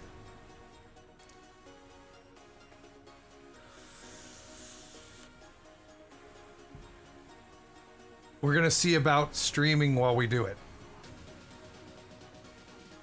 So if you're not in my Discord, jump in my Discord. If you're not following me on Twitter, follow me on Twitter. And I will also do a host. I'll host it over to him from this channel as well, while we're doing this setup. We have a lot of fun together all the time, and we'll try to make it as educational as possible. Racine, okay. Milwaukee Oak Creek Center, okay. Yeah, that's southeast of here, big time. I live very close to the Mississippi River, near Wabasha, Minnesota. A very small town. But I live out in the boonies. I'm lucky to have the internet that I have.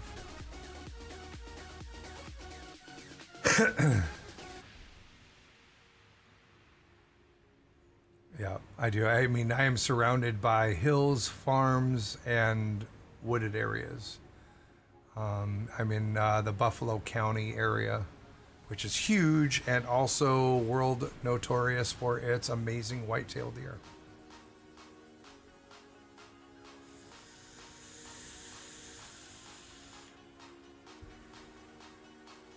I have been in accidents with deer more.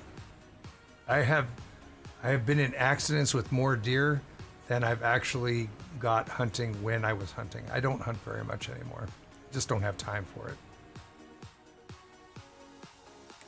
For me, hunting is more of the experience of being out there in the wilderness, watching the wilderness, and just having some peace and quiet.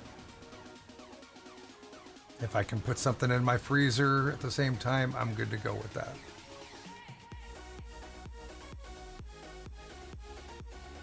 Been hit by deer but never hit one. Most of them usually run into me. It's been a while.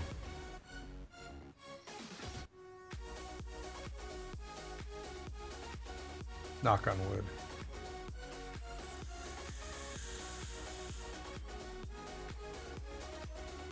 I literally just a few years ago got into compound bow hunting. But I mean, if I'm gonna buy a hunting license and tags, I'll get it for all the seasons. Bow hunting is a lot harder than a lot of people think. It takes a lot of time and patience, and especially if you're, very true to yourself about the distance that you'll shoot a deer. I've been out bow hunting and seen deer, lots and lots of deer that were way too far away that I did not want to take a chance at not getting a clean shot on. And then when I used to hunt rifle, I have a very, very, very, very accurate 308. Not 308, I'm sorry. It's a 7.62. And, you know, I don't want to upset anybody, but it is a sporting rifle that looks like an AR, put it that way. It's an AR. It's an AR in 7.62. It's a 30 caliber round.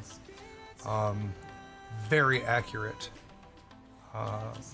And being how thick my woods are, my shots aren't that far anyways, but I have sighted that thing in to nail quarters at 150 yards without a problem. So I always get a nice, clean, solid, fast kill. That's important to me.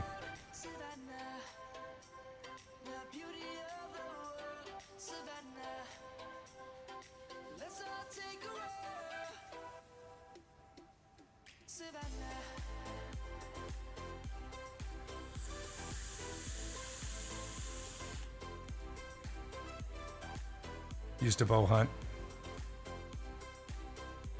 Bow hunting is very, it's a very challenging form of hunting. It is. And it takes a lot of practice to be very good at it, and a lot of education on wind, and camouflage is very important, and scent covering, unless you're really good at hunting the proper wind.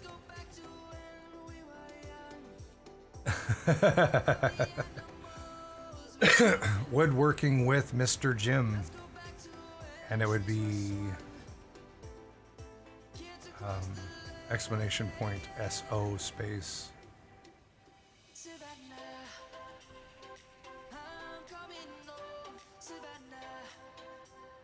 But my father-in-law has come out for the last 2 years, and he hunts out here on rifle season.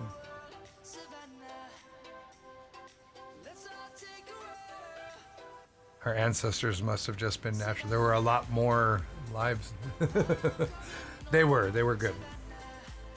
And they were patient. Hunting takes a lot of patience.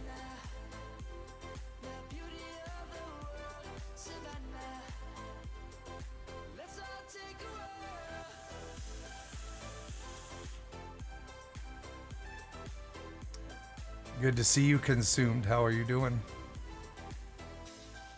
Which one do I like better, bow or rifle?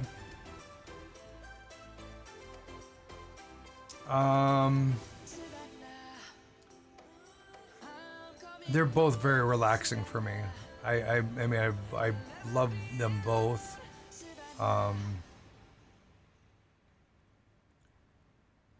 With the bow hunting, I'm usually in a tree stand, and with the rifle hunting, I'm usually on a ground blind.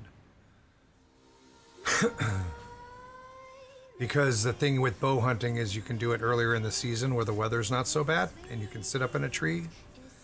But here, rifle season, the last 2 rifle seasons have been below freezing.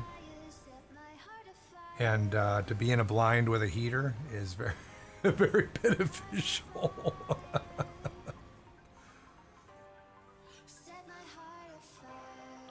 Came to see the indoor farming. Got to grow them crops, you know it. You know, hopefully everything stays very mellow here this year where I can focus on it. The last 2 years I haven't done anything out there because of everything that's going on with my wife. And right before she was diagnosed, I had just my first year of laying down plastic mulch rows with drip line, in soil drip line underground, and we had just gotten how many plants was it? Holy smokes! I think we put about 3,000 plants in the ground, and then like less than a month later is when she was diagnosed, and she says, "Well, what about the farm?" And I'm like, "The farm can wait." And I never got a chance to pull the plastic up, which is another thing I'll have to do this spring, is actually go out by hand and pull up all this just tethered plastic mulch and pull up the old drip lines and get it all to the point where I can go through and start tilling it again. But it's been so overgrown and everything for the last couple of years. The soil should be nice and rich.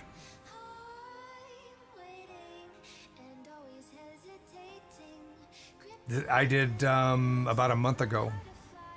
My father-in-law got a doe this year, and I think it was 25 pounds of summer sausage. So we're good for lunch meat for a long time.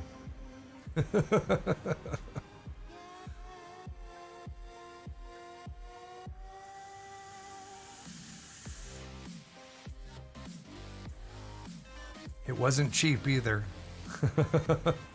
I honestly, because when they make summer sausage, they add a little bit of pork to it. I wish they would have added a little bit more.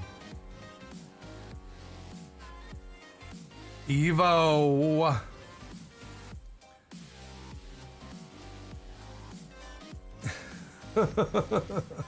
Evo, how are you doing? How was your stream? I think that cam froze. That's all right. Pork raid. Pork. Hernde, pork. Seeds are a poppin'.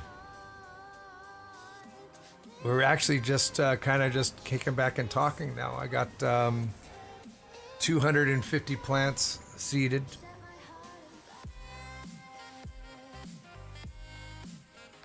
Welcome everybody coming over. Glad to have you here. Thank you for coming over. Let me take a sip off of this and then I'll introduce myself to some of you.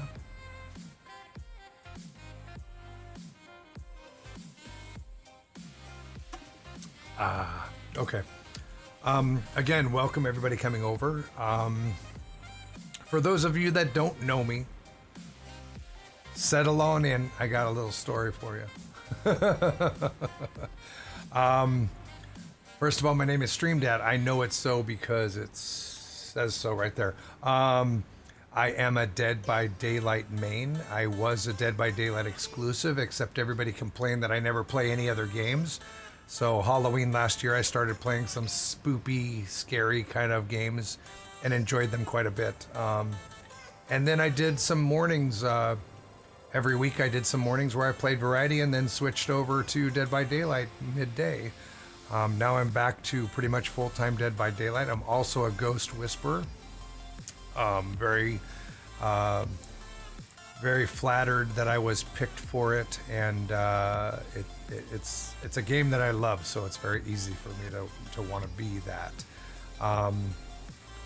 The street, I do Monday, Tuesday, Wednesday. Schedule's down below, but Monday, Tuesday, Wednesday from 8 a.m. to 4 p.m.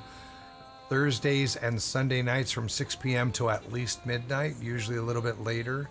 And then on my off nights, when I'm sitting down here starting seeds, which you see right now, and this is my night off, I come down here and hang out with the community or anybody that wants to watch, answer questions, and I show them my method of starting seeds, which is a little bit different than most people's. As far as Dead by Daylight goes, I usually start off with a few rounds of killer where I actually try not to kill anybody. I do things a little different with my Dead by Daylight. We run a very non-salty, non-toxic, no profanity, please remember that, family-friendly stream. And I try to play with as many people as possible. When I switch over to Survive with Friends, I do completely open lobby, which means anybody is allowed to come over and play with me. We have a very organized method of doing so. We rotate people out every 2 games. We use Discord for our queue. There's a waiting room there. And then I have a private chat that my moderators will move people in and out of every 2 games. If you do come to play with me, please just remember, no salt, no toxicity, no profanity. Come to play to have fun. I play with people of all different ranks, all different experience levels, from new to very experienced. So chances are you're probably not going to live. But we communicate during it, which is why I ask for no profanity or salt or toxicity, because everybody in the stream is going to hear you. But come and play to have fun. We have a lot of fun, and we don't live most of the time. The after chat on PC is very important to us as well. It gives a good opportunity to remember and practice your sportsman-like behavior. We think the killer, whether he destroys us or not, it really surprises a lot of killers because they're used to being hit with a lot of toxicity when they 4K us. And it really is healthy for not just Dead by Daylight community, but for gaming in general. I've had a lot of people that play this game quit playing this game because it was just too toxic and just too, it was just a bad experience. And they have started playing again. And there's a lot of people that are part of this community that also stream, that take what I do here and they bring it over to their stream, and they find that doing this is much more fun. It makes the game much more fun, much more tolerable to play it for long periods of time. And that's great.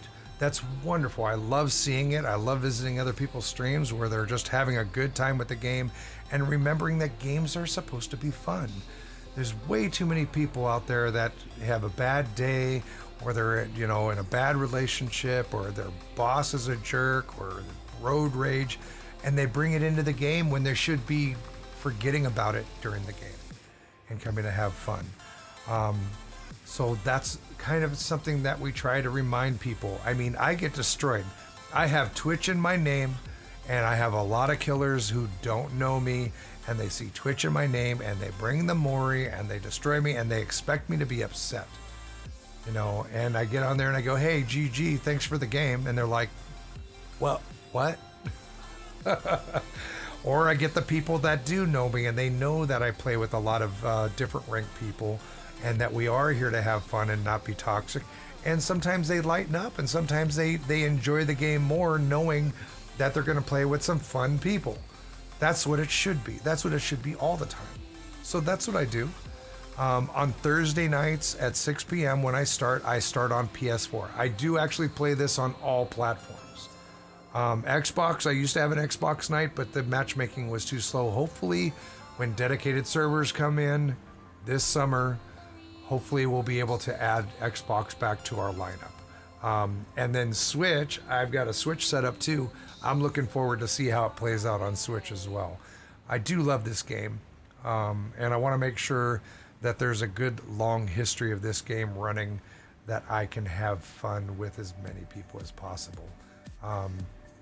If you ever have any questions about the game, please ask in the chat. Almost everybody in this community is warm, welcoming, friendly, helpful. It's quite the amazing community.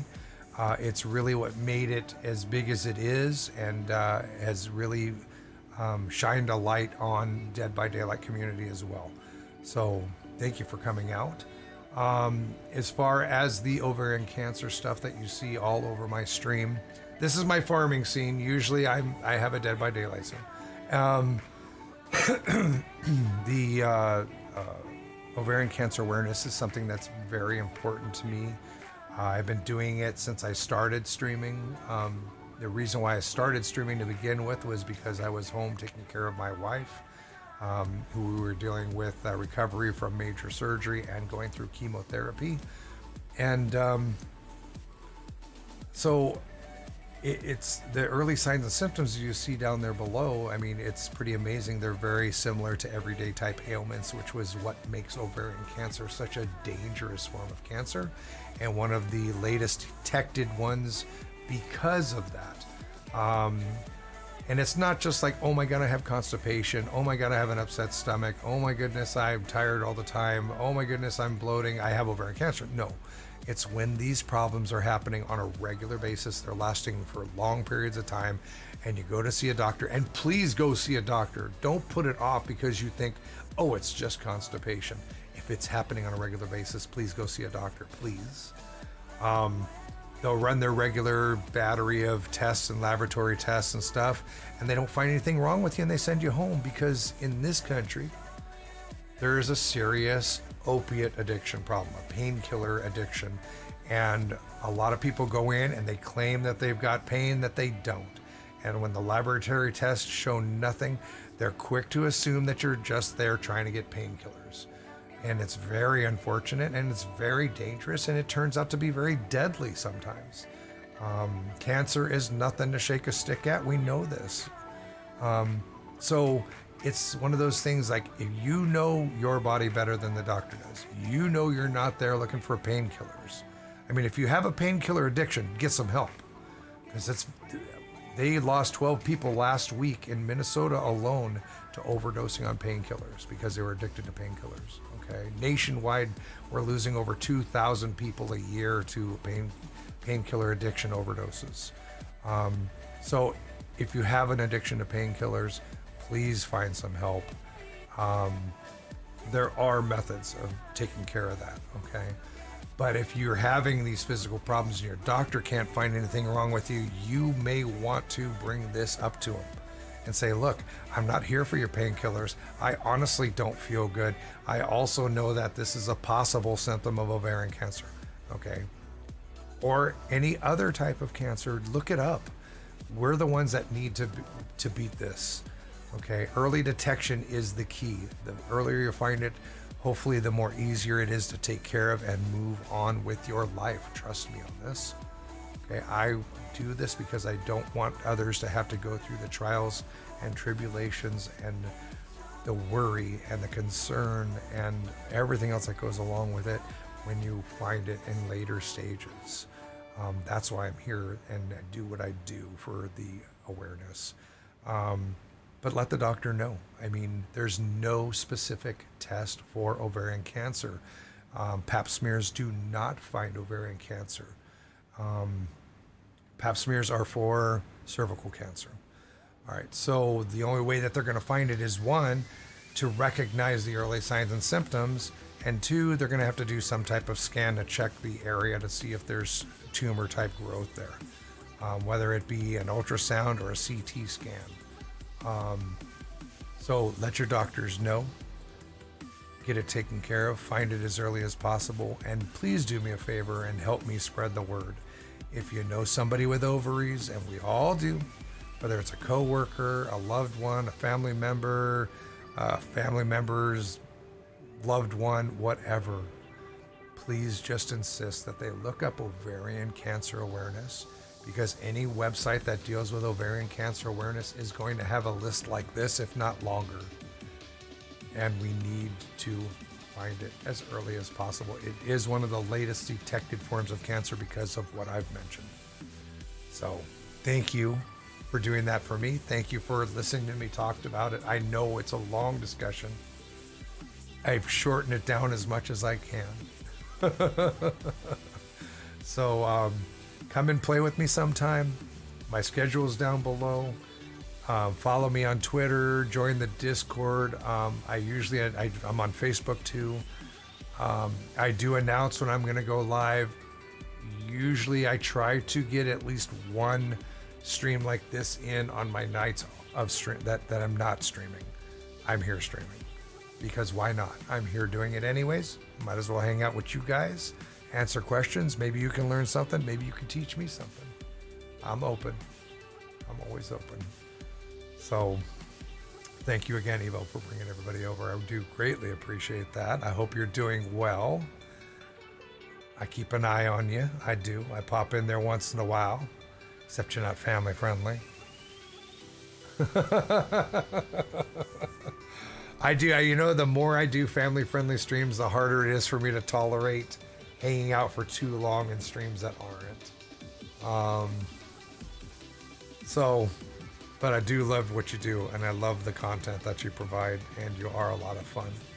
So thank you for that. And everybody, thank you for the new follows. Soul Taker, thank you for the follow. Dr. Nuka, thank you for the follow. Mail, thank you for the follow. Admiral Talks, thank you for the follow. The Epilepsy Guy, thank you for the follow. And Hira Seward, or is it Hi Ras Seward? I don't want to destroy it, but thank you guys for the follow. Welcome to the family. Good to have you here. And like I said, come play with me. I do. We have a very organized method. Just if you're ready to come and play and you see that I'm streaming, please just pop in the chat and go, how do I get into games with Dad? And everybody here will tell you exactly how to do it. It's very easy. It's, as long as the lobbies and the matchmaking are quick, it usually doesn't take too long to rotate people out. And if there's nobody waiting, You can sit there and play with me as long as you want. We've had times where we've had the same 3 people play with me for hours. And I love that too. We have a good time. Any questions for me? Hira Sue Art. Okay.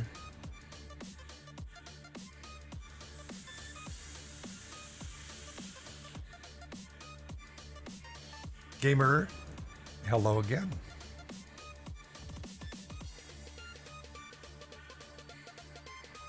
So again, tomorrow night I'll be starting stream at 6 p.m. my time, Central Eastern Time, Central Standard Time.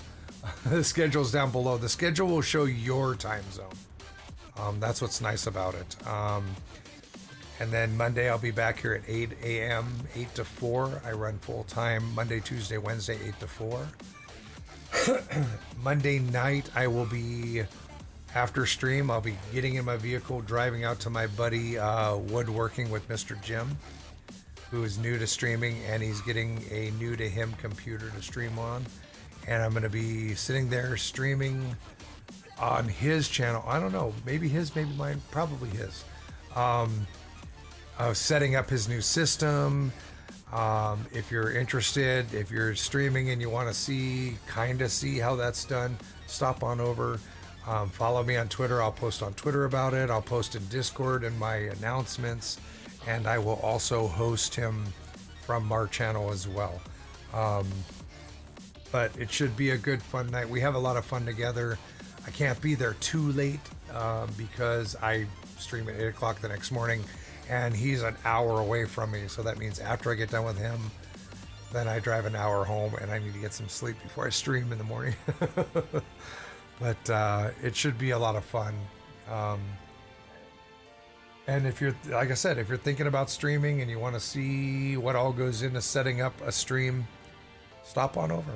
We should get started by, I'm hoping, 5:30, 6 o'clock Monday night. So come over, you can ask, we'll let you ask questions, and we'll have a good time. I promise. We always have a lot of fun. Do you like Culver's cheese curds? I love Culver's cheese curds. Here in Chicago. Awesome. As far as fried cheese curds, yeah, Culver's is good. The A&W ones are really good too. But as far as raw cheese curds, if you've never had them before, Ellsworth cheese curds are absolutely my favorite raw cheese curds. You wish you could still eat cheese curds. I eat way too many cheese curds. I buy bags of them and they sit in the refrigerator, and I'll grab a handful of them and just... There used to be a place just outside of Red Wing called... I can't remember. It's like right across the river from Red Wing, Minnesota. And they had the best beer battered cheese curds I've ever had.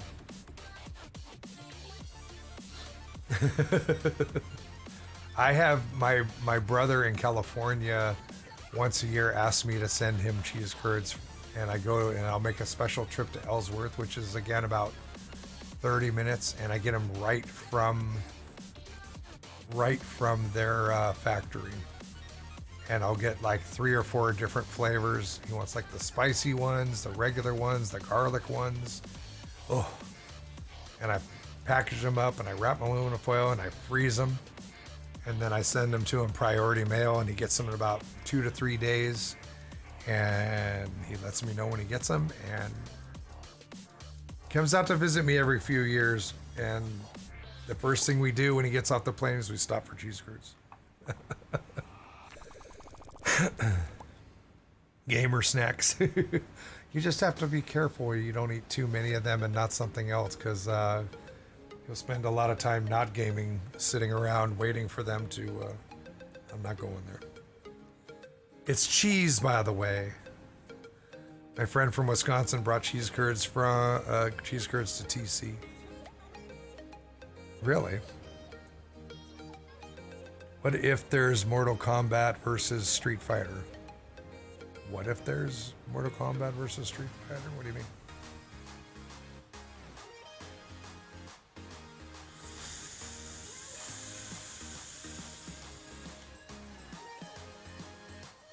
Don't watch them make the cheese. Well, there's a cheese factory in the town nearest me called Nelson.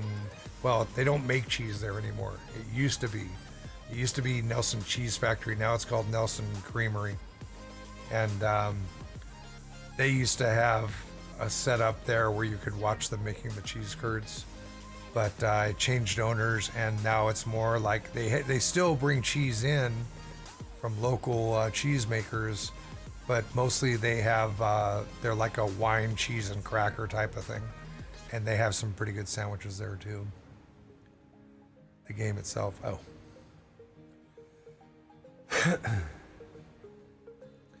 I didn't play a lot of those two games myself personally, except when they were in the arcade, but they weren't my favorites.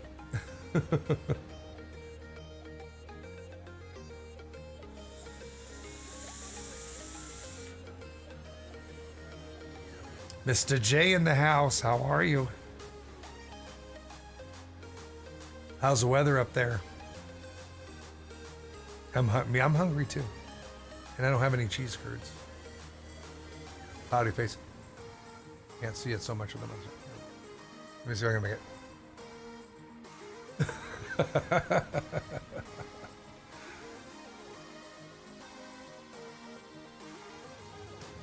It's running nice. Even found a Wi-Fi card for it. Ooh.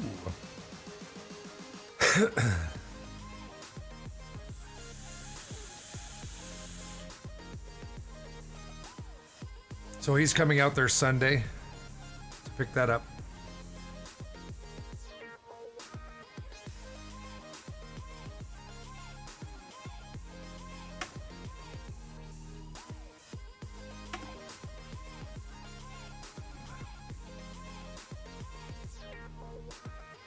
Weather wasn't too bad daytime, but got progressively. That's what I heard it was going to do. I mean, it's snowing here right now, but not very much. I don't know how long the storm's supposed to last. I mean, honestly, if there wasn't a storm tonight, I would probably, being that I'm off tomorrow, I would probably drive up, see you grab that thing, take it over to him. But I'm not driving in the storm in my pickup truck. What made you interested in Dead by Daylight? Are you a horror fan? Name your top 10 horror movies. I was introduced to Dead by Daylight by the guy who got me into streaming. My very good friend and also a close friend of Mr. J there. Minnesota Menace, who's also a streamer. And he's been a friend of mine, and he used to work with me also. He's a fellow tattoo artist. I'm a retired tattoo artist. And he knew that I was at home, and I used to play with him on console, and he started playing everything on PC, and he said, dude, you got to build a PC, because at the time I was a Mac head. And so being I was home taking care of my wife, I slowly was buying parts to build a PC, and I got it built, and I started playing games with. He was like, he gifted me a whole bunch of games, and that's when I realized I was terrible at first-person shooters on PC. I was literally, when I started gaming on PC, I started streaming probably the day later. And the Dead by Daylight one was the one that I could adapt to the most with the least amount of commands, keyboard commands on it. And I was very comfortable with it, and I really liked it. I do like horror films, but I'm more of a zombie film freak. And I just fell in love with the game, and I had a lot of fun with it, as frustrating as it was. I think the first 2 months that I started streaming, my title was Stream Dad's Epic Fails in Dead by Daylight. The CPU is idling at 22 Celsius on that one. I just rebuilt. Oh, nice. I wish mine would. I have a lot of stuff running though.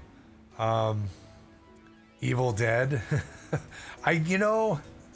As much as everybody is a huge Evil Dead fan, I think I've only seen actually one Evil Dead movie. I am so behind. I am behind.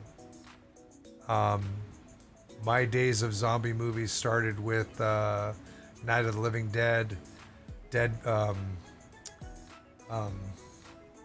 it's late. The one that they remade recently.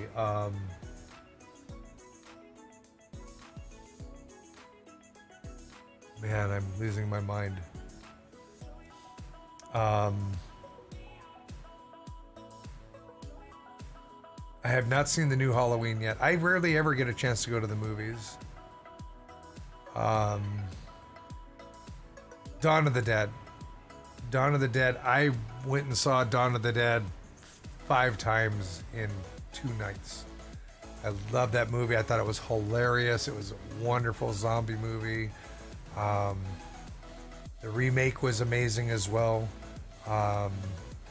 There was Dawn of the Dead 2 and I think Dawn of the Dead 3, which were such budget, hilarious movies. I mean, all the you know, the zombie movies in the late 80s, or like, well, actually, when I first started watching them, I think it was late 70s, early 80s, the 80s, early 90s. Most of those I saw.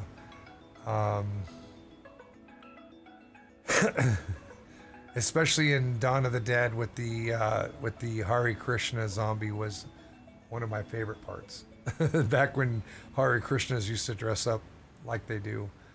Last time I saw Hare Krishna in a airport, they were dressed in a suit, shirt and a tie, trying to push their look on me.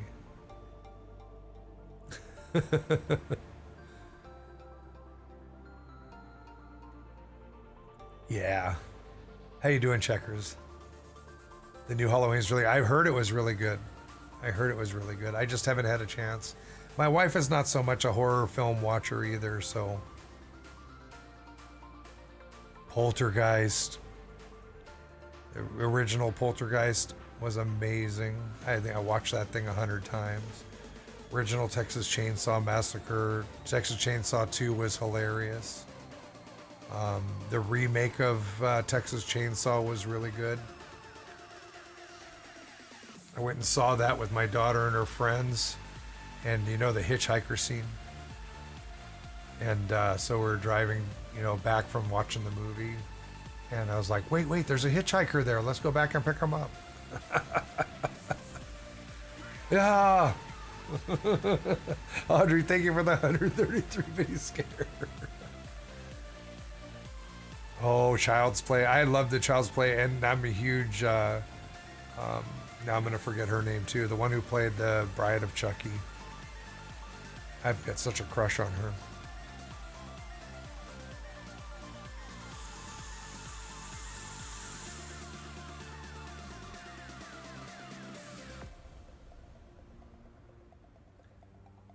Yes, Jennifer Tilly.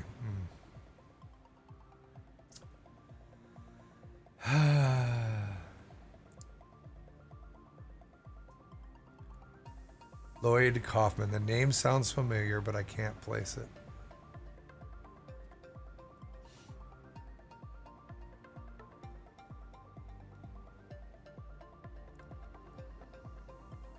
There was a movie before the first Chucky movie came out, and it was a very unknown. I can't even remember the name. Love her voice. Yeah, I know.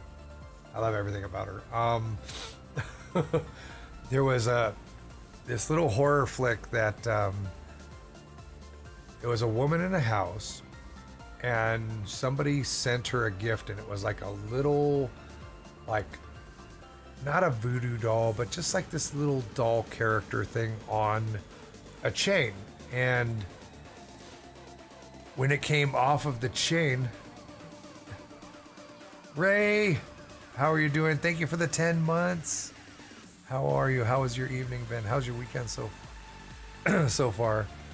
But this little thing, I mean, it was like, it like went from this little doll to something about this big, and it was chasing her around the house, and it got a hold of a stake, and I was like, I can't remember the name of it. I haven't seen it since. Oh my God, it was one of the scariest little budget movies ever. She is an amazing poker player.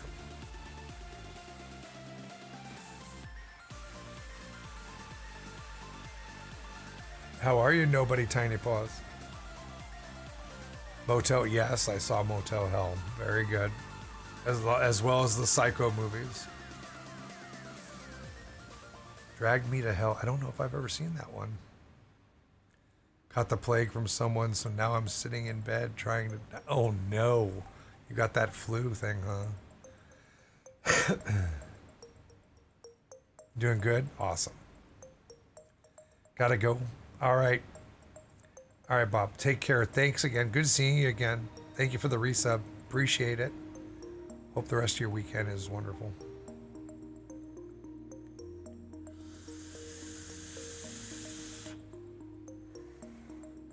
If I could design a killer for DVD, what would it be?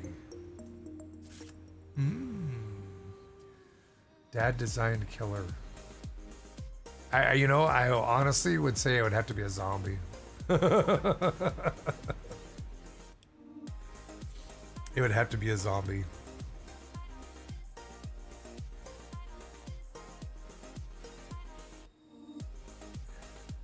Sharing is caring. Audrey, oh my God.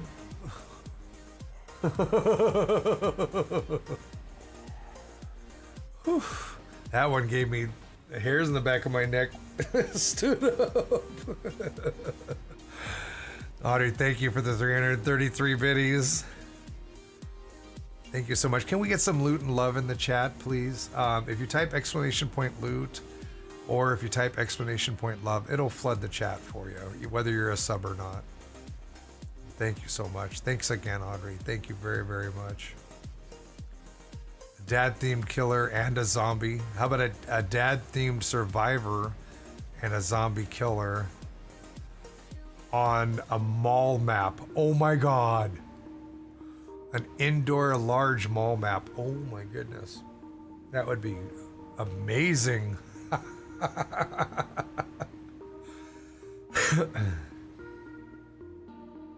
That would be so Dawn of the Dead. It would be perfect. What powers? Ooh, I don't know. I'd have to put a lot of thought into that.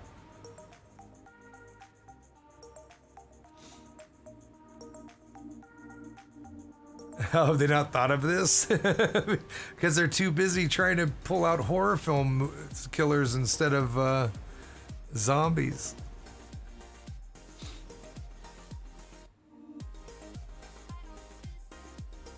Last year, Audrey, I looked so forward to playing last year, and then when it came out, because you have to remember, it's a family-friendly stream, to hear the dialogue of the characters with the profanity, I couldn't do it. I had the game, I had free codes for it, I couldn't do it. After watching other people play it, there's no way I could do it. The open chat, if I were to put together like a Survive with Friends crew and go play with random person, to have them sit there and first of all, figure out if I'm a streamer and then sit there and get upset and hit me with a bunch of racist nonsense or just profanity, I couldn't do it. I couldn't do it. The lack of control, the lack of, it's the same reason why I refused to play Friday the 13th. Besides not really liking the game, to even want to try it with the open chat like that. I've watched other people play that game, and the toxicity was in the language, the behavior of the people that you're playing with. I was just like, there's no way you could do that on a family-friendly scale. I just didn't even understand why people like that game with all that going on. Sure, more people are tolerable to it. If I was doing it online, it'd probably be a different thing, because let me tell you, I can shout out some profanities and put downs myself and make people blush if I wanted to. I'm an old Halo player. I know how to do that. But I couldn't do it.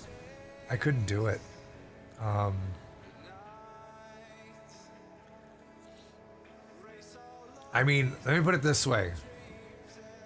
First of all, huge Halo fan. Love the game. Have for the longest amount of time. Played it every night for years. I had been banned from Xbox 2 times that I can remember.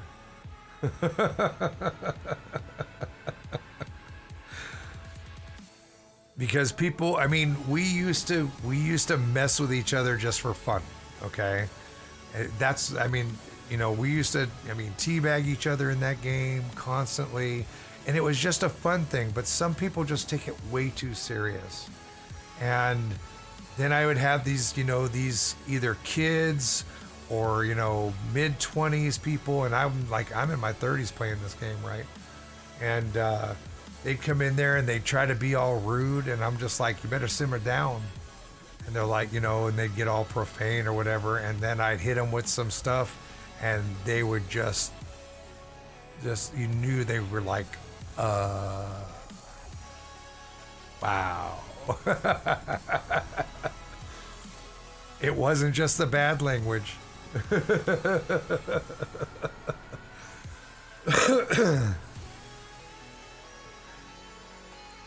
I used to catch a lot of people off guard with being able to one-up them on insults.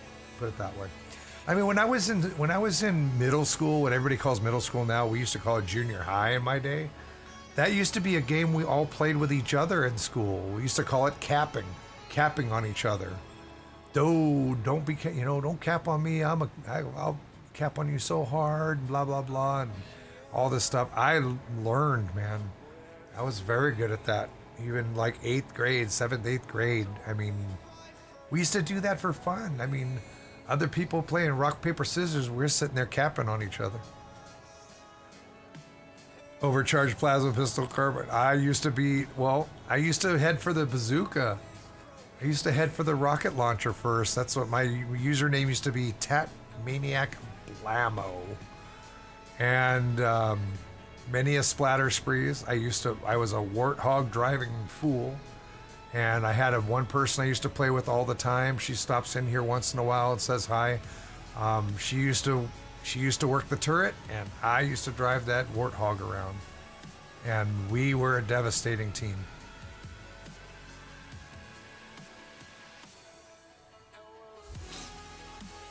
That's, you know, when you can chat with each other and good communication and you're used to playing with the same people. It's the same thing in Dead by Daylight with Survive with Friends crews that are very, very, very good at this game. You know, it doesn't matter who or what or how good that killer is. If you're good at looping, you can sit there and destroy killers. And I'm not that good. I just enjoy the game. And I try to remind people, it's like, it's not about surviving or dying. It's just about having the most amount of enjoyment that you can have in a game and not worry about it. If you have a bad time in a game, there's another one right after that one. So there's no reason to get upset about it. Bad games happen. We learned that from Halo too. Liked all the older Halos mainly. Yep. I used to love the campaigns the most, but playing matchmaking with a group of friends was always good. I used to really like the large maps, and I haven't played in a long while. And some of those servers are not up anymore. And then I think ODST was probably the last campaign I played. Might have been, I think it was like the last campaign that I played. I try to tell my one friend that I game with the DVD that surviving is not everything, but he is trying to get the rank 1 achievement. So I don't think he listens to me. He better get the rank 1 achievement before this new ranking system hits live. He better do it quick. You don't have to survive to PIP right now, but if you played on the PTB That new ranking system, they moved everything up like 2 blocks, 2 spaces. And I'm okay with that personally, because I'm tired of playing and pipping up and being rank 1 every season within the first week of the new season starts. How do you feel about the Nightmare Chapter killer, Freddy Krueger? Do you think he's overpowered? The way that I feel about the killers, okay, and this is why I have a hard time with them always trying to balance this game. The strength of a killer is determined by the person who's playing it, how good they are. I think the killers have been fine the way they were. If you're really good at the killer, you're really good at predetermining survivor movement, I mean, just an all-around good killer player, it doesn't matter what you're using. I have had people playing Freddy with almost no perks or offerings and destroy a team, okay? If a killer is really, really good and he's going against 4 survivors that are also totally awesome, he's going to have a hard time. But it's not, I mean, that's not a reason to sit there and buff a killer because you're rank 1 going against rank 1 really good survivors. You can't, in my opinion, you can't honestly balance a game if you can't exactly determine the skill level of the people playing. The rank means nothing. I'm rank 1 all the time. I should probably be rank 14 all the time. So why do they need to keep buffing and nerfing anything? And if people get upset because of DS, or people get upset because of the survivor perks and everything else, I'm sorry, the survivors get upset about some of the perks that the killers have too. If you can't play the game and have fun with it because you get too upset and you're too competitive on a very non-competitive game, there should never be competitions with Dead by Daylight as far as I'm concerned, then move to another game. Go play CSGO. I mean, go play something that actually has competitive level people. Go play that. Quit expecting to get 4Ks every time you play. Quit expecting to survive every time you play. This is not what this game is about. This game is about having fun with a horror-themed base game. Craig, I see you there. Hello, how are you doing? Angelis, good to see you as well. The skill level, the skill gap is huge, and you cannot determine it by any type of ranking system. It's not going to happen. There will never be perfect balance in this game. You're talking about 4v1. If it was 1v1, you might be able to do something more with it. People just forget that games are for fun, and they think that there should be a competitive level. I mean, I see it all the time. I see people complain about it, and I'm like, go play another. If you're burnt out on the game, go play something else for a while. Come back. They always come back. They always do.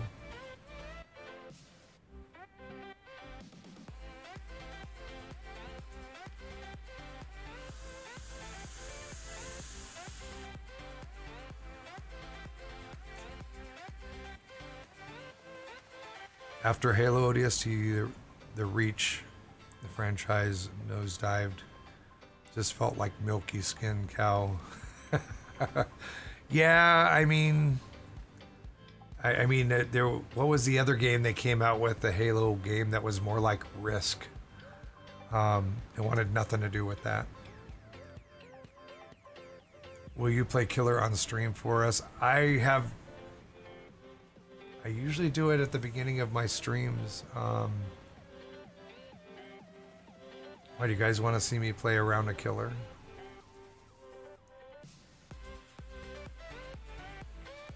The way that I play it, where I try not to kill anybody?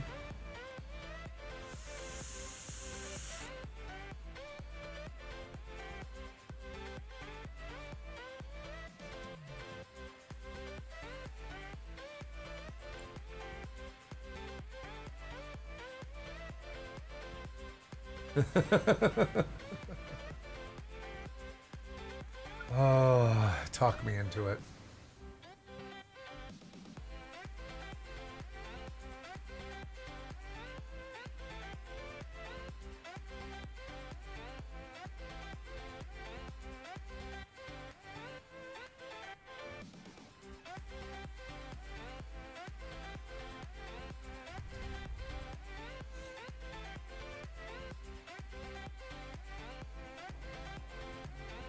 You usually don't kill anyone, but it's not because you don't try to. You know, it's a lot more fun, in my opinion, playing killer and trying not to kill them and not getting stressed out about it than it is to get frustrated over not being able to kill people, especially with the new ranking or not the ranking system, but the new matchmaking. Makes it very tough. And if I'm playing Survive with Friends and I kind of get the feeling that the killer that we're up against is a newer person, I'd let them kill me. I don't have a problem with that. And then I thank them for the game and tell them to keep up the good work. And usually I'm right. Usually it'll be some like rank 15, 16, 17, 18 killer. I'm not playing nurse right now. Let's do I don't know. What do you think about the new locker perk? If used right, it's pretty devastating. It's gonna upset a lot of killer mains, like most of the new perks do.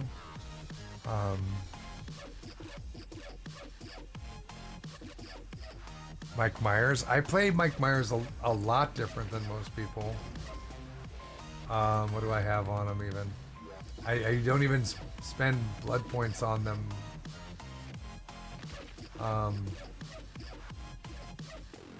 Let's do let's see if we can't get a cold wind spot. Oh wait a minute. I don't have any mores. Let's do this instead. Let's do because I'm a rank 16 killer, remember. Let's do that, and then if they're not real familiar with the different colors, they'll think it's a Mori. Vanity mirror. Scratched mirror. Alright. Let's do that. Let's see how long it takes to get a lobby. A lot of times what happens is I'll go in and I wind up getting people that are very good. But I usually leave my Mikey at level 1, at tier 1.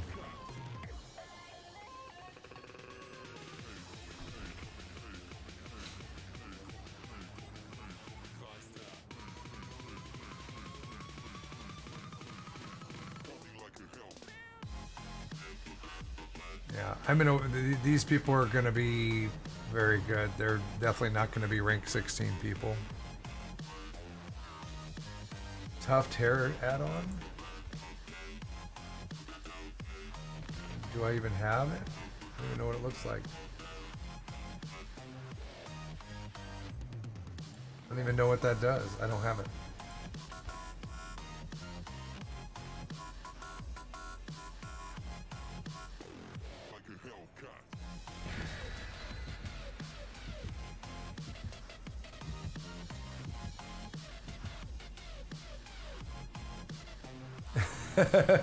Watch your language, family friendly here.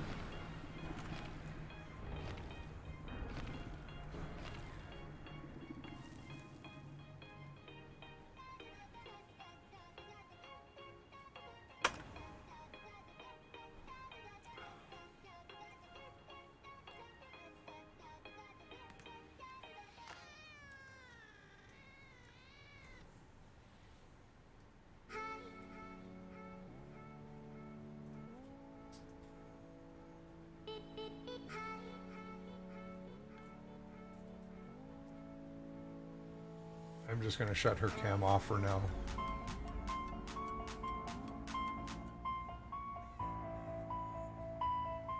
This is taking up too much room. That was really loud. Olive cam, where are you? Here it is. All right.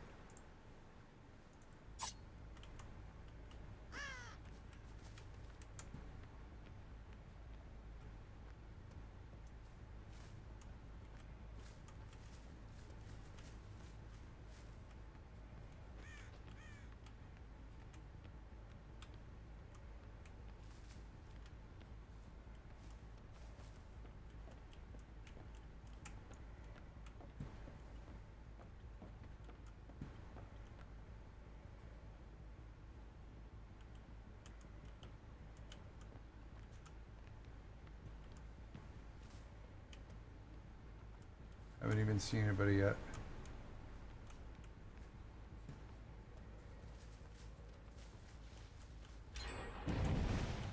Gen rushing.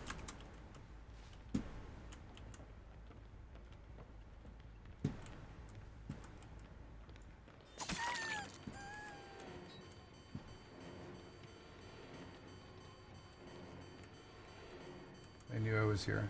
They knew I was coming. They're good. They're good people.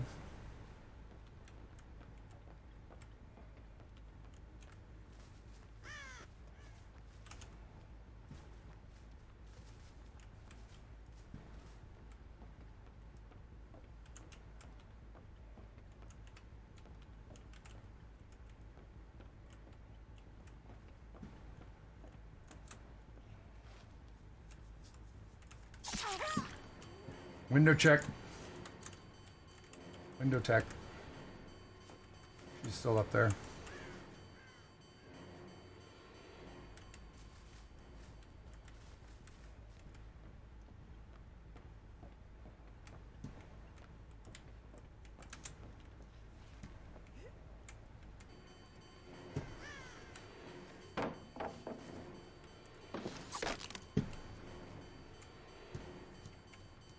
Life.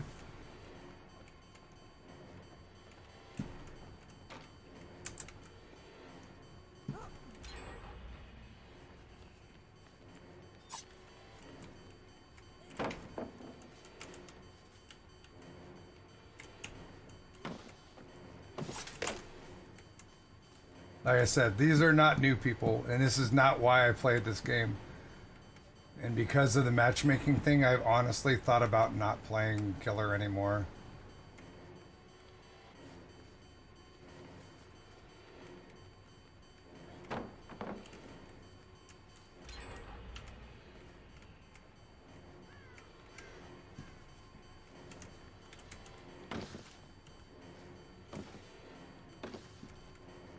This is boring to me.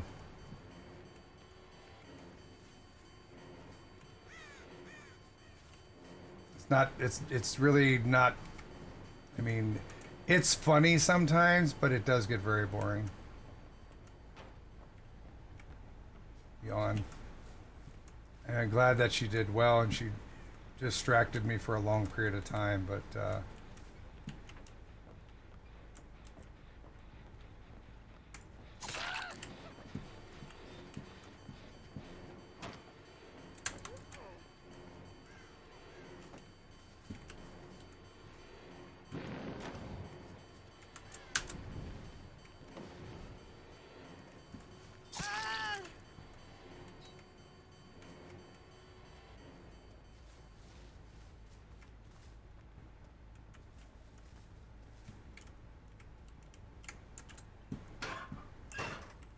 scratch marks disappeared.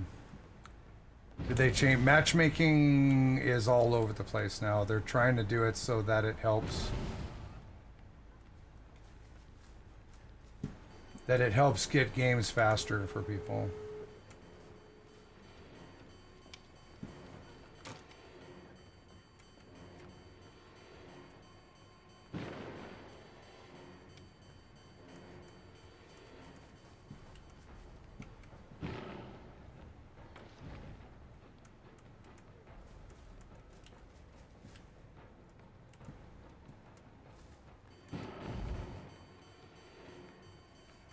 This person's doing this just for points. They're upset that they got no points.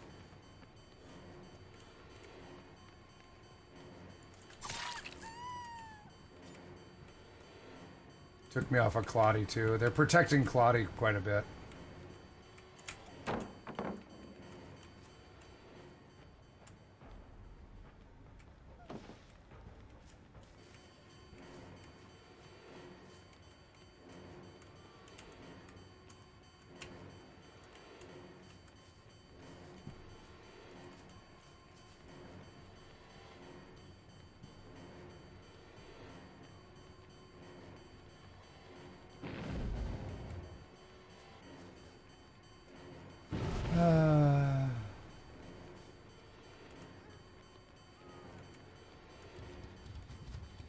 Are you gonna be mad when I kill you?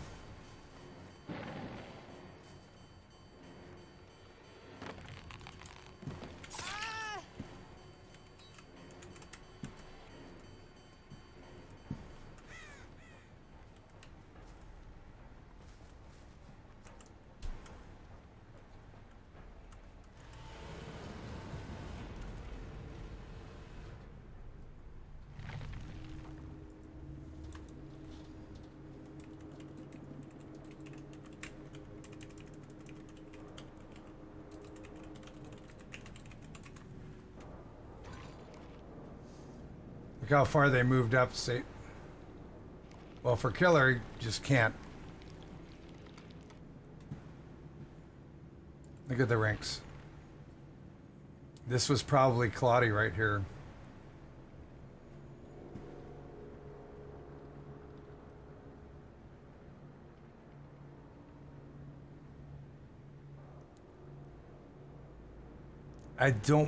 But I don't play Mikey that way. I don't play Mikey to kill people. If I ranked it up and got faster, it's different. It keeps them guessing. You know, a lot of times when you stay at the level 1 evil, then they think you're running like Scratch Mirror or something. But when you're playing against people that have obviously been much higher rank, then it really doesn't matter anymore.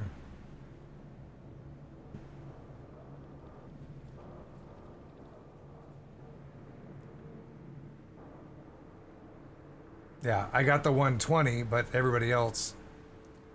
So. But that's what I mean, is like, if that was me playing a survivor as bad as I was doing, I would have let them kill me. The thing is I wouldn't have been able to. If it was me as survivor, or if me playing killer and somebody did that to me, I would carry them off to the exit anyways. Well, that's my whole purpose of playing killer. Originally, the reason why I started playing killer at all was back before the newer ranking system. And what I would do at that point, the reason why I started playing that was because there were, even rank 1 killers were depipping all the way to rank 20, and they were destroying new people coming into this game. And it was a bad experience. If you were new coming into a game and some guy cleaned out your whole, rank 20 crew of people in 3 minutes flat because they're a rank 1 good killer, you'd probably get a little upset about, why am I playing this game? And it wasn't just one person that was doing it rank 1. It was all the rank 1 people that were all coming down there because they couldn't get any matches because nobody could make it to rank 1 survivor. It was a lot harder. And they're waiting 20, 30, 40, 50 minutes for a game.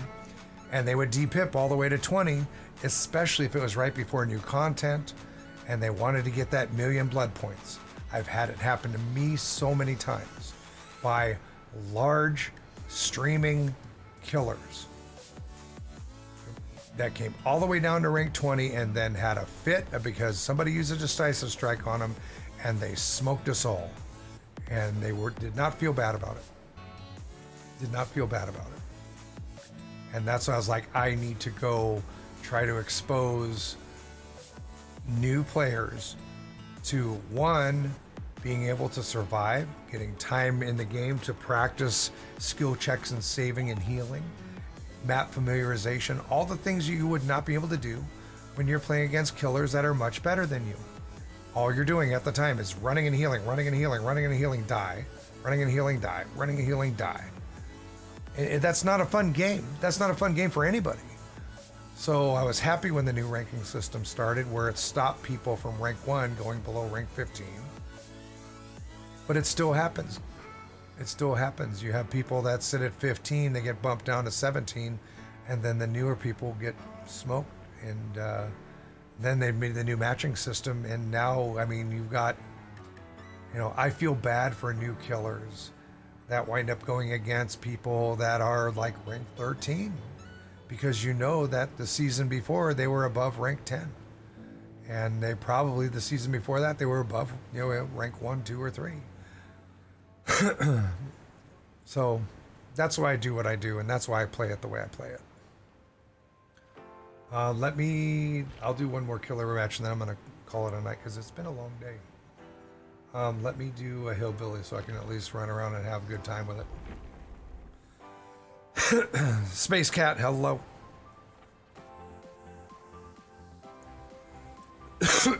But Sage, the thing is, I'm getting very, very rarely am I getting any new people anymore. I'm surprised. That's the first time I've seen a rank 20 in weeks. My day was good.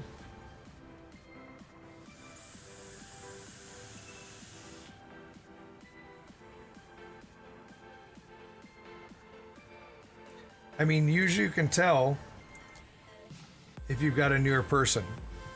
I'm not gonna. I mean, to have a bloody Jake is not a new person. You know, Claudette, possibly, not necessarily. Jake running additional skins, probably not. You know what I mean? Memeing and not killing. Well, a lot of people think that I'm memeing, and they're like, oh, you know, they are or farming. You know, oh, memer, farming. I'm like, I'm just playing to have fun. Consumed, thank you for being here. Have a wonderful day tomorrow.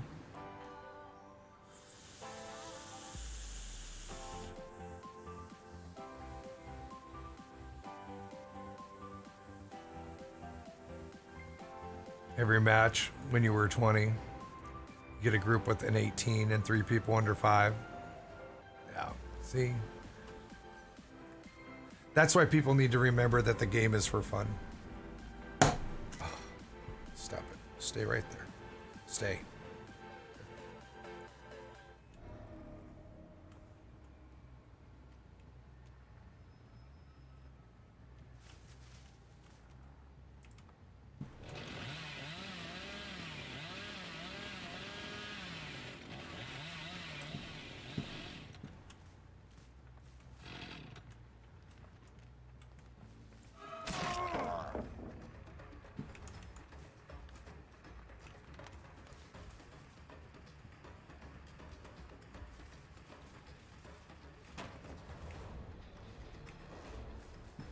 You just sandbagged your friends.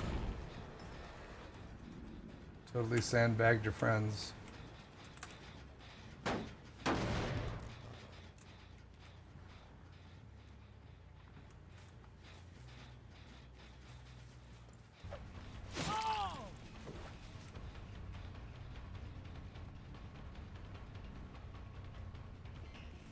Still looking behind himself.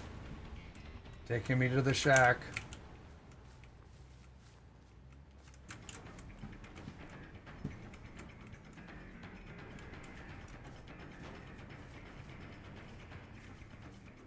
Boring.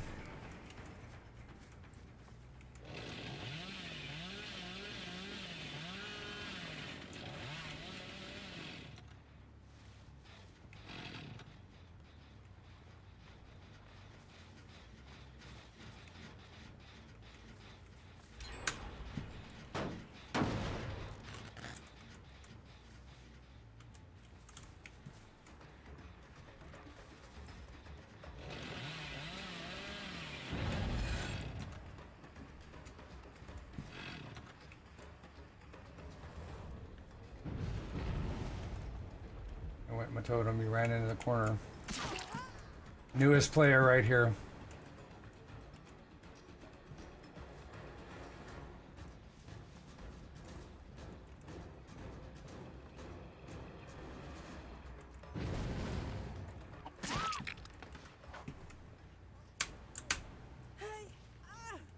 Normally I wouldn't even bother hooking her, but it's the only way I'm going to see some of the other players is when they come over to get the save points.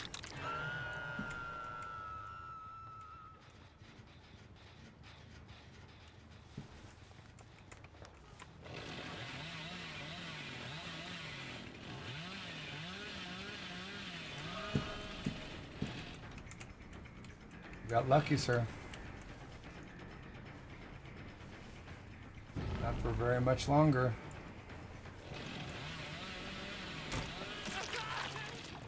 I'm running limiter.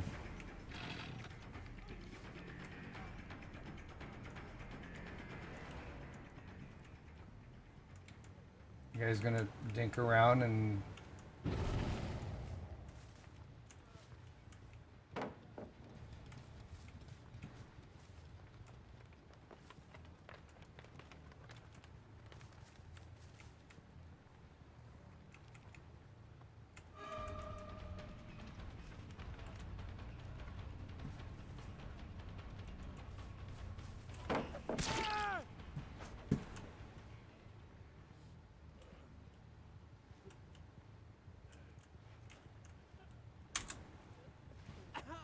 Decisive strike.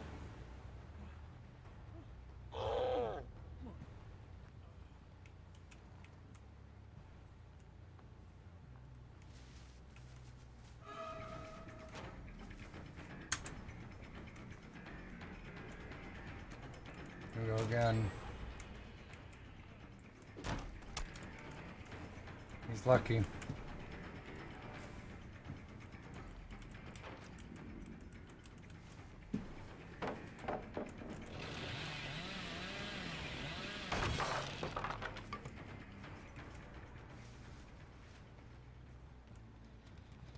How mad you gonna get when I destroy you? Hi. Hi, Rhino.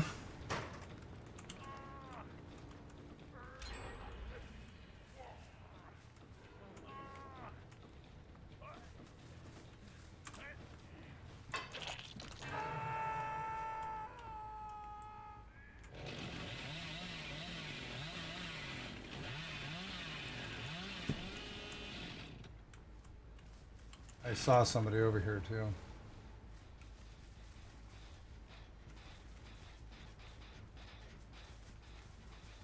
Hi, Claudette.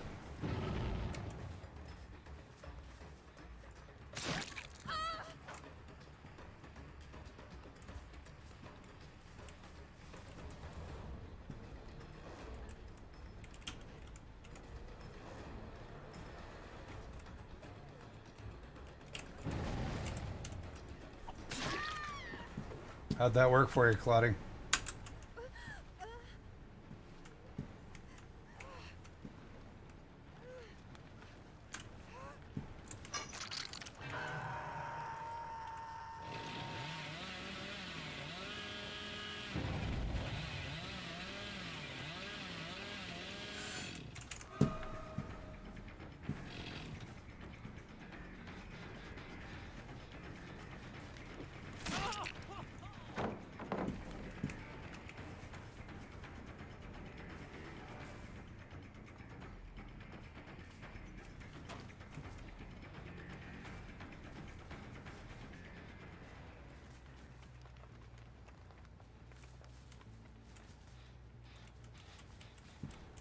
He's here.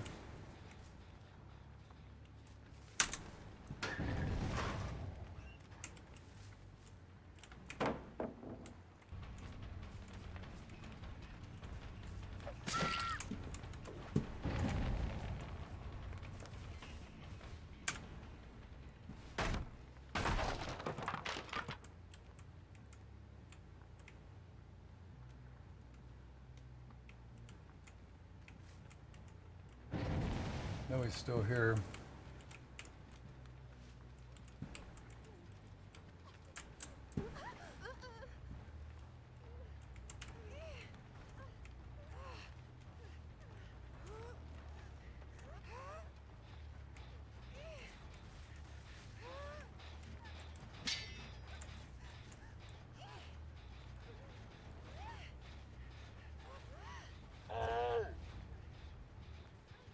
Did you run away?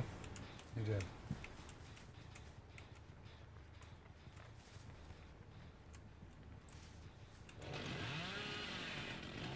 I knew it. I knew it.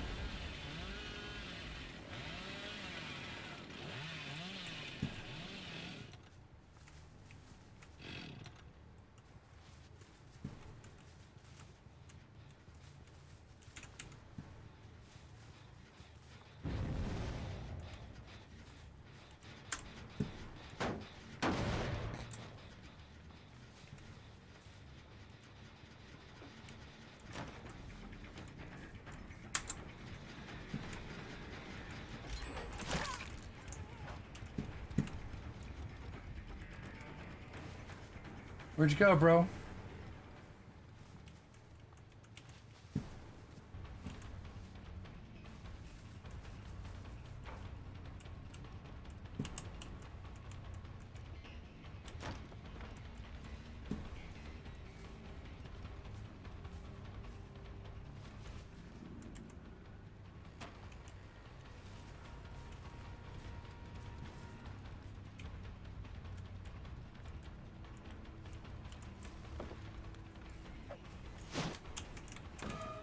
I said, this is going to be the best guy here. He's going to loot me, loot me, and loot me.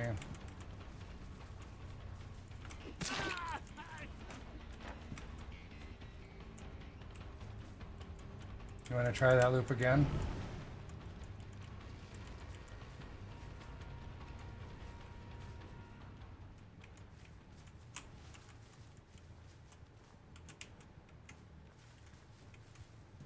Went this way again? Really?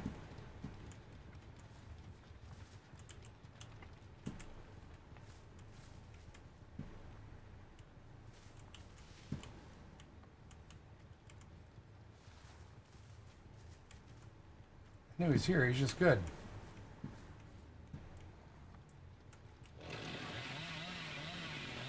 And he healed himself too.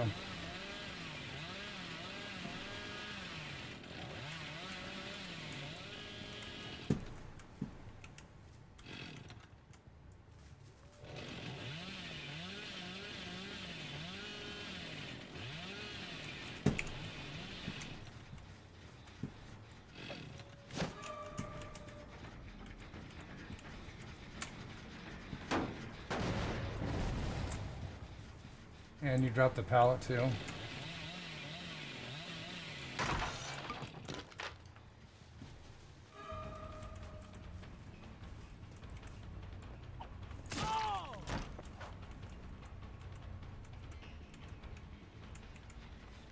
There's my buddy.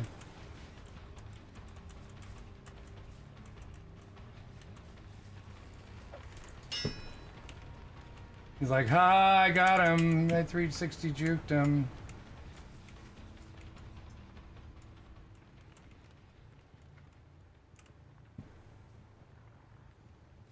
You want to try this?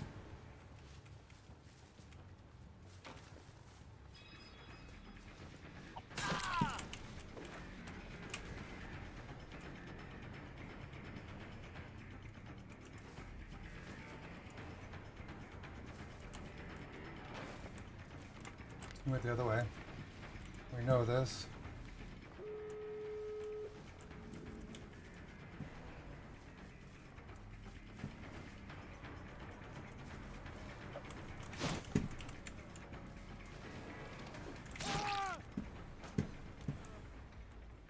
Gotcha.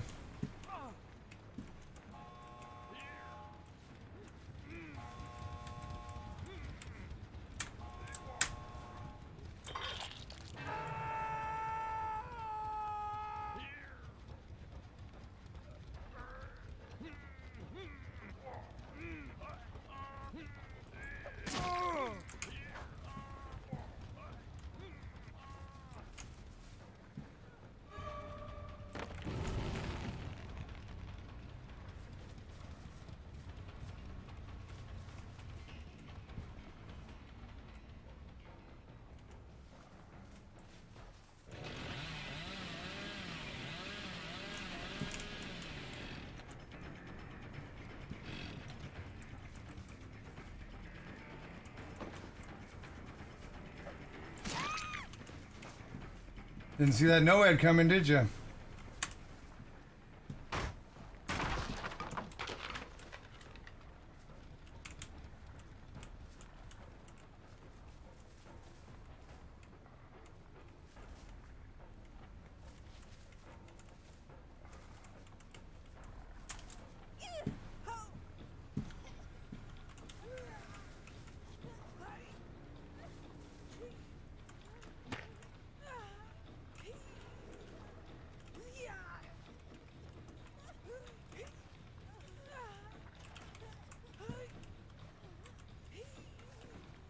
Fizzy Razmataz.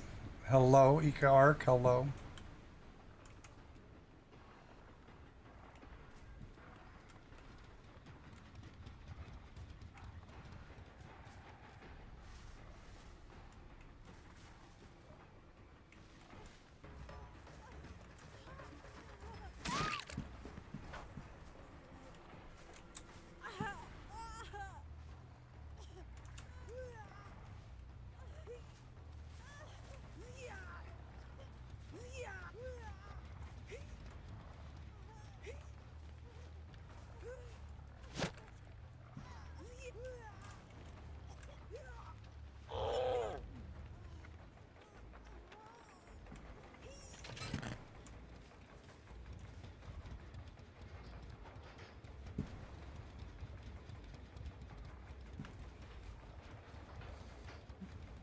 I found art and photography were my real calling. Graphic communications.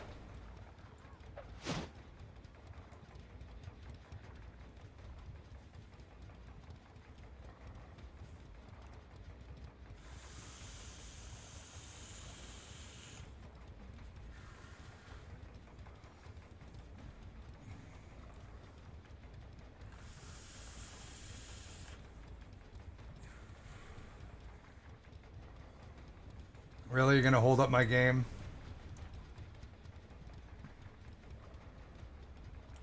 Thank you.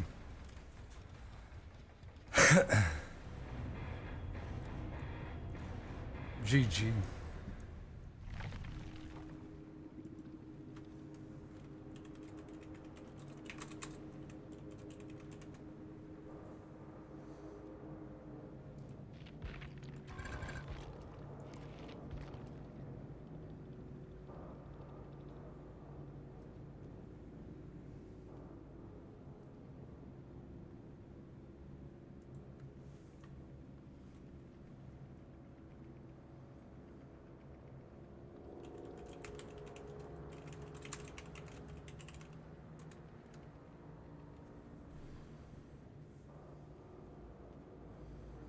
Still, I mean, would it have mattered if I was ranked 17 or 18?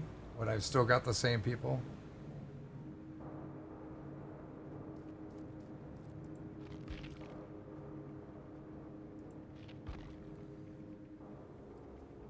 Safety pip.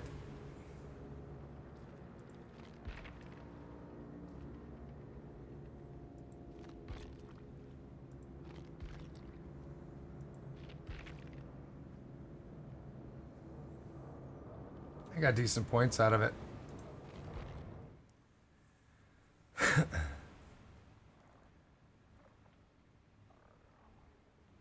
I've officially eaten what is equal to maybe 8 to 10 inch sandwich. Feels good and feels full. Now I'm very hungry. Let's do one more. I can't not play Bunny Mama on a game just because I like to throw hatchets.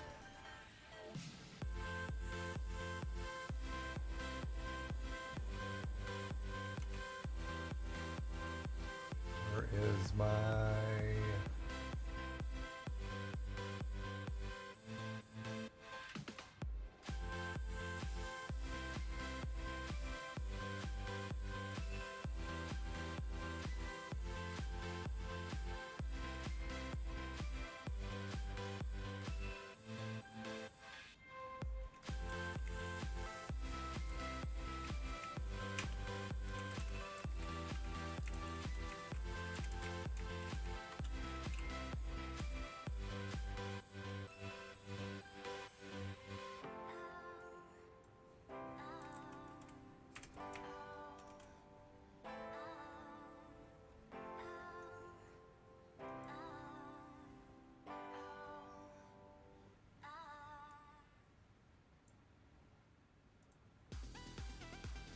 Yes, this Prestige 3 Ace is going to prove me so right about this ranking system. I didn't even see, did they all...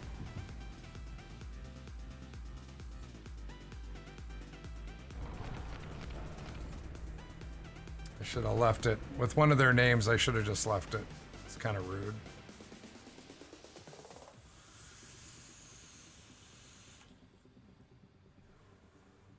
Would I want to be when I was younger? I don't know.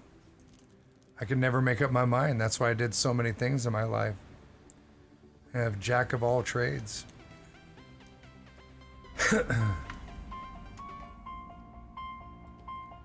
still kind of loud. I thought, oh, they fixed that on the PTV.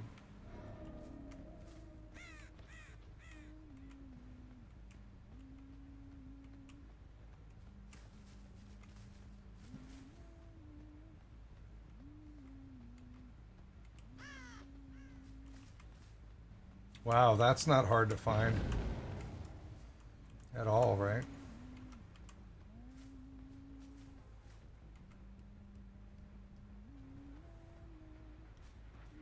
Gen Rush.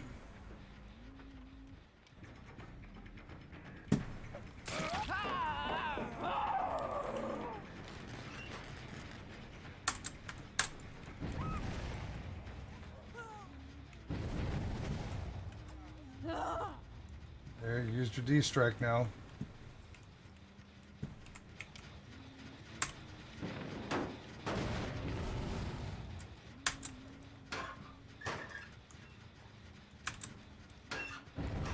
There wasn't. I saw another person come out of here.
You're so lucky.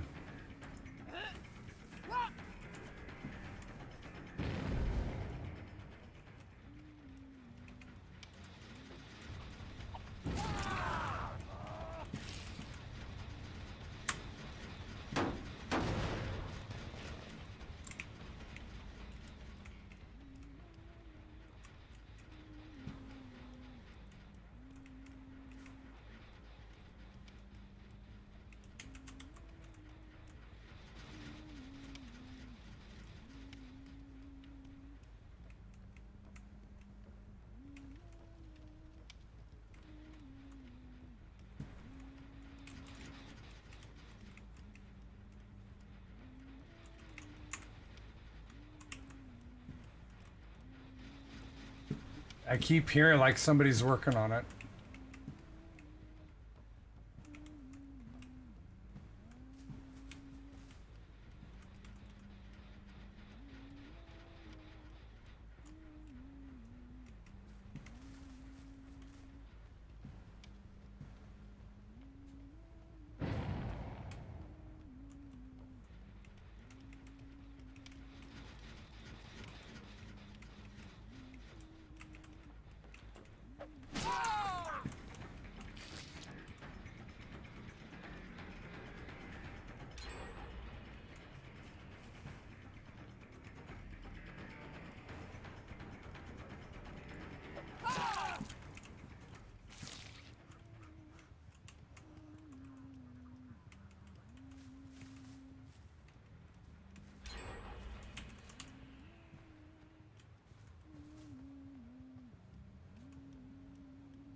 Yeah, do it.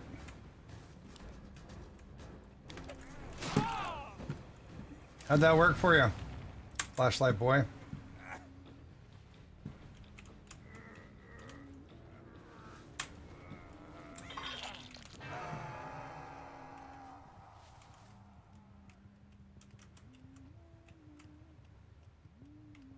Guess where they're going.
You're lucky. Not going to be lucky for long.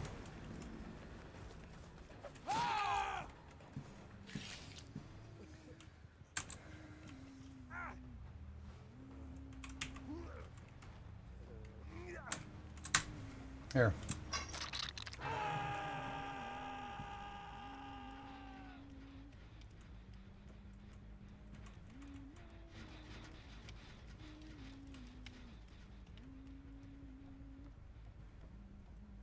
I don't normally hook people twice, but this team is good. They'll get him off that hook before he goes in. Before he dies, like I said.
Scratch marks disappear.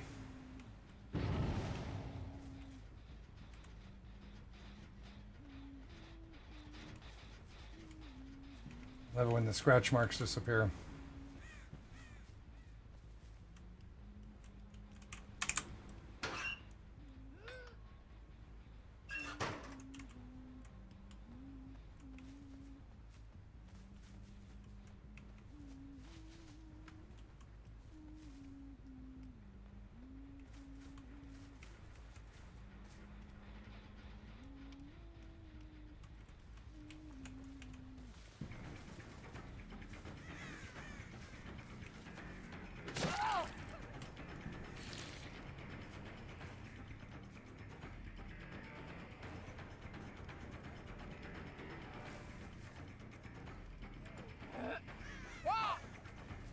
Overhead.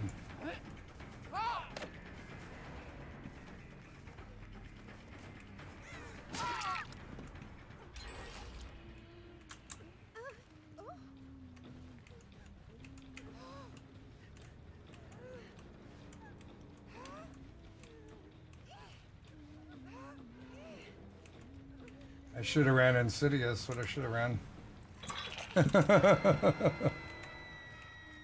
All right, Rage.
Where'd it go?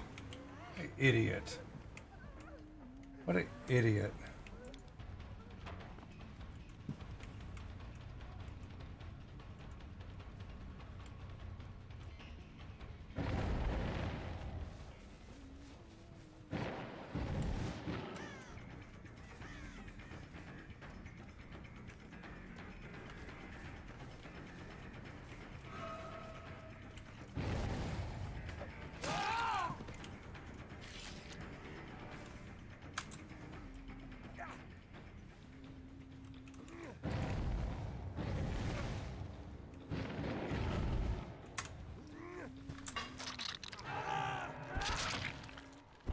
You know why I killed him?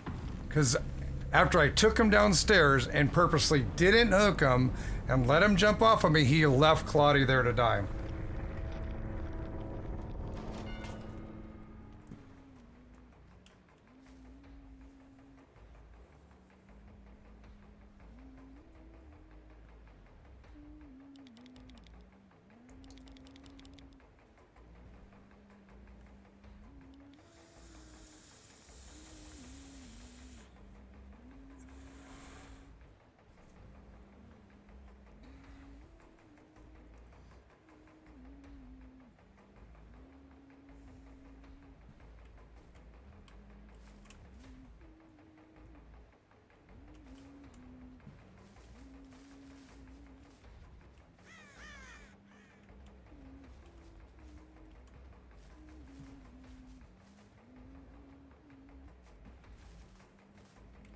Now they're just holding up my game. 10, 9, 8, 7, 6, 5, 4, 3, 2, 1.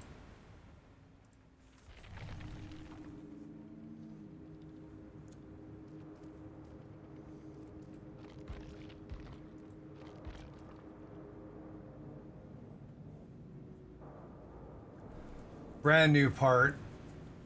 Brand new part.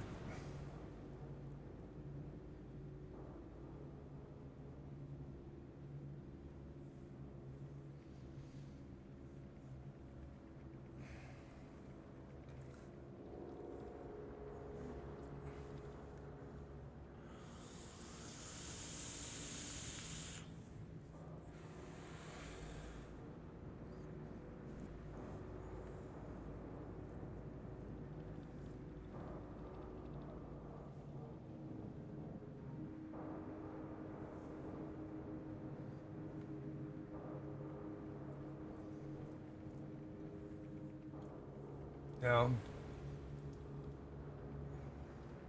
He's running everything he should have been able to even get off of the hook by himself.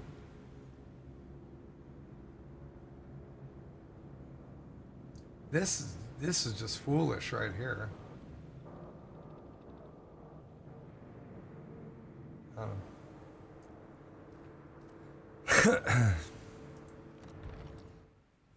But that's the only reason why I hooked him again. Because normally I wouldn't have. I knew he was going to be dead on hook. But he left Claudie. He left Claudie there.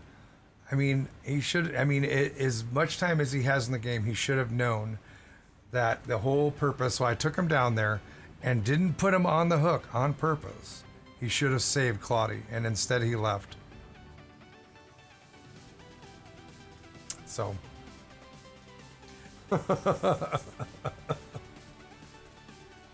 It is what it is.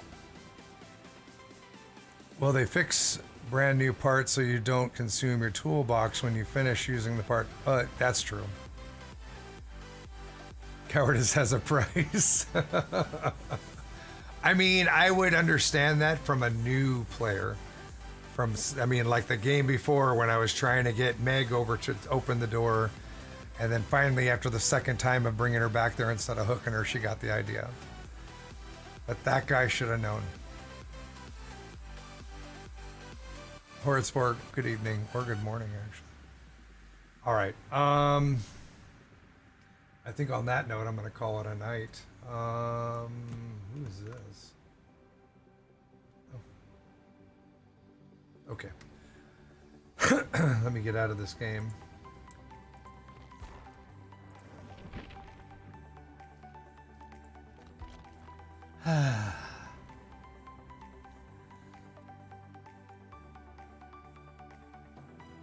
I mean, I'm no expert on business cards. I'm not the right person to ask about business cards. I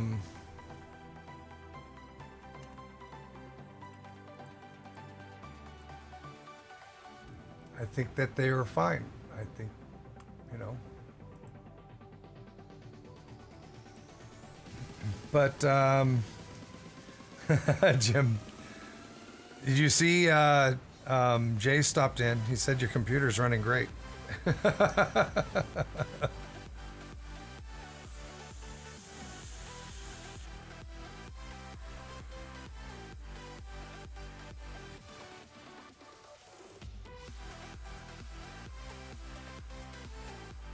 You know, I have a stack of business cards that people gave me, and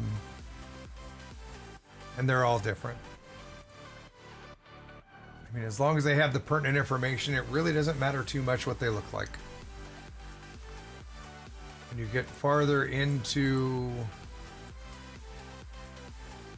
everything, then at that point, maybe they'd make a difference.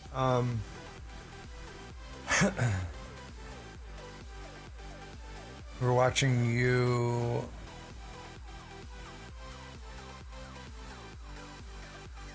In Messenger chat. What?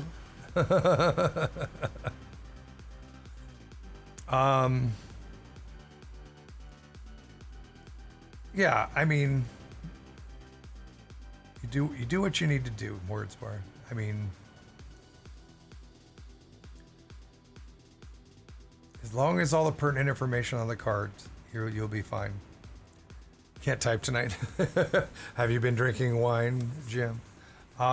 But thank you everybody for coming and hanging out. I really appreciate it. I love sitting here and doing this whole seed propagation, something I would normally be doing anyways, and hanging out with y'all. You guys are amazing. Thank you for coming in. Welcome to all the new people that came in. And thank you for coming and hanging out, really. New subs, thank you so much for the support. Resubs, thank you so much for the continued support. Love ya. New subs, make sure, whether you are gifted or you subbed, make sure you jump into the Discord and message me with your mailing information so I can get your Stream Dad stickers out.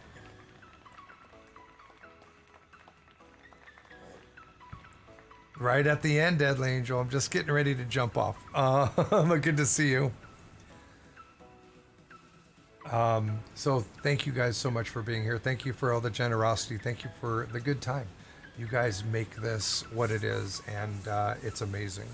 So thank you guys for that. Tomorrow night, or I should say tonight, what time is it? Tonight I'll be on, check the schedule, Dead by Daylight, how I normally do. Couple rounds of Killer, then Survive with Friends, and I play with everybody. Come and play with me. It'll be PC.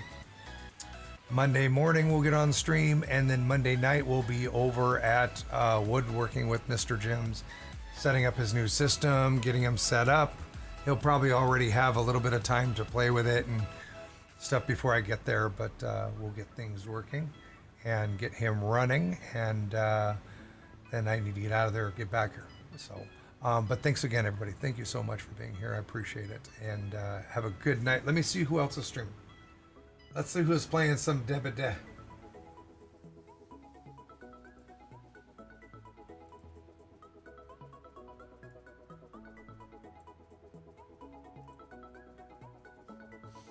Who is on? Let's see.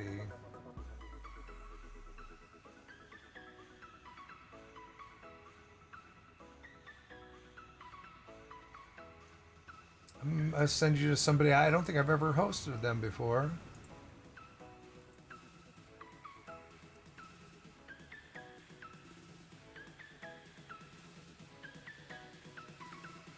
I'm going to send you over to Elix. Just going to host it over. A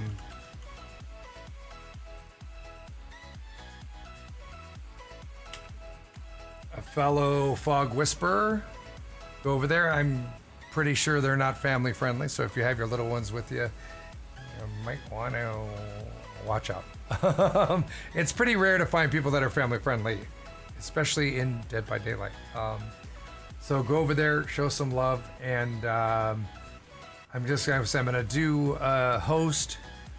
So if you want to go over there and utilize their chat, you'll see the button up above that says go to channel.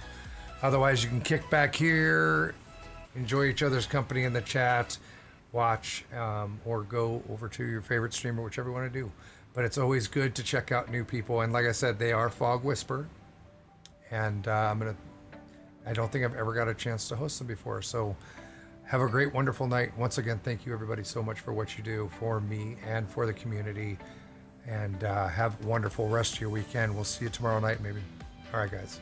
Love ya.